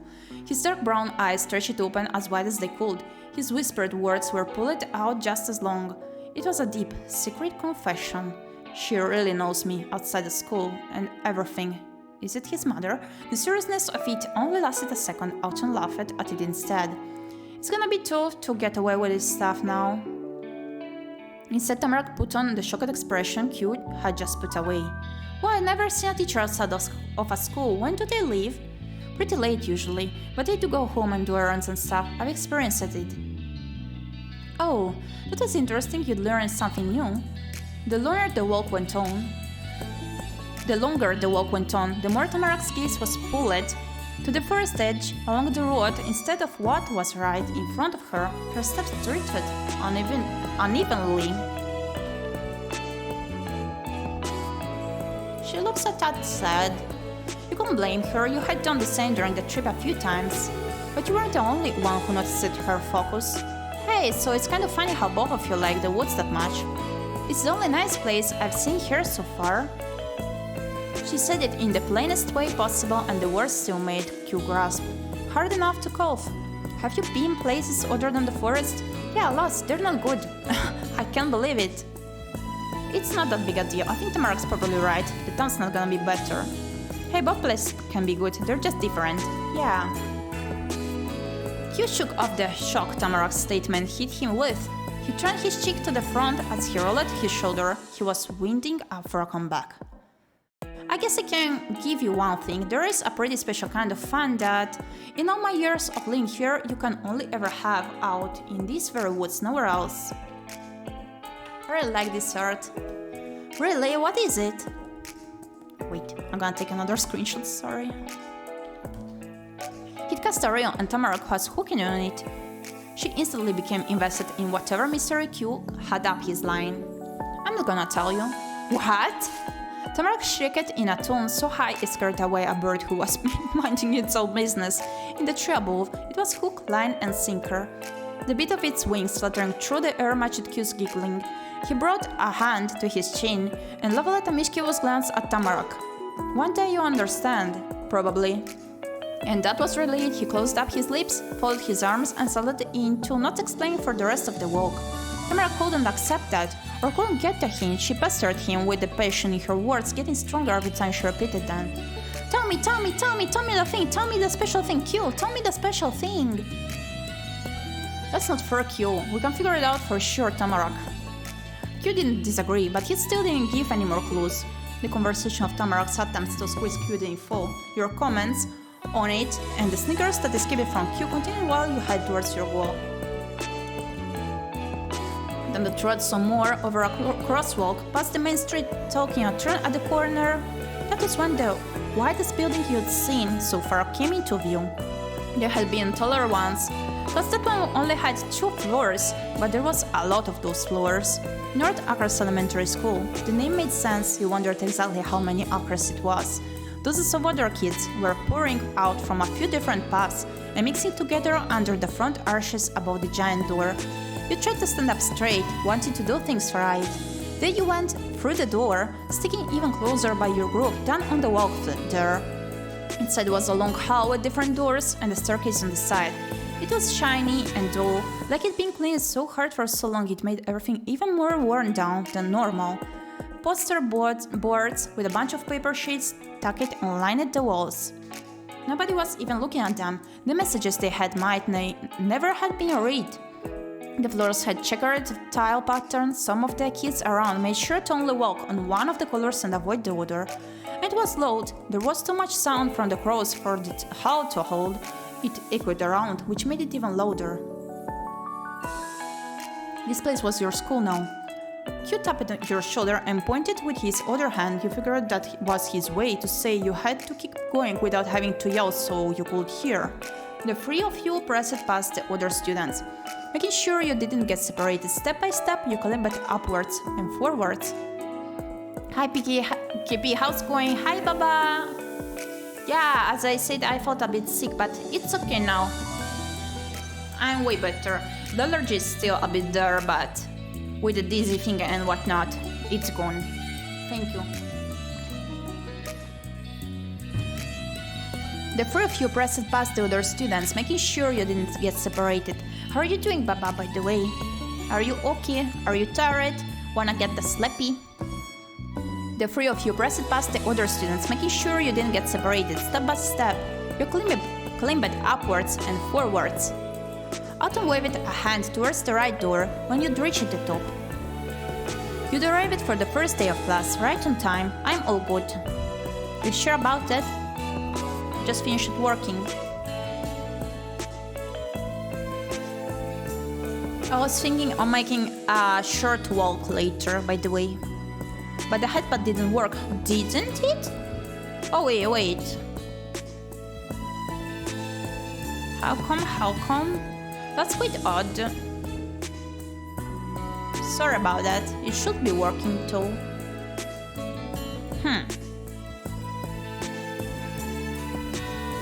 It seems to be on place, actually. Well, thank you for the double headpad. I do appreciate it indeed. It may be that the website where I'm linking the thing of the headpad is having some issues too. It does happen sometimes. I'm gonna see if I can put a different one. Maybe there's some different side that won't tilt as often as this one. You'd arrived for the first day of class right on time. The little bit of cold you'd brought inside the school on the tip of your nose and over your cheeks had finally drifted off your face. It was nice and warm when you went into the room. Your brand new class, 5th grade, room 24, smelled like people hard at work cut construction paper, crayons, glue. Anything could be made with that. That's adorable. and wholesome. There were tons of leaves stuck to the different colored walls, so I love that kind of stuff. Climbing around the windows, hanging from shelves and sneaking out from behind boards, where some of those things could be made. Kids sat together in close groups. The desks were pushed up to make bigger tables. There was just one chair by itself, right at the front, or the back of it or the back if the way in was the front door. Tamarack took in a loud breath of waxy air. Well, I thought it was gonna be ugly. Me too, but this is cool. Yeah. Otto shrugged his backpack off to the floor. When it hit the ground, a puff of air came out the non-totally zipped top. Hi Gyepi, hi Baba, I'm back. Hi Carbon, hi. Are you having dinner? Nothing in the place caught his eye, in a good way or a bad one. It was like nothing around him existed. Q just watched you, and Tamarack looked. He chuckled at the faces you both made. The classes looked the same for every room, in every grade, every year. Oh my. Oh, it wasn't that he couldn't see what you did. It was that he'd already seen it 110 times or more. Q knew school as well as he knew everything else in Golden Grove. He kicked his backpack behind him to be up against the wall, never glancing down. There was already a bunch of other bags there, set one by one along the far side of the room. I recorded my own episodes. Oh, goody then, keep up the good work. They were almost completely hidden under a row of hooks that had quotes and jackets and stuff cluttered over them in stacked piles. There weren't enough holders for all the layers people brought. May I ask which title were you covering? Also, are you perhaps playing anything in particular for the spooky time?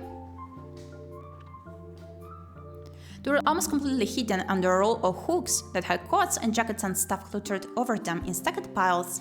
There weren't enough holders for all the layers people brought. You're pretty lucky. This is your first time here, but you're only gonna have to do it once. We're gonna graduate and go to a different school next year. We'll all be new kids then. No, okay, I was about to read the same chat message, sorry. He chuckled while he pulled his arms out of the jacket you'd always seen him wear so far. That's true. He tossed it on the top of a rounded jump of other quotes with a hook somewhere below it all. Tamarack waited, watched it, and then she tugged at the end of her scarf to undo the knot it was wrapped in. She took it too. Doesn't she have cold too, like this? Isn't it more like a summer attire, the onse, meaning the shorts? Whatever it is called, I'm not sure how it's called. The overalls. Not the onse. Goodness, I cannot English once again. Okay. I told you this place was weird and never changed. That made Cupid at her. The sound was almost exactly like the noise his backpack made a minute ago. School is different than the entire town. Tamarack didn't say more words against that. She just got on her tiptoes to sling her untied scarf over Q's jacket, building the mountain of stuff on the one little hook even higher. Q shoved his bandana deep into one of his pockets and lifted up his other shoulder. You're right, that class is always the same. Seeing Autumn without his fluffy jacket felt like seeing a lion without its mane. He folded his arms high across his chest and gazed upon what you were starting to get was his kingdom. He had all pride of a lion, even without the jacket. Though Q acted like that was it for getting ready, he hadn't taken his clothes off. Was he gonna wear those to class? Tamarack held tight to the strap of her bag. It for sure wasn't going with the rest of the packs. That meant she was definitely already done with the putting your stuff away part of getting to school.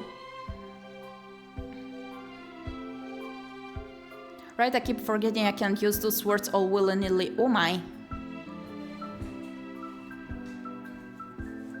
A sussy title, was it? Tamarack's overalls were the most overclothes she had once the scarf was off. No coat or a cool poncho or anything. The overalls were kind of short too, they didn't cover her whole legs.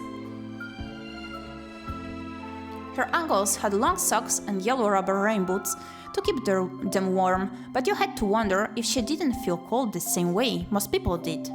Yes, so that is what I said. You took off your jacket too, you took off your headband, you took off all your stuff too, you left your stuff on. You took off your headband. Oh, no! What? I didn't want to do that! Am I silly? The jacket. Okay. Not having your jacket on made you feel different. You weren't coming or going anywhere anymore. You were really staying there in that place for a lot of hours. Not the title itself, but the letters NSFW is moderated too. Oh, I see. Makes sense. You were really staying there in that place for a lot of hours, but all you could do was find a hook pile to leave it behind or until later. Good morning and welcome, students. You glanced over your shoulder. In the open doorway was another new person for you to have to know. Oh, their design is pretty detailed coming to the face.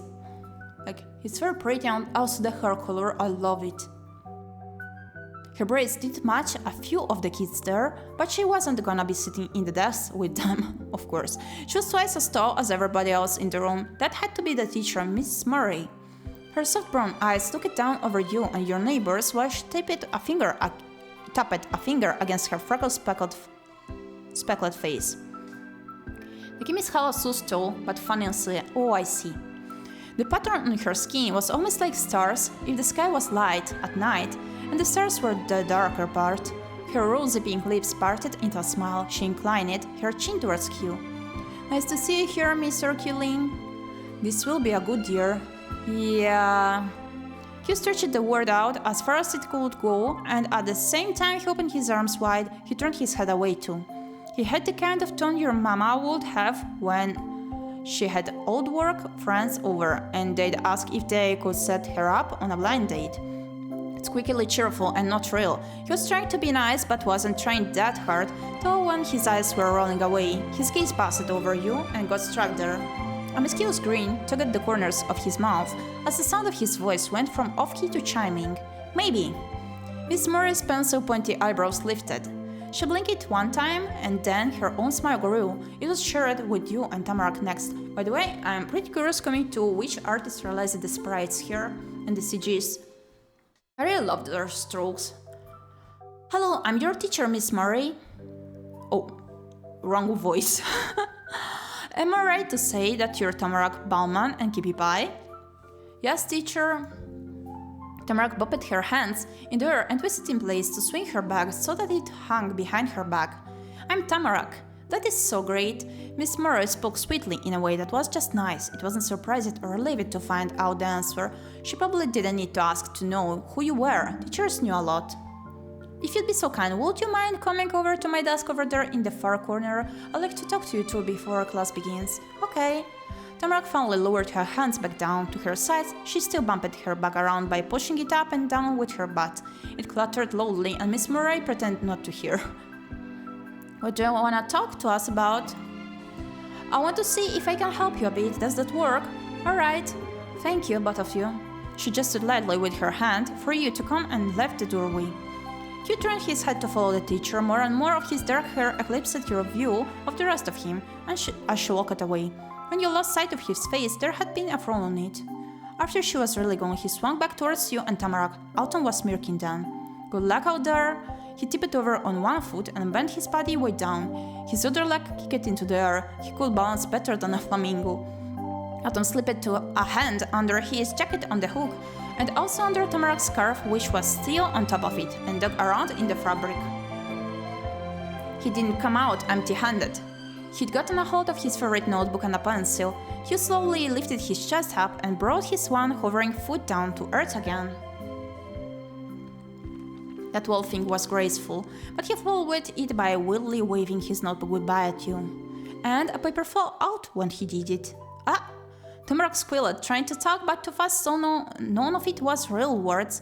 She reached her arms to Q's graspingly, like she could pick him up and plant him back where he'd dropped his thing. That didn't work either. He stepped away, on light feet, carefree, and joined up with one of the groups at the desk.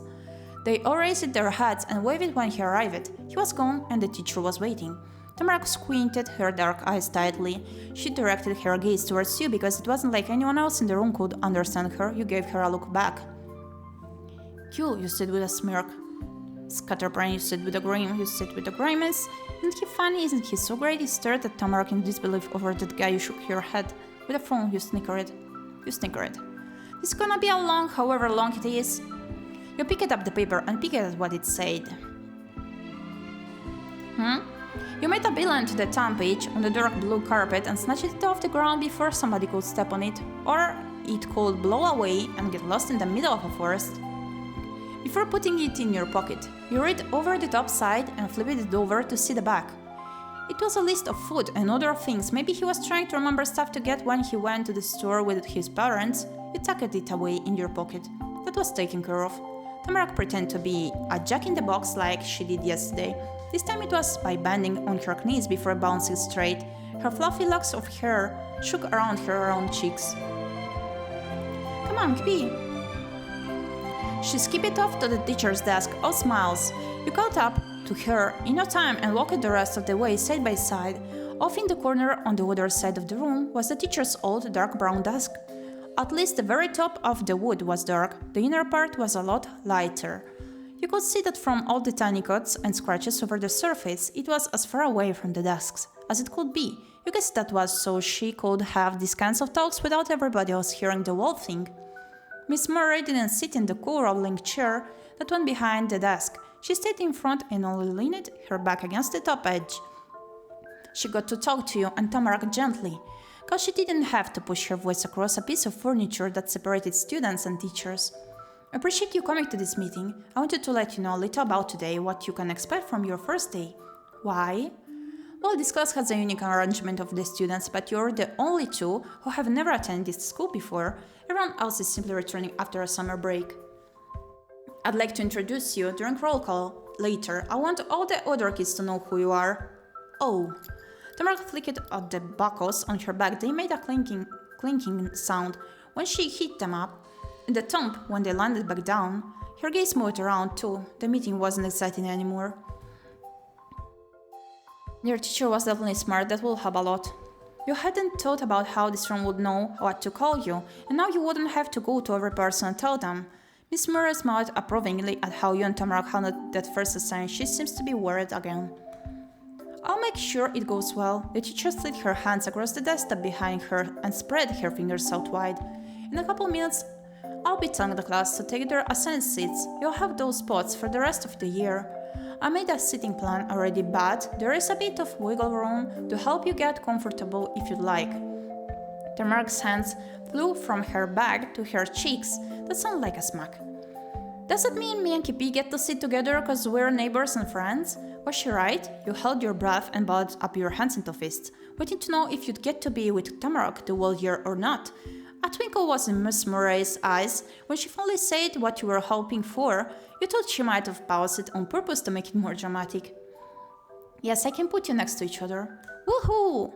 It made Tamarak explode in celebration. She popped up on one foot, pulling the other up near her chest, and her arms went in the air. Gyepi, we're gonna sit together. Yeah. We've got something done. Anything else? Can Tamarak and I sit with Q? They were both your house neighbors. Tamarak and Q had to be your seat neighbors too.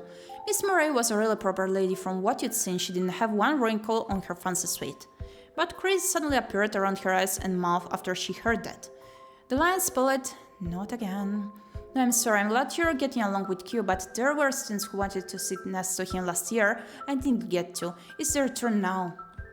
Your eyebrows went up so high you almost could have lost them. That many people wanted to sit by Q? It was kinda rude to the teacher, but you had to turn your head right around to look at the guy you'd been talking about. He was leaning over the bunch of desks from before and still talking to those other kids you didn't know. There was a big smile on every face. Oh, so he's a popular one. You tilted your head back where it came, but not all the way. You only moved it enough to be looking to this side instead, at Tamarak. Her gaze was directed straight at you too. She gripped the strap of her bag that was wagging against her chest. Since the day you moved in, it had been just the three of you in your cul-de-sac. Even if the day you moved in was yesterday, it was the same group, you, Tamarak and Q, neighbors. But you weren't in the neighborhood anymore.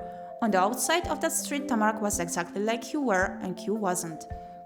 You and her were strangers in Golden Grove now. You didn't know people, and they didn't know you. Q had been there forever, and it wasn't only that, you'd already learned something on your first day of school. Q was popular. You're glad to have a friend like Tamarak even more. She could understand what it was like to be you. You're both the odd one out, but you were with each other. Not looking at her didn't stop your teacher from trying to talk to you. Gyepi, I'm sure once you're in your seat you'll get used to it, soon you won't want to be anywhere else. And if not, you can come talk to me about it. Yes, Miss Murray. She didn't tuck the desk up anymore. It was gonna have to win you over on its own or not. So Miss Murray had to wait for you and Tamarack to stop your shared stares of surprise, and then she pointed across the floor to a couple of desks near the back that were side by side. Those are yours. Tamarack's is the closest to the wall, and Gyepi, yours is the one next to that. Window seat, gonna sit at the window seat? Tamarack happily sang herself a simple song about her brand new desk. Besides the roll call, there won't be any surprises. It will be a regular, easy first day of class. Thank you for having a chat with me. You can take your seats. Tamarack's cheeks inflated, and she pushed a smile between the two bows of her. Okay, let's go, Gyepi. Bye. The teacher stayed resting up against her desk, while you and Tamarack went towards your own seats. Tamarack sent quick, excited glances from the desks, then back to you over and over as you walked towards them. She chattered about how it was gonna be so fun being right next to each other and all the things you could do during the year. She beamed so bright it was like her sparkly golden hair made the sunshine that filled the room. A clap and a call came from where you just left. Attention students, class is starting. Take your seats. Just like she said she would, Miss Murray was beginning the lesson. You were right in front of your assigned group of desks. When she said it, the red plastic chair Miss Murray had pointed out before was probably really old, but was brand new to you. You pulled it out from the tables and gave sitting in it a try, hard, cold, and slippery smooth. And the back part wasn't straight, it bent away from the bottom seat part. It felt like laying against the top of a shiny slide on the playground. If you weren't paying attention, you might fall right off. Maybe that was the point. That was a way to keep kids focused. Tamarack was right there next to your left side, by the wall and the window, just like she wanted. Past here you could see the rustling treetops outside, with their golden fall leaves all bunched together. They kinda looked like Tamarack's puffy hair, but not as sparkly. She plopped her huge jingling pack on the desk. The actual bag barely fit, and she had to bundle up the strap on top so that it wasn't sneaking over into someone else's workspace.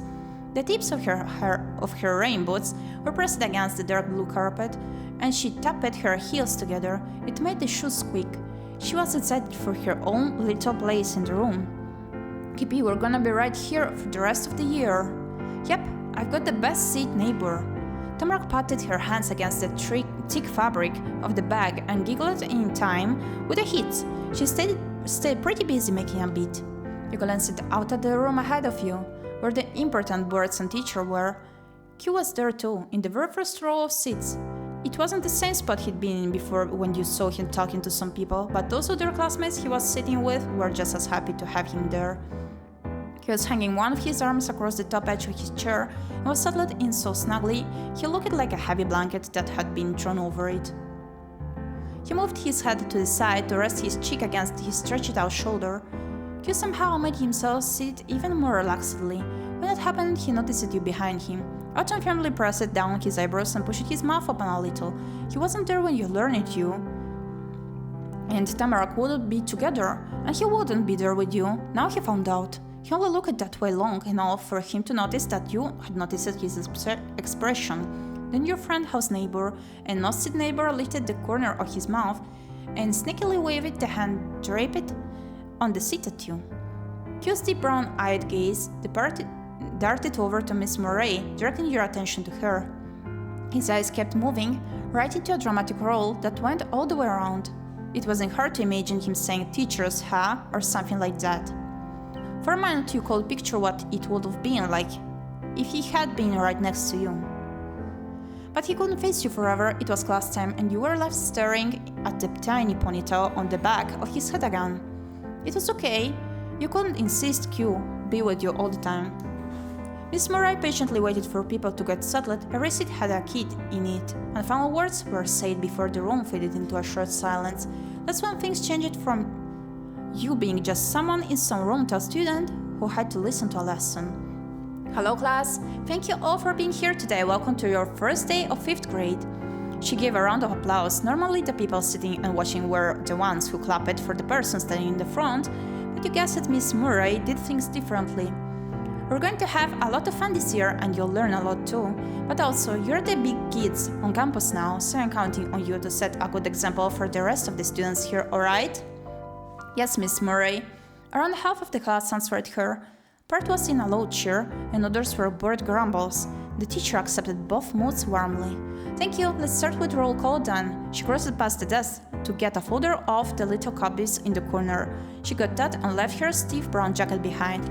The teacher flipped the folder open as she stepped back into the center spot. The cozy sweater made everything about her seem softer.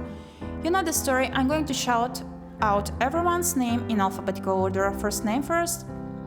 When I call your name, raise your hand and say, "Here, Miss Murray, I am so excited and happy to be at school with you today." Oh, I even have to say that I am excited, I see.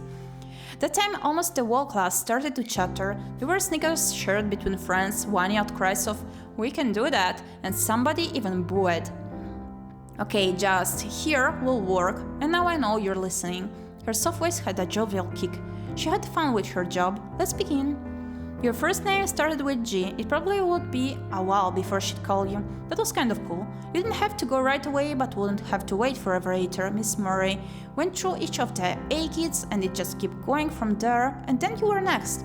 You knew not just because she was on your first name letter, but because her keen eyes were on you, before she even said anything. Gyepi, bye. Hey, Miss Murray. Hushed words spread throughout the clusters of other kids. Before you announced it yourself, they had no idea you were a person who existed in the world. Now they did. The teacher gave her approval with a nod. You sat up tall in your seat after a job well done. The roll call rolled on after your turn. Qiulin? Mr. Qiulin didn't really raise his hand. He just popped a thumbs up from his laid-back lean. Here, Miss Murray. That worked it all. And your teacher moved on. Tamarack Bauman.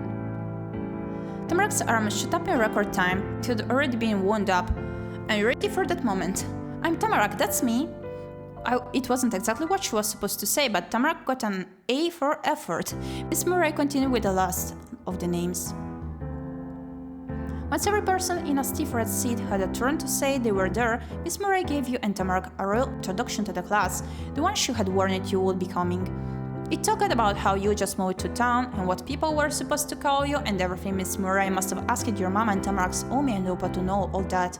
You appreciated that she went to all that work so the other kids would know you. That was the end of the not really teaching us anything except names part of class. Miss Murray took a paper in the folder out of the flap and moved it over to the other side. Please take your pencils and notebooks now. I'll be going over our plans for the year and what will be expected of all my students. Your mama had packed a fresh notebook with perfectly smooth pages that didn't have a single smudge for you to use. You had grabbed something to mark it up if you needed to. It was a pencil with a cute eraser on the end. Pen. You gripped it tight in your right hand. Tamarack leaned over her back to be as close as possible. Her eyes were squinted and set right on Miss Murray. She started clicking her shoes together again, even faster than before. If her legs beat any quicker, she might turn into a one-girl-powered motor and drive the desk around the room. Tamarack was definitely eager to get the information being told, but there wasn't a single piece of paper or pencil anywhere on her desk to take notes. Maybe she only had to listen to know. Over at the other group of tables, Q's face was pressed against his right fist that he had propped up against the desk. He was writing slow, lazy lines with his left hand in a plain spiral notebook. It wasn't his special one. That was your neighbors, and then there was you. Class was easy stuff, and you went along with it.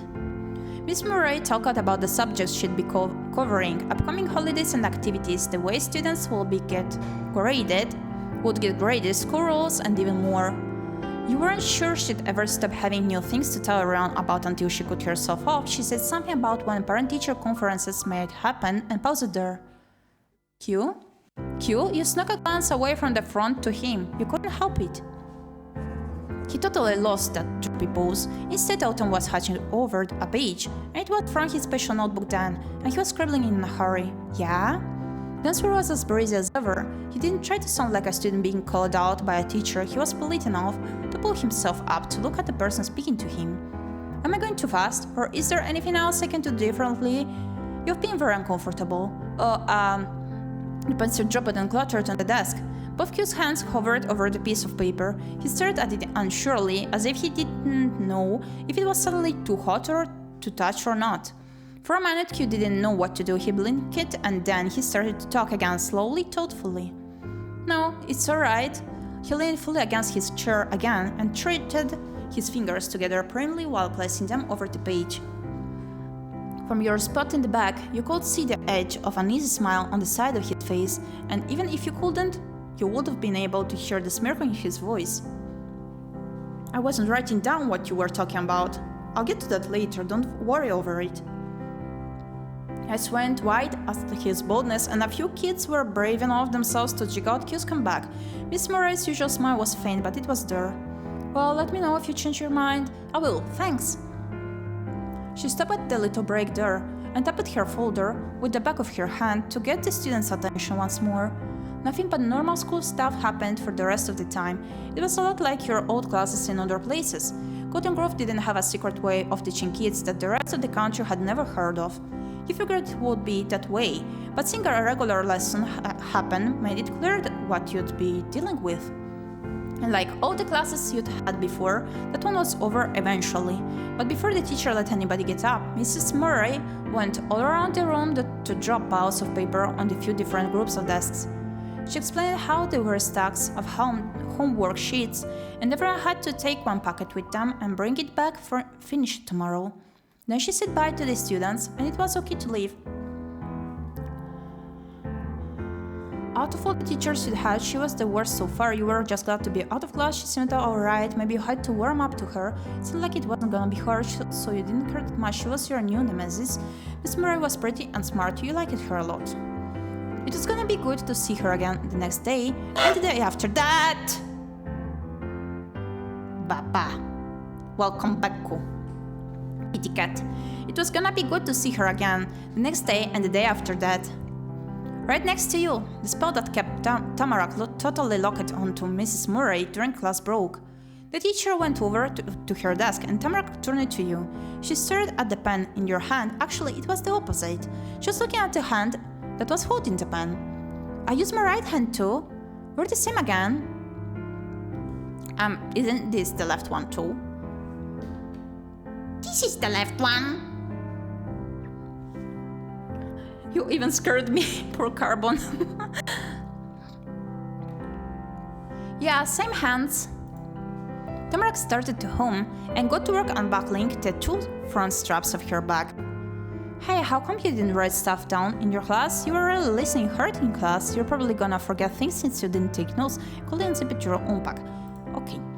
The clasp should be in tuck and click it open satisfyingly. Yeah, opposites are a good listener. She flipped the top flap over and in went one of the homework packets, closing it all back up, follow it right after.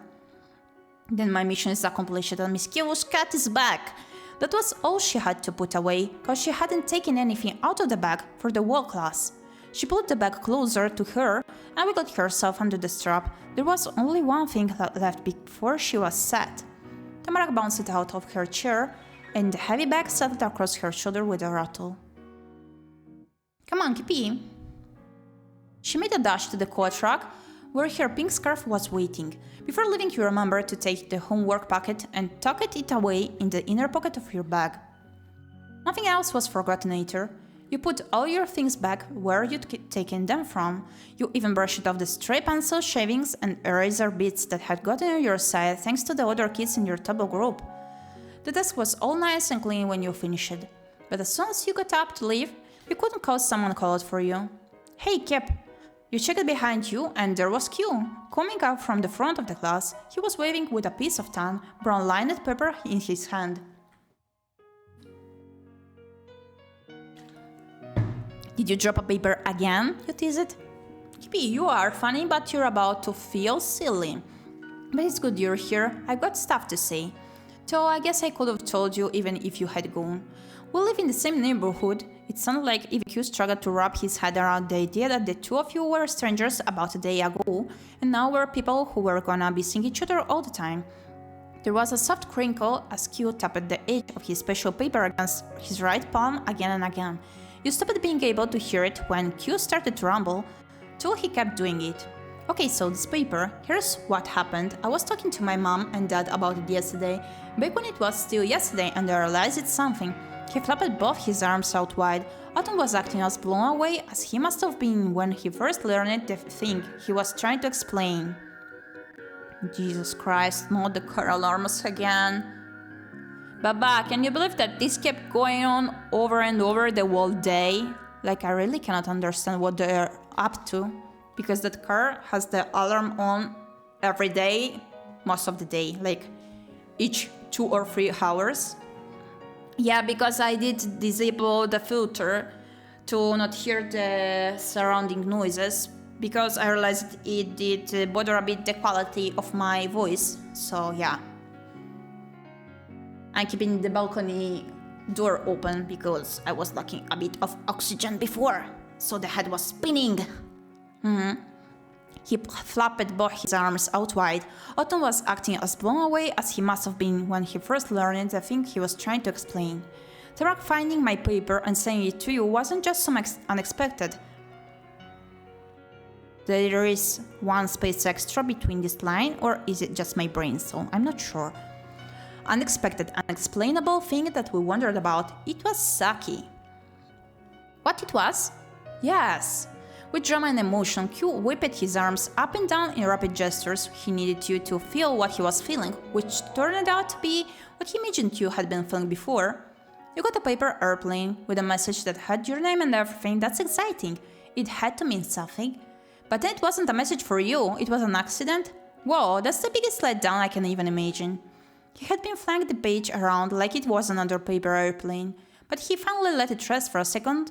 When his arms dropped, all his bluster became only a sigh. If you were gonna get a note from me, it should have had something to say to you. That's what I thought of when I thought about it more. Oh, now I get it.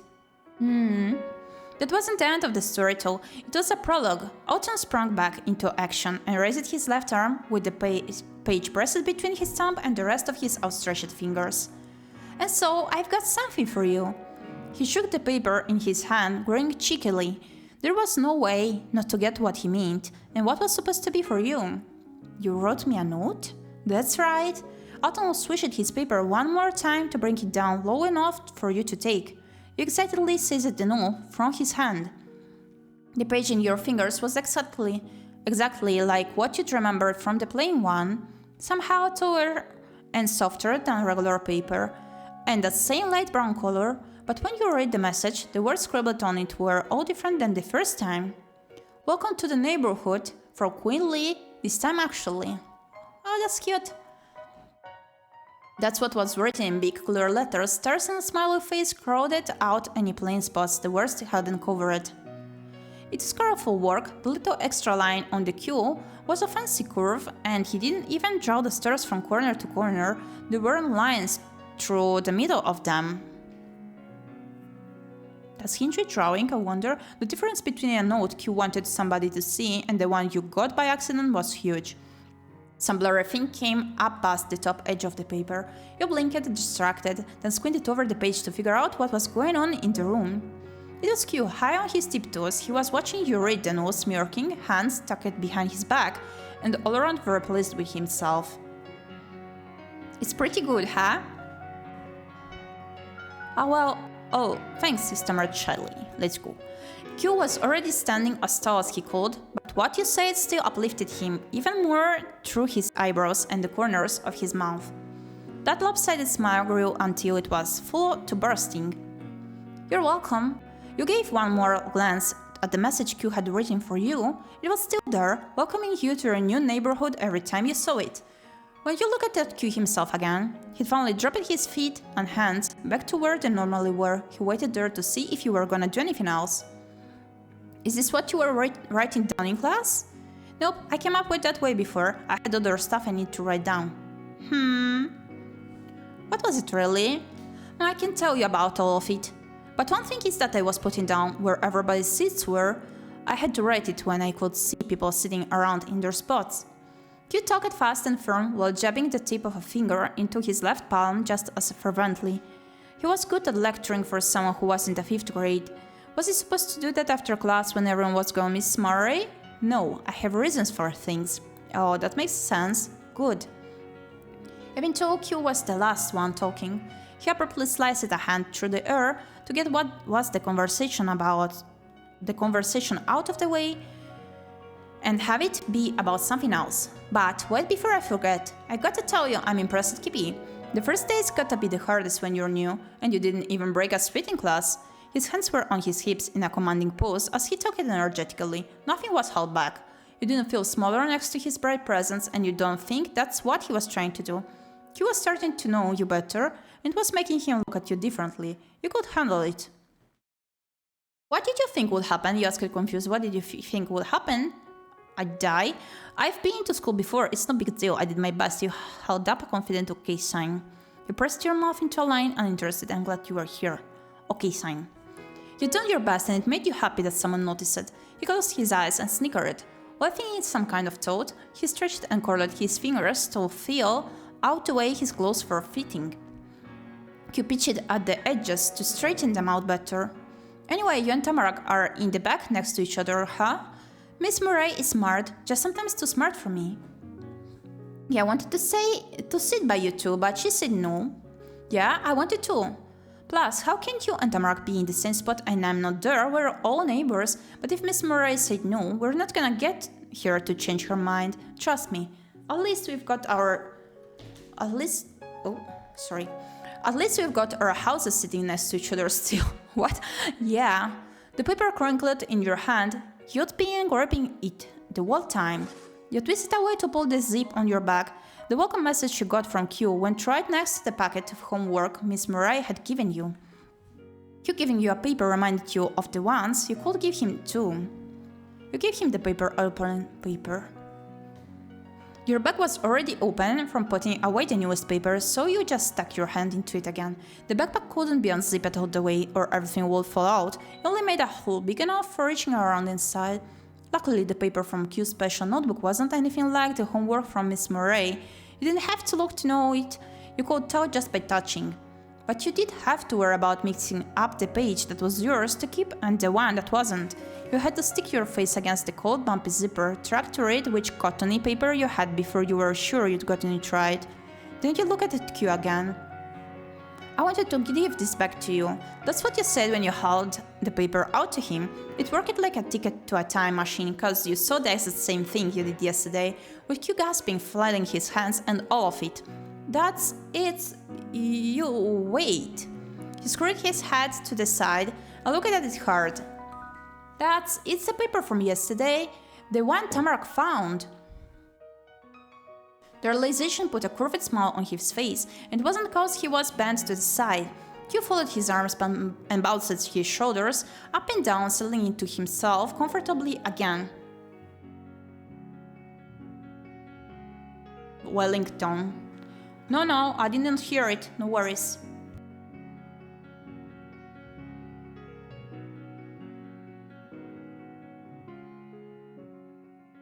Q folded his arms and bounced his shoulders up and down, settling into himself comfortably again.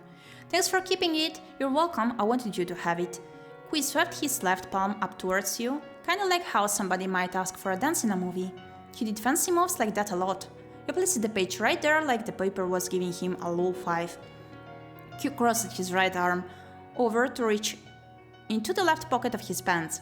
Out came his well-worn notebook with the pages that barely stayed stuck inside. He flipped it open with his thumb and positioned the missing paper squarely on top of the rest of the set.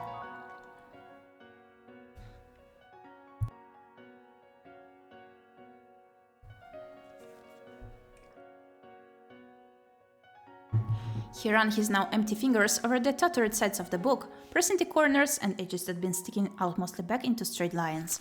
Then Autumn flicked his wrist to close the notebook, dropped it back in his pocket and patted the side of his pants fondly. That's that. You did it. The page made it home.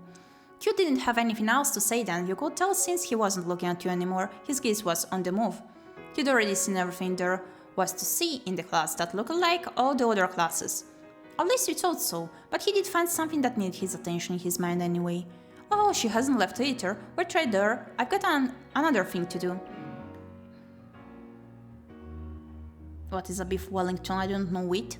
After cupping his hands around his mouth, Q called out past you all the way to the other side of the room. I don't know either. Tell us. Do tell Carbon, please. Hey Tamarak, get over here. You've got to see this. What is it? You have to look. It's like a fancy stick in pastry or something. Oh. Stick in pastry? I'm confused. Like in breadcrumbs, perhaps? Or what do you mean? Tamarak bounded across the room faster than an Olympic athlete. Probably. It will be close at least, cause she was really speedy. No, kind of like a pie. Oh, I see. Cheetah's keeping lip for the last food before reaching you, and Q tossed her arms straight up as she stuck the landing. Baba, by the way, I was playing the Finding the Cat game, the demo of the upcoming one, and there were some pizzas. I was thinking that I'm craving a pizza so much. Baba, help, Kitty. She was keeping lip for the last food before reaching you, and Q tossed her arms straight up as she stuck the landing. The fringed strands of her pink scarf, which she had securely wrapped around her neck again, had flown up and almost tickled your nose. Or a super fancy sandwich, but only with a big chunk of beef in it. You can prepare the frozen pizza. Baba, I was wondering, like, the pizza in front of Lidl, is it still open? If it's still open, could you try calling them if we can get one? By heading there. The fringed strands of her pink scarf, which she had securely wrapped around her neck again, had flown up and almost tickled your nose. It's closed. No! I'm here. Good, check it out. Kui waved urgently for her to come closer with one hand and reached it in his right pocket with the other. That wasn't the side he kept the notebook in. He was going for something else. The two leaned in, having a one-on-one huddle. You weren't a part of it, but you could tell what he had. By the little glimpse you could catch over his hunched shoulders and the sound of it. It thrusted and crinkled, not in a sharp way like leaves, but in a soft, squishy way. Baba, please do remember to take your first medicine right now, because I think it's the time. Go take it, it's better for you. It thrusted and crinkled, not in a sharp way, like leaves, but in a soft, squishy way. Q was holding a wadded-up bag, probably from whatever grocery store Golden Grove had. Okay, sorry for mentioning it here, but I bet you didn't take it. He kept the bag tightly closed, gripping two sides of the top and keeping his fists pressed together. Then he suspiciously looked side to side. No one else would be allowed to see the treasures hidden inside. Tamarak did it too after him, either to double check or to not be left out, or maybe because she didn't wanna be what he might be spotting. Alright, this is it. Papa, I'm telling you for real, otherwise you will sleep too much. Alright, this is it. Suspense both in your two neighbors. Tamarak bit the nail of her thumb and totally stopped breathing. There was nothing in the world for them right then except the bag and whatever it held. And finally, before Tamarak could fall over from the air, Q parted his hands and stretched open his unusual gift wrapping. Mouth open, eyes wide, Tamarak gawked down into the bag. You figured she'd go wow or something, but she just scanned whatever it was up and down with the same eager expression. It was possible she was so blown away her face had gotten stuck in like that. That turned out not to be true, cause she eventually saw enough for a reaction to slowly begin rumbling inside. First it was with the edges of her lips wobbling, then her eyelashes trembling, and finally her brows pinching fiercely. Tamarak snapped her head up and glared straight into Q's awaiting smirk. That's trash! Come on, it's not trash, huh? What's in that bag? A tiny bubble of a snicker popped out from Q's mouth. Then there was another, even louder one. The laugh kept bursting bigger and bigger, and he was shaking so bad that whatever was in the bag almost bounced out. It's trash. What? What? Yeah, it is. I said so. Being heard over Q's giggling feet could have been a problem, but Tamarak was entirely okay with shouting. Miss Murray looked over at the commotion from her fancy teacher's chair. She still had that folder with the roll call paper and closed schedule open. Maybe there were no rules once class was out, or maybe this kind of thing was normal with her students because she didn't tell any of you to quiet down, she just went back to her job stuff. By the time you focused on your neighbors again, Q had started to calm down. Autumn shook his head and wiped a tear from the corner of his eye, then through heavy breaths he gave a wisecracking answer. I didn't say this was something you'd wanna have, just that you should see it. That joke is not that funny, though. Why would I wanna see your trash? She asked him crossly while crossing her arms to go with it. Q glittered the handles into one hand and swung that arm up near his chest so the bag hung over his shoulder. The pose would have fit best for someone modeling a purse 5 times more expensive than any your mama owned. And she had really nice ones for work, not a plastic bag full of garbage. I have reasons, I've always got my reasons. What are they? The question was cautious, wary of any other tricks Q might pull, but curiosity was clear in her voice. Being presented a bag of garbage was okay, as long as it had some kind of secret. Well, he paused to arrange his face into something more serious and nodded thoughtfully. Even though me losing that paper was an unexplainable mystery, I was thinking about how you just got to this town and are already having to pick up after other people to keep the forest clean. That's not fair. Still speaking as a wise mentor, Q used his other hand to gesture tellingly at the windows. So decided to go back outside yesterday and check at the forest for litter. This is all the stuff I got so far. He really did have his reasons, and it wasn't exactly like he'd done with you and the note. Oh, okay, then that's not a mean joke, but still, taking the trash to school? A tad odd. Q imagined what Tamarack had probably thought or felt from what happened yesterday, and when it seemed like it could be said, he did something about it. Tamarack sucked in a gasp of air and let it out as a squeal. Really? You cleaned the woods? I did. All of this went from being on the ground into my trash bag. Wow, that's so nice. She did wow about it after all, and she also kicked her feet out one after the other in a happy little dance. Her bag adjusted along with her moves like a partner. It was your good idea first. That could have been humble, but he cocked his chin, and Gorian so pleased with himself that it wasn't really anymore. Tamarack was too giddy to care or notice. Thanks, Q. That was fun and helpful, good job. You're welcome. The little trio of you, Tamarack and Q, stayed together reunited over by the desks, while the room became more and more empty of anybody else. After a while, besides you three, there was only the teacher left in class. It was empty enough and quiet enough you could hear the door knob twist and click. That was all that happened too. You'd figured someone would come in. You checked behind you, the door was open a crack, and the person peeked through.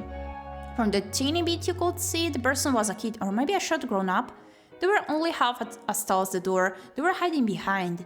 It definitely wasn't your mama coming to get you. Miss Murray was still flipping through a million papers, but she called out from her desk. It's okay, you can come in, class is over. Then the door got shoved all the way open and then bumped into the wall. After trying not to get noticed, being called out that way made whoever it was confident. They stood in the doorway and put their hands on their hips. The hair on their head was a helmet of sunshine, orange, shining and flaming out in rays everywhere. The person walked right in, without looking at what they were seeing. It wasn't the way you or Tamar came into class. It was the way Q had, the way someone who had been there before had.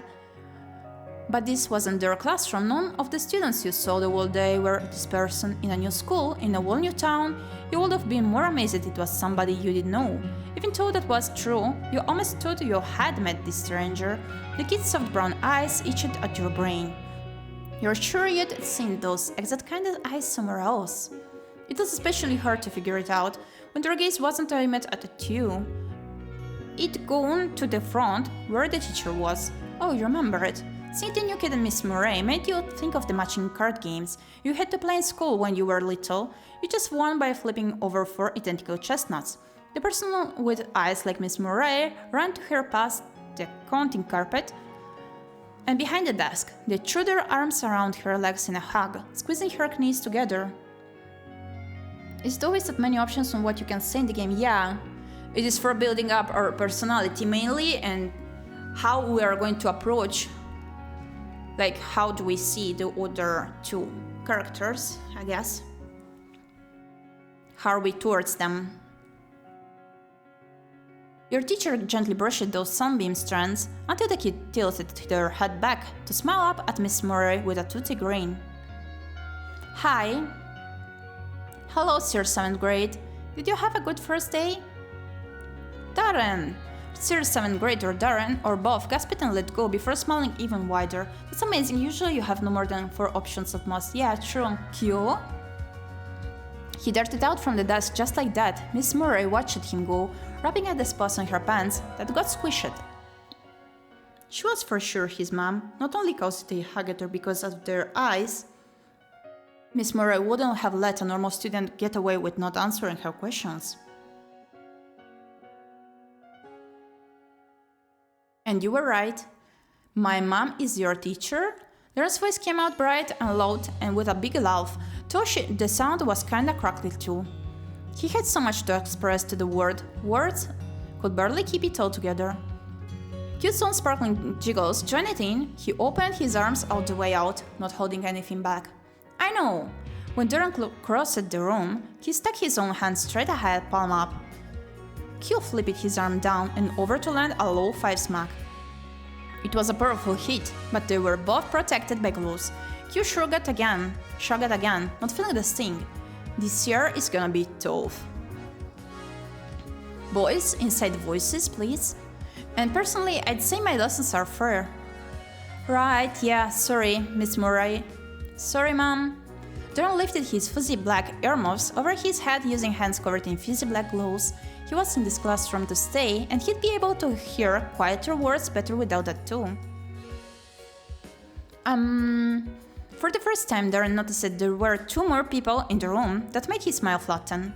You'd expected you would see new kids today. Darren didn't think about that. He tried to figure out what to do, or think or feel now that it had happened. Tamara kept saying who she was so she could jump right into Darren's face on her tiptoes. As far as kids went, Darren was as tall as Tamara was short. Mom? You said she's your mom? A teacher is your mom? It didn't matter that Q talked about Miss Murray having kids before you got there, or that a lot happened to show that Darren was definitely her son. Having the kid of a teacher in front of her was too unbelievable for Tamara. And that made Darren decide what to think about this meeting. He didn't like it. At all. His face soured, and he backed away from Tamara without thinking, like a giant fluffy bumblebee was coming to get him. Tamara didn't let him get far from her. Yeah, Tamara, she's his mom. It was funny to watch. Maybe Darren would keep reversing and Tamara would keep following until they got all the way out the door. Don't follow Darren like that. He was totally serious with the idea. It wasn't a rule, it was a law. Tamara listened to it better than if it came from an actual teacher. Oh, Tamara deflated to stand like normal again, and stopped scurrying towards Darren. He still didn't stop staring at her. Darren was too afraid of what she might do next to look away. The whole thing made Q sigh. It was an accident, true, though, cause he sucked in another breath super fast after. Then he smiled again like it never happened. Oh, hey, everybody's got to meet each other. For real now? We do? Yeah, we do. He used his own tiptoes and smoothly twirled it around to shift from Tamara's side to Darren's. This Mr. Darren Murray. Q hooked an arm around Darren's stiff shoulders. The warm embrace got Darren all soft. He melted over Autumn and their heads bumped together. The two were as close as could be. He's my friend and 2 years older than us. And 2 years older than us, I see. Autumn probably put up a peace sign that probably just mean 2. Remember the threads right out from our cul-de-sac? Darren lives there. His house is the yellow one with the dark brown fence. We're almost neighbors, that's how we know each other. Yeah, the big hill, know that, so it's not our cousin, I see. You'd passed a lot of homes on your way to school. You guessed people had to live in them, but you always figured you would meet a person before seeing where they lived. It was kind of weird thinking you'd go by his place before you ever knew who Mr. Darren Murray was. You tilted his face, so he was nose to nose with the boy down the street. That's what I've got to tell you. These are my new neighbors. What of them? I thought only one kid was coming? The poor boy was more confused than ever. Tamara could shock people, even when she didn't try to. Q came to the rescue. His arm slid off Darren's shoulders to pat him soothingly on the back instead. Both of them. Autumn used his other hand to nudge a finger towards the girl of many surprises. That one is Mrs. Tamara Bauman. Gorani is her actual grandma. She lives in the grey house now. Darren listened to his friend's wisdom amazed. And that? They cut a niche showman in front of an audience with one person in it. Q uncurled his fingers and held his open palm out towards you. Is Miss Gyepi Pie? She's kind of a girl. She is the one who moved into the empty middle house with her mom. I met Gyepi and then Tamara both yesterday. In the real world, Darren had to look down to see Q. It was a plain fact. He had to look down on every kid in your grade. But in the shine of his deeped eyes, you could be tricked into thinking Darren was looking up at Autumn. That's how much the older boy admired the younger one. The light went away when Darren glanced over the two people Q had introduced. All that was there then was uncomfortable skepticism. That's right, Gyepi. You're pretty sure there was nothing weird about what you did, but Darren squinched his face at that tension. Hi. Q chuckled at that, playfully showing his paw in the chest. Tamara flapped a hand fast in a wave. It beat like the buzzing wing of a bee. She kept being like that around Darren, but you didn't think it was on purpose. Hi, Darren. His features stayed squished. The awkward way Darren was with people still didn't get Tamara to back off, or even slow down. She had thoughts that needed to be said. You're both wearing orange sweaters. Tamara stopped her fluttering by clasping her hands together over this important revelation. Darren curled his fingers too, gripping tight around the earmuffs he was still holding. She hadn't said it teasingly, not even the silly kind of teasing Q did, but he was bothered by it for some reason. Yeah, we both like orange. It was a short answer, and a very serious one. The whole time Darren hadn't said one word in response to Tamara until now, not when she asked about his mom or say hi. Talking about same-colored clothes too couldn't be ignored. Orange is good one of the top colors. Q caught into whatever was going on, nodding wisely. But do you know what my favorite color is? How would I know that? Cause I think it's pretty obvious. For the second time he gestured over at Tamara, but not just any part of her. Autumn pointed toward her mop of sparkly hair. It's golden. That's the best color there is. It was cool to learn Q's favorite color. You were getting to know each other. Oh, my favorite colors are purple, pink, red, yellow, and orange. That's a lot of favorites. It's probably about half the colors there are, but alright. Wait, no, so every color Gyepi likes is my favorite too. Oh, are you that type of friend? Tamara has good opinions on colors. Of course, Tamara wouldn't be able to pick one favorite. Now you knew what both of them liked. That was perfect. Compared to Tamar's shouting, Darren responded with a peep. He still didn't want to talk to her, but misunderstandings about color ranking couldn't be made either. Red is my real favorite, orange still is cool. At that point everybody had talked about colors they liked except for you. I've got favorite colors too, yeah? What are they? I had many too. I had many! Let's go with the pink. And... oh, okay. Yellow. And... yeah. At times it's orange. And green. And blue. Yeah.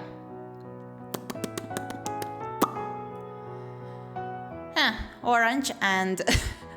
green and... white and...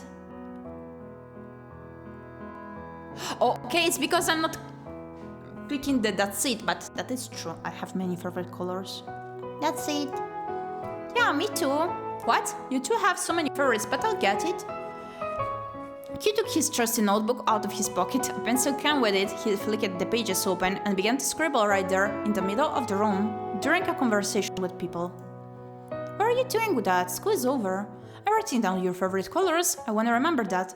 The question was answered, and it completely confused her. It made sense to you that she didn't get it. Tamara didn't write stuff down, even when class was happening. Okay... Ayal cut off her own plan interaction, confused by normal things and confusing to normal people. That was Tamarak. You're using your other hand. There we go. The left one. Yep, that's my good hand. Wow. Tamarak ran out of words to blurt out, and Darren didn't want to do anything on his own. And not with you either. It had to be Q. So the three of you waited there as the scratchy sound of Q's writing went on. The more letters Q added to his notebook, the more his friend shifted uncomfortably. Hey, Autumn, you're coming to my house today, right? Yeah, I am. That was the third quick and direct answer Q gave while busy with his task, but it had a big impact on Darren. By the way, I'm getting quite tired here, but I was willing to not divide this demo into two sections, but we're gonna see if it's gonna finish soon or not for that, because it's getting quite late. He smiled to relieve it. The promise made up for all the stuff Darren hadn't enjoyed since he walked into the classroom and had two new people become a little part of his life. Making a long dash across the paper, probably to underline something, Q finished off his note to himself and his reply to Darren. Now that Gyepi and Tamarak are here, I've got to make sure they get to the neighborhood, but I can do that and go to your house. The worn brown book and Pansy were tucked into Q's pocket. He didn't watch what he was doing. You did, and this time no papers fell out. After how many pages he'd lost, you were kinda impressed that he managed to use the notebook without leaving a stub behind him. It's not just gonna be me and Darren, you know. One more is coming too. You've got plans. It's been worked out for weeks that we'd get together after the first day of school. For a kid, Q sure made himself busy all the time. And cause of that, Darren, can you go get that guy? He's gonna be staying around outside, not knowing where to go. You can bring him right to the room. Darren sunk his neck deeper into the towel collar that surrounded it, trying not to be called on in class after it was already too late. I don't wanna. His voice had gotten even more raspy when he spoke then. Every bit of Darren protested the idea. Oh, come on, you're the fastest out of everybody.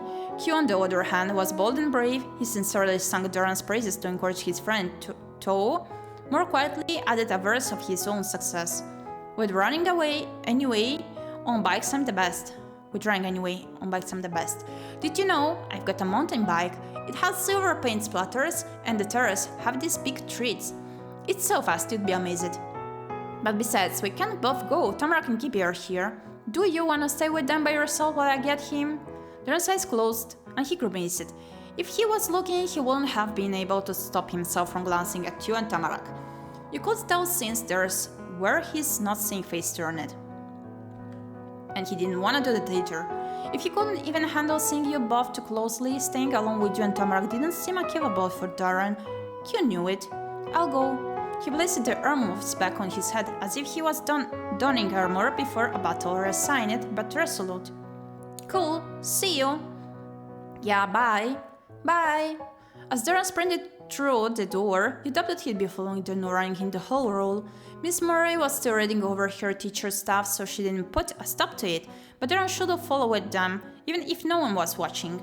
Tamarak's focus was set on the action. When that was over, and even Darren's bright white vest couldn't be seen, she snapped her gaze towards Q. She was eager, ready to learn more about the boy, whose name hadn't even been said yet.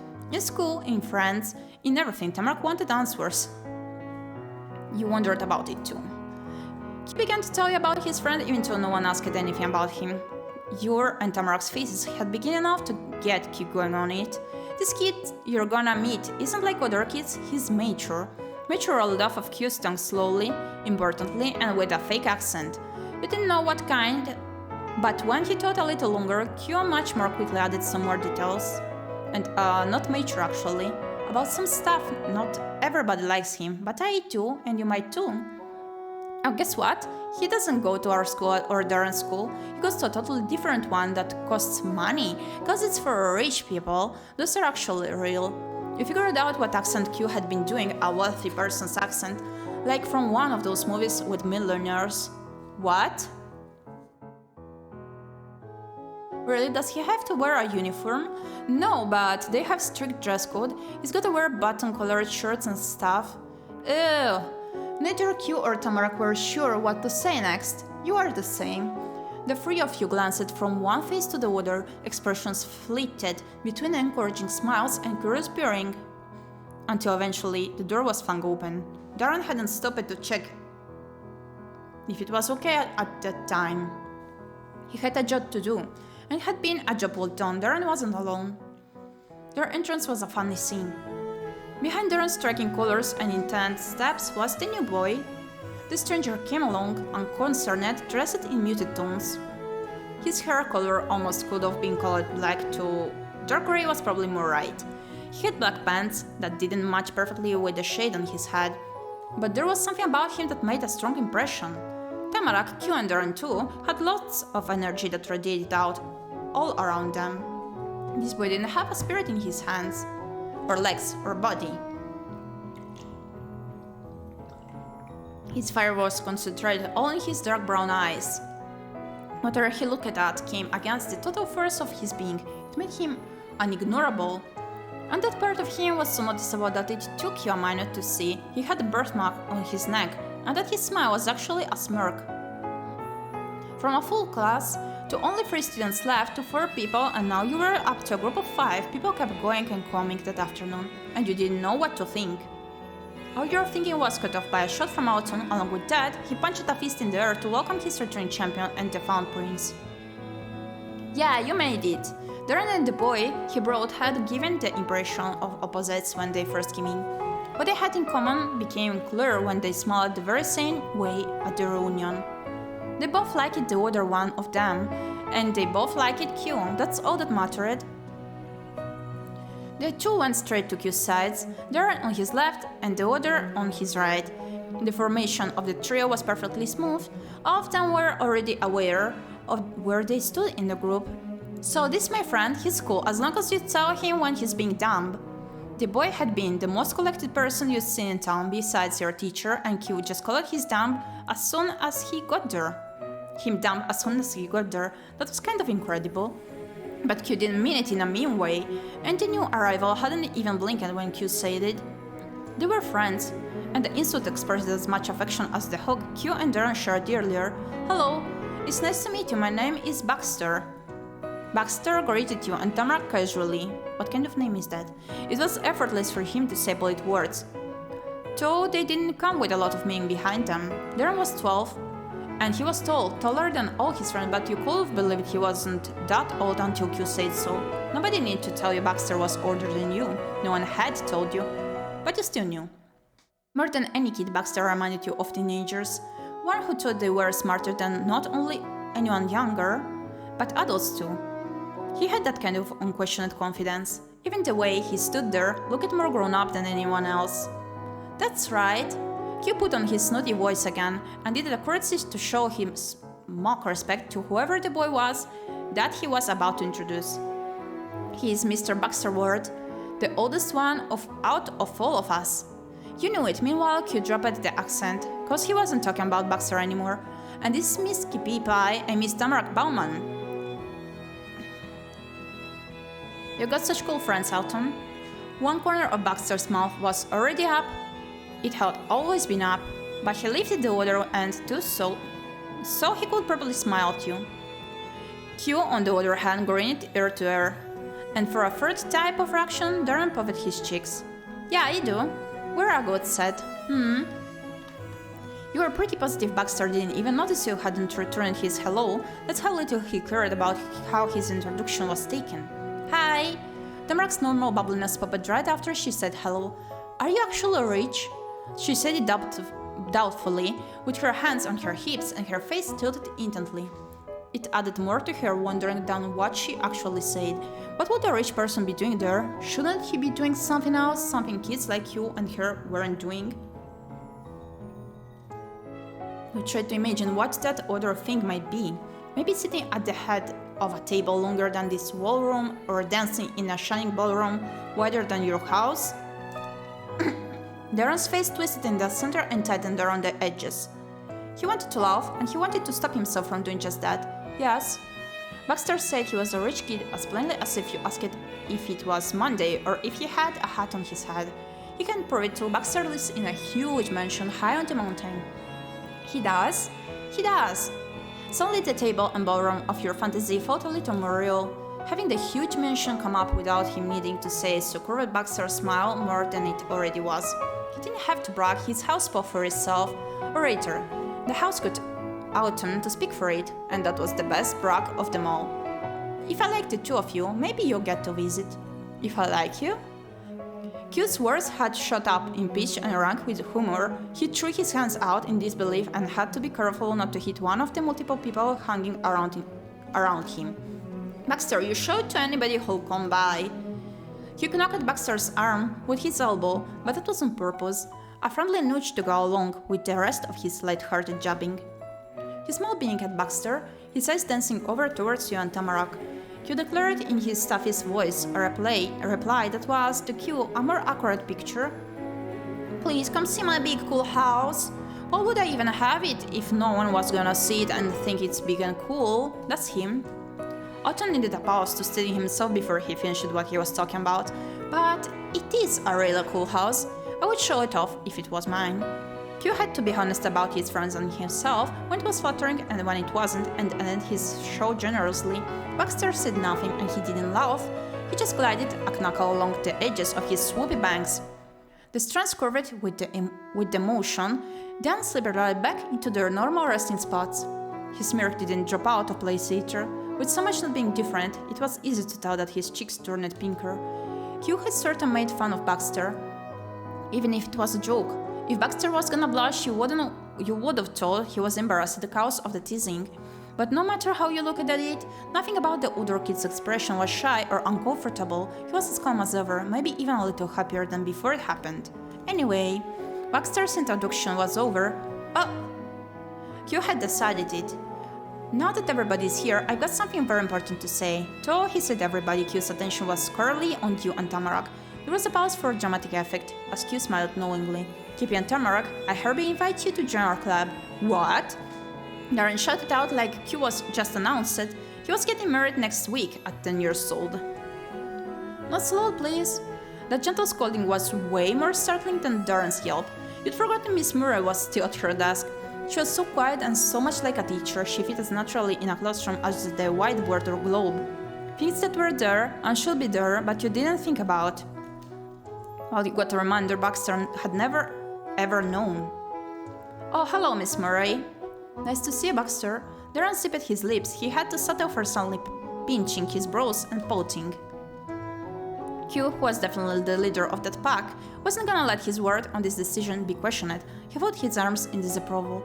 First his mom, then his friend. Darren wasn't having the best moment. Autumn couldn't stay firm for long though. Instead he thought of his club and smiled. Me, Baxter and Darren are a group. We go all around having fun. We're practically famous in this town. Yeah, me, you and Baxter do. Quietly, firmly, not yelling, Darren pointed out the members again, as if it meant something. Those are girls. Yeah, I am, Gyepi sort of is. That didn't make Darren look any happier. Darren's glance flicked to you, and then Tamarack for a single second, so it did mean something to him.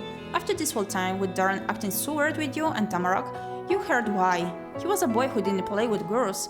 It's a boys' club. Darren gestured around the semicircle of kids to bring attention to the boyness of the collection. How can we be a boys' club if we're not all boys? He whined in a whisper. Even if you and Tamarack and Baxter were right there, Darren was trying to keep the conversation between him and Q alone. Unfortunately, it was Autumn he was talking to, and Q made extra efforts to include the two of you. He fairly giggled at the problem he'd been presented. Pfft, Darren, your mom's a teacher, and guess what? Q gave a leaded look over his shoulders towards his possible new group mates. His dad, he's also a teacher, at a different school.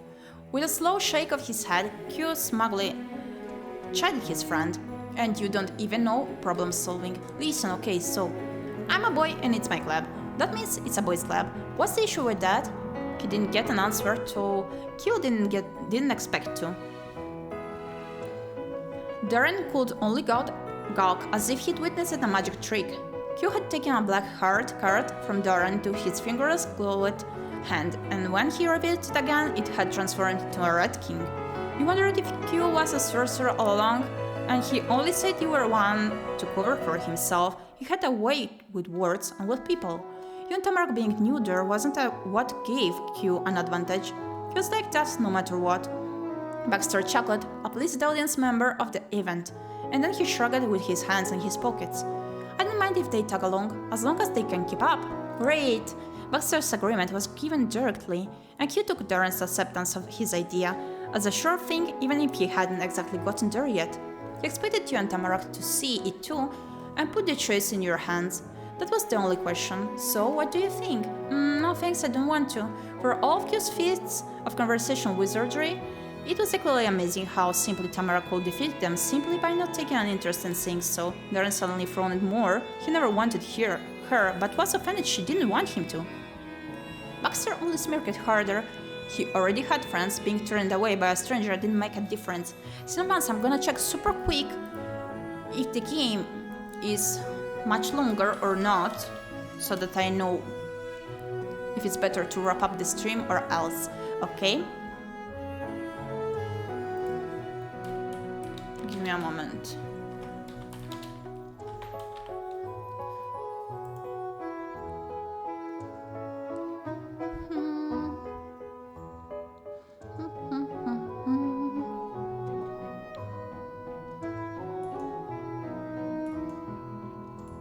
Give me just a moment, please.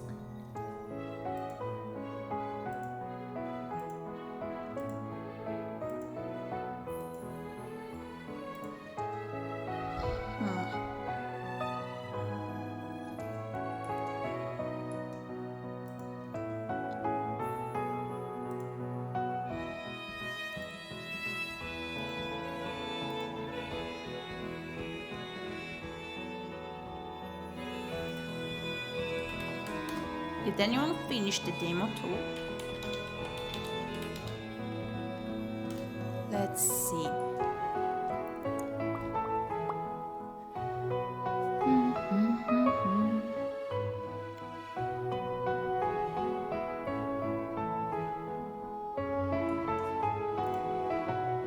Hello. Oops.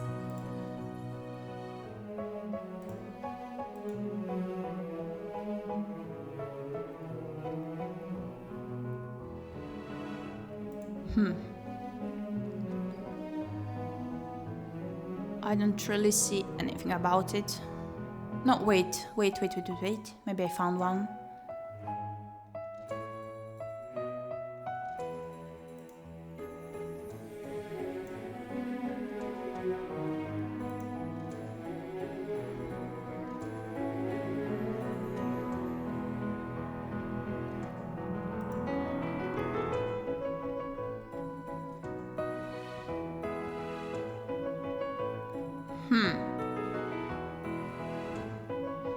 Okay, it does not last that long, but I think I'm gonna wrap up the stream now. Okay, as I'm quite tired, really. I don't wanna overdo it, because that's important as well. So I hope you enjoyed my stream overall today. It was quite a long one. Goodness. We did not manage to play just yet the Vampires Melody game in order to complete it, but we did go through 3 demos, of which one was super long, the latter one, that we're going to continue next time. We did play Concealed demo, which was amazing, but also quite eerie, an arcade full of cats, a kitty cat game, very nice, colorful one, and pretty much aesthetic, and our Life Now and Forever demo, which seems to be super long. Oh, I played it for almost 4 hours, I see. Long indeed. Okay. I think the following days I'm gonna take it easier on the streams, keeping them on a bit on the shorter side, but yeah, I wanna complete this demo, first things first, and also complete Vampires Melody game. Please don't leave just yet, as I'm gonna check who is streaming right now in order to rate them, okay, as always. Thank you for the hit rate redeem, baba, thank you.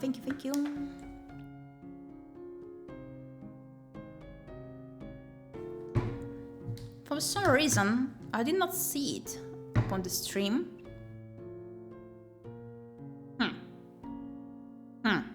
Thanks for the stream, Gyepi. No, thanks to you for stopping by. Thank you. Okay. This is the raid message to copy-paste. Keep your raid for Gyepi, so that the streamer will have a Gyepi. And now give me just a second, so I'm gonna see whom to raid. And as always, thank you kindly for stopping by, for the support, for the lurks, for your presence, for everything. Literally, I always appreciate it, Cinnamons. You're super precious beings to me. And now we're gonna begin the raid.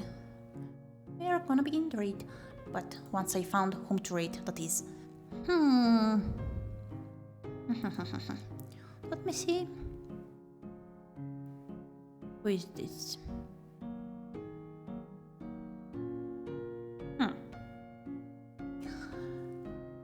Okay.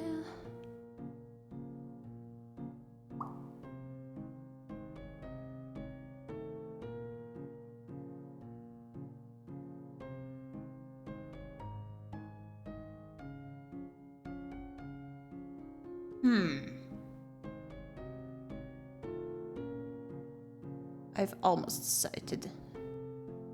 Give me just a moment.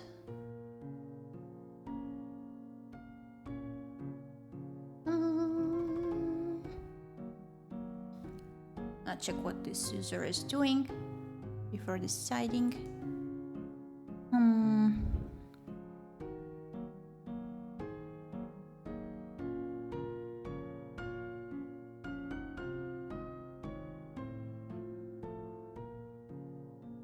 Gonna try looking for a VTuber that I'm not following yet, actually.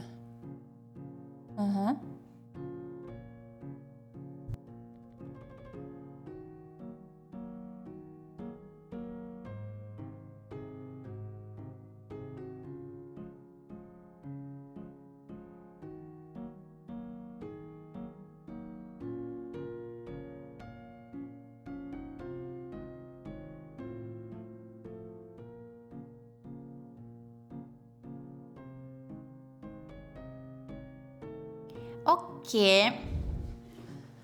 Seems like there is an English VTuber who is currently streaming Honkai Star Rail, but they're willing to play Valhalla, the visual novel, so we're gonna rate them, okay? Let's begin to rate. Let's begin to rate. Cinnamon buns.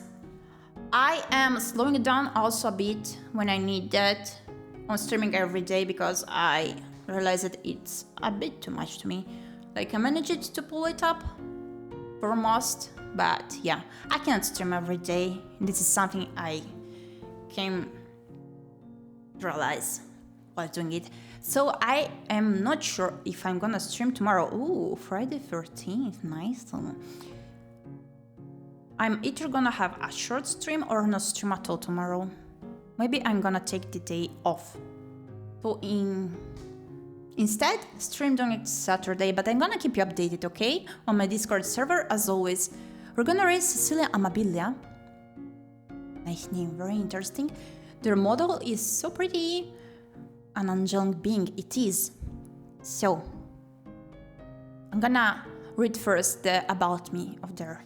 Hi there, my name is Cecilia Amabilia and I'm an angel of love sent from heaven above, here to talk and play with you. I play a variety of games, but I like simulation and management games, as well as 2 RPG style games, especially Animal Sims. I occasionally play games with friends on stream, so you may see some other featured with me. I'm excited to get to know all of you and hear your prayers and wishes. That sounds so sweet. We're gonna rate them. Okay, let's go. Hop on to the raid, cinnamon buns.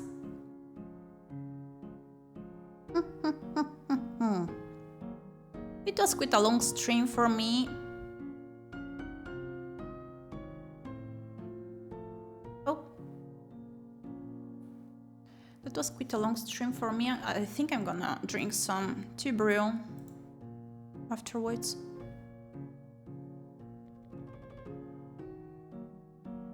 Wait. Did I read them or did I not? What the hell is going on? Sorry about that, cinnamon buns. I do not think it went through.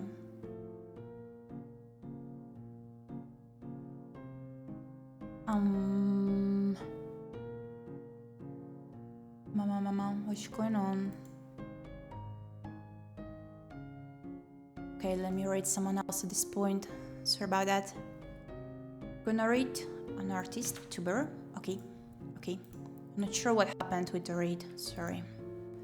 Gonna rate an artist, VTuber. So let's go. Hop on, cinnamon buns.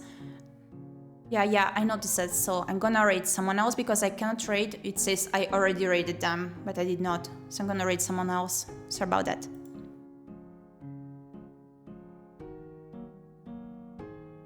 What the hell? It's not working at all.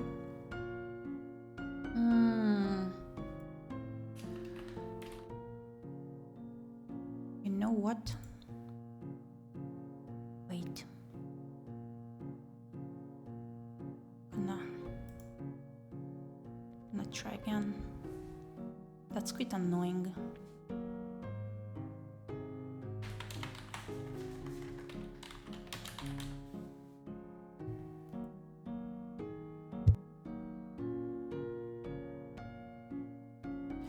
Oh, okay, they're ready to go through cinnamon buns.